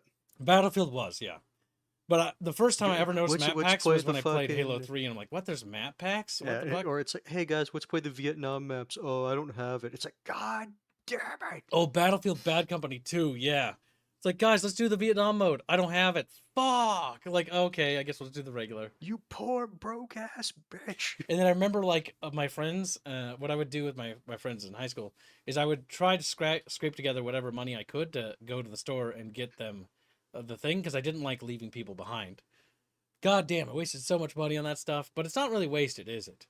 But yeah, either way, like, holy shit. Yeah, because you'd have to go to the store, buy one of those little fucking cards with the Xbox Microsoft points thing, and then Yep. like then you have to meet up with your friend and give it to them, and they would initially be like, no, I don't want it. So you'd have to basically just like Or if do they it in were a cheaper, way. it's like, oh, thank you. Some of them were. I had some friends that were very poor, like that lived in trailer homes and didn't have a whole lot and struggled. But I usually we tried to keep them along, right? Like that's why I literally gave away my old PCs to them. Like that's why I didn't keep any of them because I gave them to my friends because I didn't want them to not be able to play with us because that sucks. Sucks like trying to hang out and like do stuff and then be like, oh, we can't do stuff because poor fucking not gonna say names, but they don't have a thing and it's like, well, I have a thing and I got one to spare, so no one gets left behind. That's the bucket And then way. you give them the points for them to buy the DLC, and Oh, then you if they come back didn't, and they I'd kill spend them. it. I'd Yeah, kill like them. they Never spend it all. happened Like though. My friends were good. I had 10 gacha rolls, and there's a new type of game that's coming out. It's called gacha game. Like I had to roll. It's like, what the fuck are you talking about? I remember like the first gacha game that I saw. Like it was like 15 years ago. Like the guys at college were like, this game. I put some money. Okay. And what do you do? I roll for the characters. And then like, oh my god, they were paying for units also on those army clash games. And then the units attack the castle, okay, and then die, okay, but didn't you spend money on these units? Yeah, but like then I make new ones later, like for more money. It's like, god damn. And no, chat, I wasn't a rich kid at that point. And like technically I never was rich. My parents were like upper middle class for a while. Then the housing market crashed. And then there went everything. But besides that, we did have some money, and I did have some money. But what I ended up doing at the end of high school was foolish. We had like one last road trip we were going to do as friends before, people would start going different ways. And sadly, that was like the goodbye trip, kind of, for a lot of us, because we kind of never were able to keep in touch. Like, we all drifted apart, and they're all gone now. I don't have any of those friends around. But what I ended up doing is I used a lot of my money, pretty much all of it, and went into the red. First time and last time I ever went into debt for a very brief moment. I spent myself into debt because I wanted to make sure the trip could go well so that we could have one final good moment, like on a big road trip together. And we did, and it was genuinely awesome. And then came the holy of all fucking trinities of chewing outs and kib beatings. Oh my god. The kib beatings will continue until Kibbs gets his finances in order. And my Meetings mom will and dad, continue until bank account they improves. may have been divorced, but oh my god, were they unified in beating me to death. They were Were they like, unified in yeah, beating each me one to each death? one gets a cheek. I'm like, all right, like slap, slap. Yes, I spent more money than I had, but I wanted this to be the best trip ever because I did know that it was going to be the last trip, and it was. It was the final time we were ever together. And it was good, and I'm glad I have that memory. But I know that I deserved every beating that followed. Deserved every beating that... The beatings will continue until Kibbs starts to spend correctly. I never did stuff like that. I only had a credit card when I went to college. Even then, I never used it. I I used to save money over the years to buy like video games when they were like, the PlayStation 3 is out, so now the PlayStation 2 is finally going to lower the prices, and then I would buy it like and squirrel little games like a squirrel, I have like so much money nested around waiting for that kind of stuff. Mm-hmm. Kib got cheek The slapped? Yeah, PlayStation, pretty much. Yeah, pretty. damn. My The dad was PlayStation, not happy, I can tell you. I've never seen him so mad. Oh my god. Oh, I he's was like, quite scared. I was quite scared. he's like, what the hell did you go to Mexico for? Like, Dad, you don't understand. What the hell is la prostituta? Like, oh my god, Dad, you don't First understand. off, hold on. First off, his father was in the army. I'm pretty sure he would know what I'm that is. joking, I Yeah, he know. was. He looks at Unfortunately. little kids like, Unfortunately. So, the big thing is that, yeah, just, beat your kids harder. No, I'm joking. with You love and compassion, YouTube. With Love and compassion. I like how that's like But our remember, when standard they do thing. something that warrants it, don't hold back. Beat them to death with love and compassion. Oh, love and compassion, love and compassion. Good stuff. Chat's like, okay, whatever. Uh, I always loved like when like those people that were like, I'm never going to slap my kid around, and then like And they have a kid and I start was beating the talking shit to out of I them. them make no later. They start- promises like that. Yeah, No, I I make don't no know, and promises like that. I look forward. I look forward to the beatings I'll give them. The beatings of the- love and compassion. No. yeah. Hate and spite. But And yeah. then like, oh my god, I can't make my kid stop like trying to turn the oven on. Like, okay, just let the kid burn itself a little bit, or slap them so that they know that's dangerous. And it's Yeah, I've like, got a scar on my No. hand from that. Never burned my hand again from the pizza. Because when I was a little kid, I was like, I want pizza. And then my dad was out because, we worked all the time. But like, I was home alone and I was like, I want pizza. So I waddled over to the freezer, grabbed pizza, got the steppy stool, put it into the oven, turned on the oven, read the instructions, right? Like I'm supposed to. Mhm. And then as I was trying to pull the pizza out, I don't know how you were supposed to pull it out. I didn't put it on anything. I didn't put it on a tray, didn't put it on tinfoil. I just put the pizza on the little pizza thing. And so, yeah, cheese did burn in there. So, oops. But what ended up happening is I tried to pull the pizza out and then the pizza fell in my hand, which was hot, and it pushed my hand into the pan. Or not the pan, the little grill bar. And that hurt really bad. I've got a permanent indenture, like a straight line indenture where the metal bar was on my finger. Goddamn. I have a lump in my right knee from when playing soccer. One guy, when people do the like they try to kick you in soccer so that you fall to the ground so they can steal the ball, and it's like against the rules and shit like that. The guy kicked me in the goddamn knee. Oh my! I still have the fucking lump from that. I did beat the guy later. Bino just realizes he was going on an evil tangent and that it was bad. Good Bino, good. Death to Bino. I like how he just faded out of there. So pathetic, so beta. He's like sad. Brandon Gibbs, yeah, pretty much. Yeah. I've been thinking about dinner now that it's had pizza. I kind of want to eat pizza, but it's too late. I can tell you what I'm going to have for dinner. It's going to be little buffalo chicken bites. God damn I it. have chicken, but I wanted something to put on the chicken. I don't know why.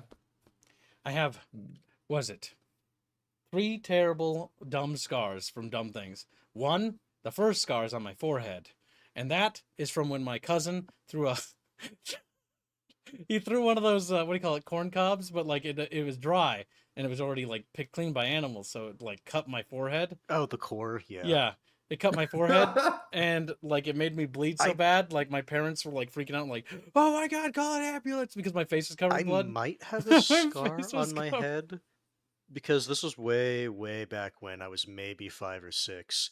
I was running around at the daycare I was at, and you know those little hooks for your coat, right? Mhm. They weren't like hooked on the hull; they were hooked like underneath the cabinet, right? So it was just like a hook kind of sticking out, and I ran right into one. Oh yeah. Ah, damn. I ran into like a broken glass. Like it was a very nice cut in my arm, but like now Yeah. it faded away. It was like, I don't know, I can see Another it one. right over here. Another one that I know I still have is I was in Scouts and I was carving a little like wooden spoon, and at this point it's been so long, I don't remember if there was a knot or my hand just slipped or something. But regardless, the tool you're using to like dig out the divot in the spoon jumped out of the spoon and like jabbed it right into my hand. I still have Damn. a scar from that. Yeah. And then other than that, I have a scar from getting bit by a Great Dane on my right hand. See, that's much cooler. My only other scar is that burn scar on my hand, and then the scar on my right elbow, where my coworker, when I was working as a part timer at BK, My fucking scars have poured oil on my arm. my scars have relatively interesting stories. Yeah, compared mine's to Kim's. from. What did you do? I was stupid and I burned Well, my hand. one, somebody Mm. threw a corn cob at me. 2, I burned my hand. 3, somebody burned me. Damn.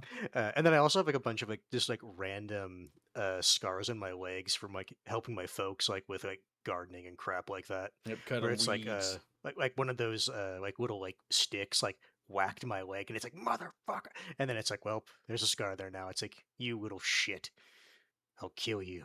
I'll cut you off your fucking branch and I'll let you die. Damn. So I did. So I did.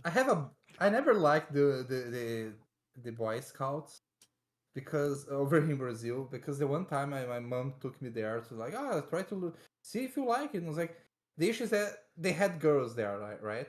So what happens when you put like a bunch of What happens when you put 13-year-olds? young kids, boys and girls, together in an enclosed Yeah, environment? What do you think's gonna happen? it was even worse because everyone was like a preteen. So like the girls were starting to mature up, and like the boys were starting to get like. So basically, like, no one paid attention to anything because there were a bunch of girls in like shorts there, and like I was like, okay, Yep, at that this is age, not you're going. like, because Yeah, I remember that too, like being in, what was it, around middle schools, and I finally was like, because middle school was like, I was still kind of annoyed by girls because they'd always bother me, which is weird because during Catholic school, I'd chase them around and stuff, be like, kiss me. And I was a little freak and a little creep as a child because I thought it was yeah. funny. And yeah, that got me kicked out of Catholic school because I had a girlfriend and we You were a kissed. sinner. We did naughty things. So I got punished. Rightfully so. I needed to be punished. Was a bad child. Was a mean child. Was a It was a mean bad kid. child. Was kind of a dick. But yeah. So either way, like, you live and you learn, right? You grow up. And as you grow up, you mature. Just like, what? Growing up and having character progression? Never. Damn. They slammed the little bucket shut. Little Chatfish. Hey, Marty's back. Return. Welcome back, Mamu. Now you have to tell us Scar like, story. Why do you have scars? Yeah. Where? The funniest. Yeah. I got a bunch of scars all over my hands and stuff just from working with them, but probably the worst thing I have is I have a scar on my left solar plexus and left shoulder blade where a 9mm hollow point went through. On the chest, missed my lung, bounced off my rib cage, and was in the back of my left shoulder blade. And that's Completely why you missed don't. everything vital. And that's why you don't play Counter-Strike with real guns. What? But, It's only fun for the like top a score. gap. Yeah, you show up. Hey, look at this nice skin I got. There's like where the entry wound scar is. There's like a small divot I can poke because there's like the hole there. There's scar tissue that's filled up, but it's still an indentation there. And then because of the scar, the exit wound, well, not the exit wound, but the procedure to remove it from my shoulder blade, I can't sleep on my back Damn. because Nah, the you have to scar sleep on tissue your buildup. side. Yeah. Yep, that's gonna suck. Y'all- My Is there anything brother they can has a do for that? scar. What do you mean? Can they like remove the scar tissue, or is that just like forever that Scar way? tissue? No, No, it's scar scar tissue. tissue is the healing process. Yeah, it's literally. That's Can we basically. can we you just remove your hold arm? on? Can we just cut it? Can we just cut it out? See what happens to No, Mamu. it's Scar going to have tissue? more Mamu scars. just looks at me like, Yeah, no. okay, then to I'd have answer- more scar tissue. Yeah, to Yeah, answer the- your question, technically yes, they could remove the scar tissue, but it's going to keep coming back. What if we just? Yeah, like, What if we cut out more of it? Like, like, look, then there's I gonna may be have been more of born it. to like There's a gonna- rich family and all that stuff once upon Magic. a time, but we don't have that kind of money. Listen, magic it out of your body. Just like these Just retainers, I wish magic they it. could magic them out of my mouth. Damn.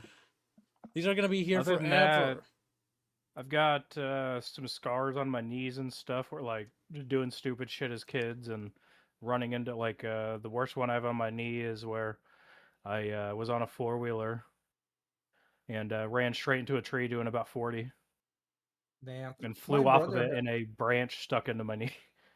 My brother has a scar on his forehead, and I don't remember if it is from when he was climbing a gate and tried and slipped and hit his head, or if it was when I was playing like I saw Spartans, right? So I was playing around with a broom, and then I saw him. He annoyed me like from a few feet away, like 10 feet away or something. I threw the broom like a spear and hit him in the forehead.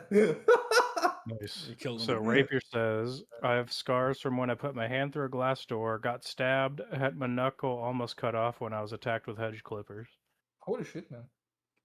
Fuck. Dang. Send Trumpus to heaven. He's like, Damn. He's like, I wrote my scars. Damn. Oh, well, I guess I don't know if you'd technically consider it scarring, but a lot of the pores on my forearms are scarred off. What, from like Scartosis arc Polaris? flashes. Oh, no, okay. No, from like arc flashes and stuff working in electrical.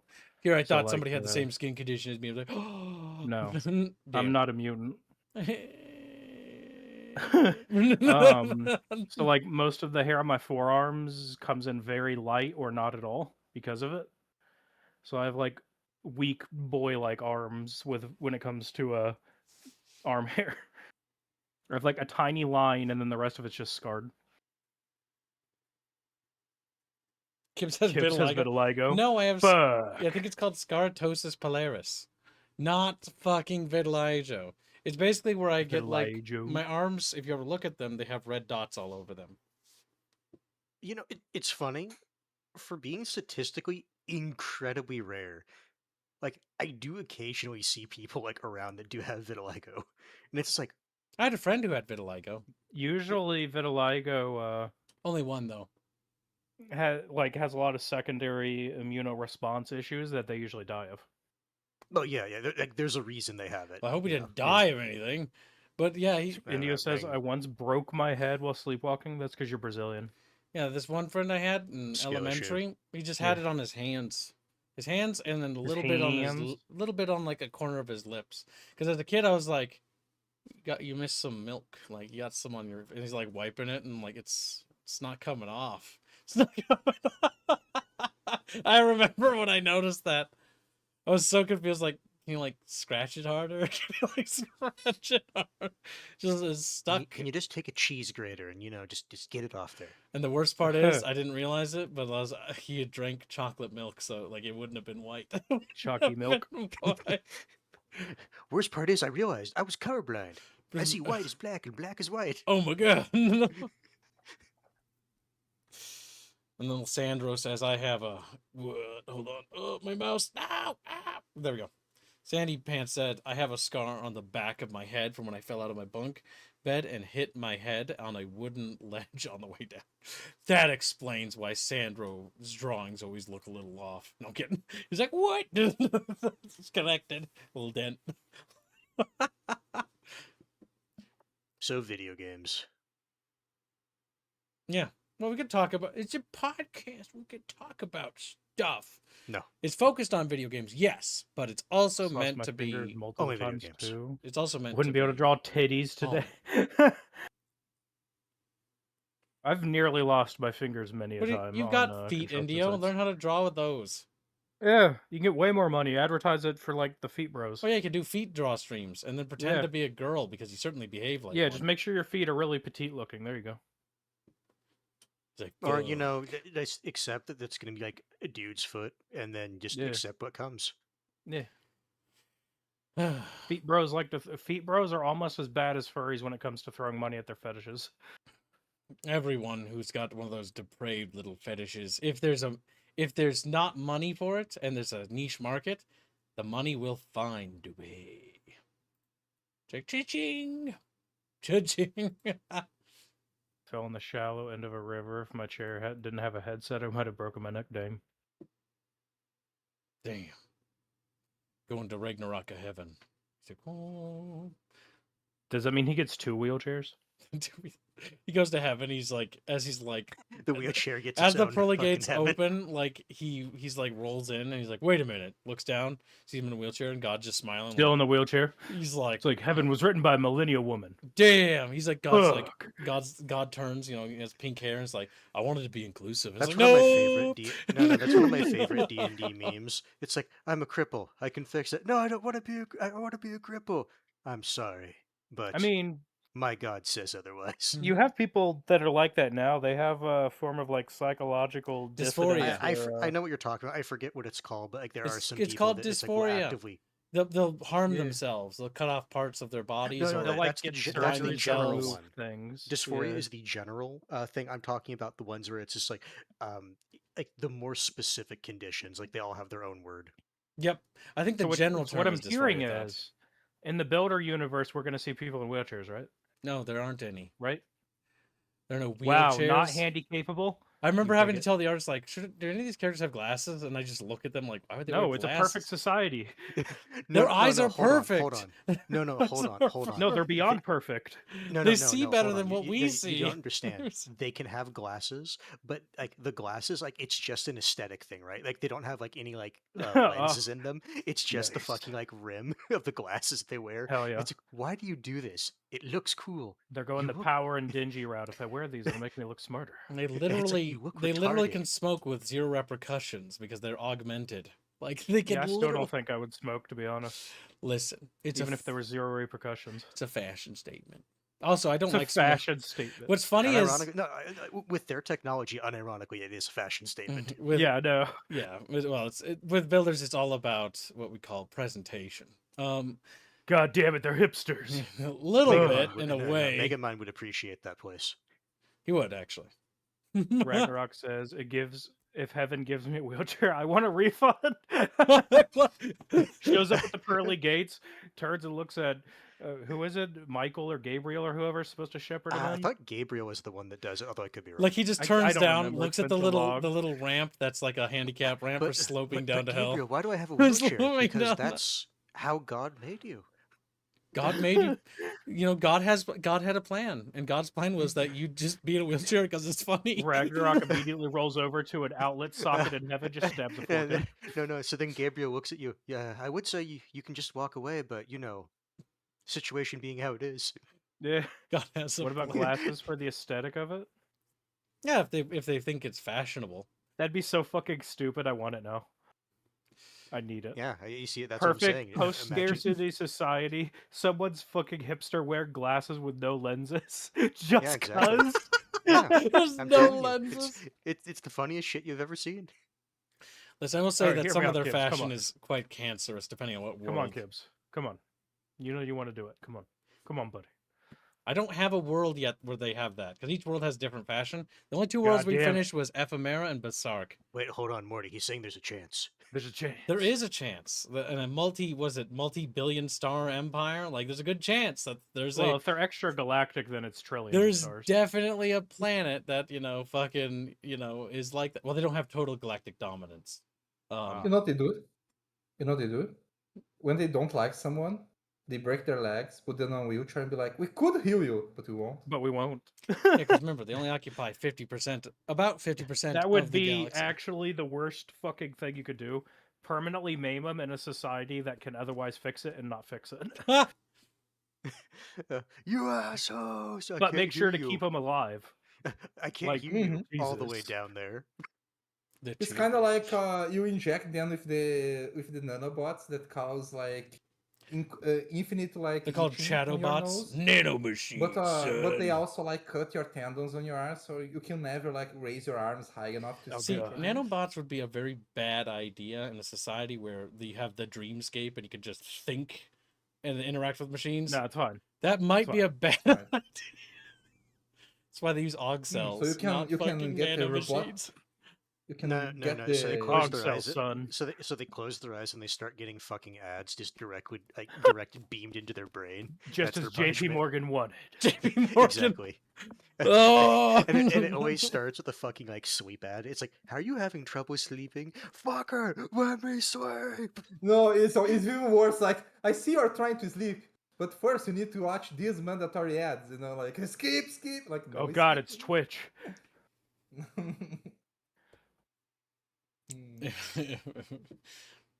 Here's your 5 minutes of mandatory ads. Have fun. Chatfish are We just wanna inhibiting.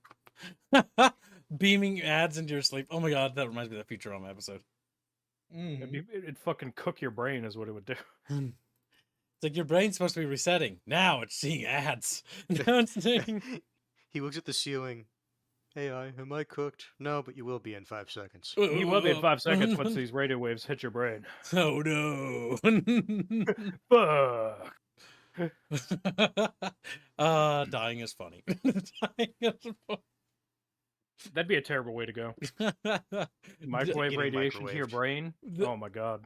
Because you were testing ads. Yeah. You know it's coming. It was the McDonald's ad that killed you too. Make no mistake, that shit's coming. The And then at McRib the is end of the year, back. they'll have And the statistics for McRib- how many people died to what ad. Yeah.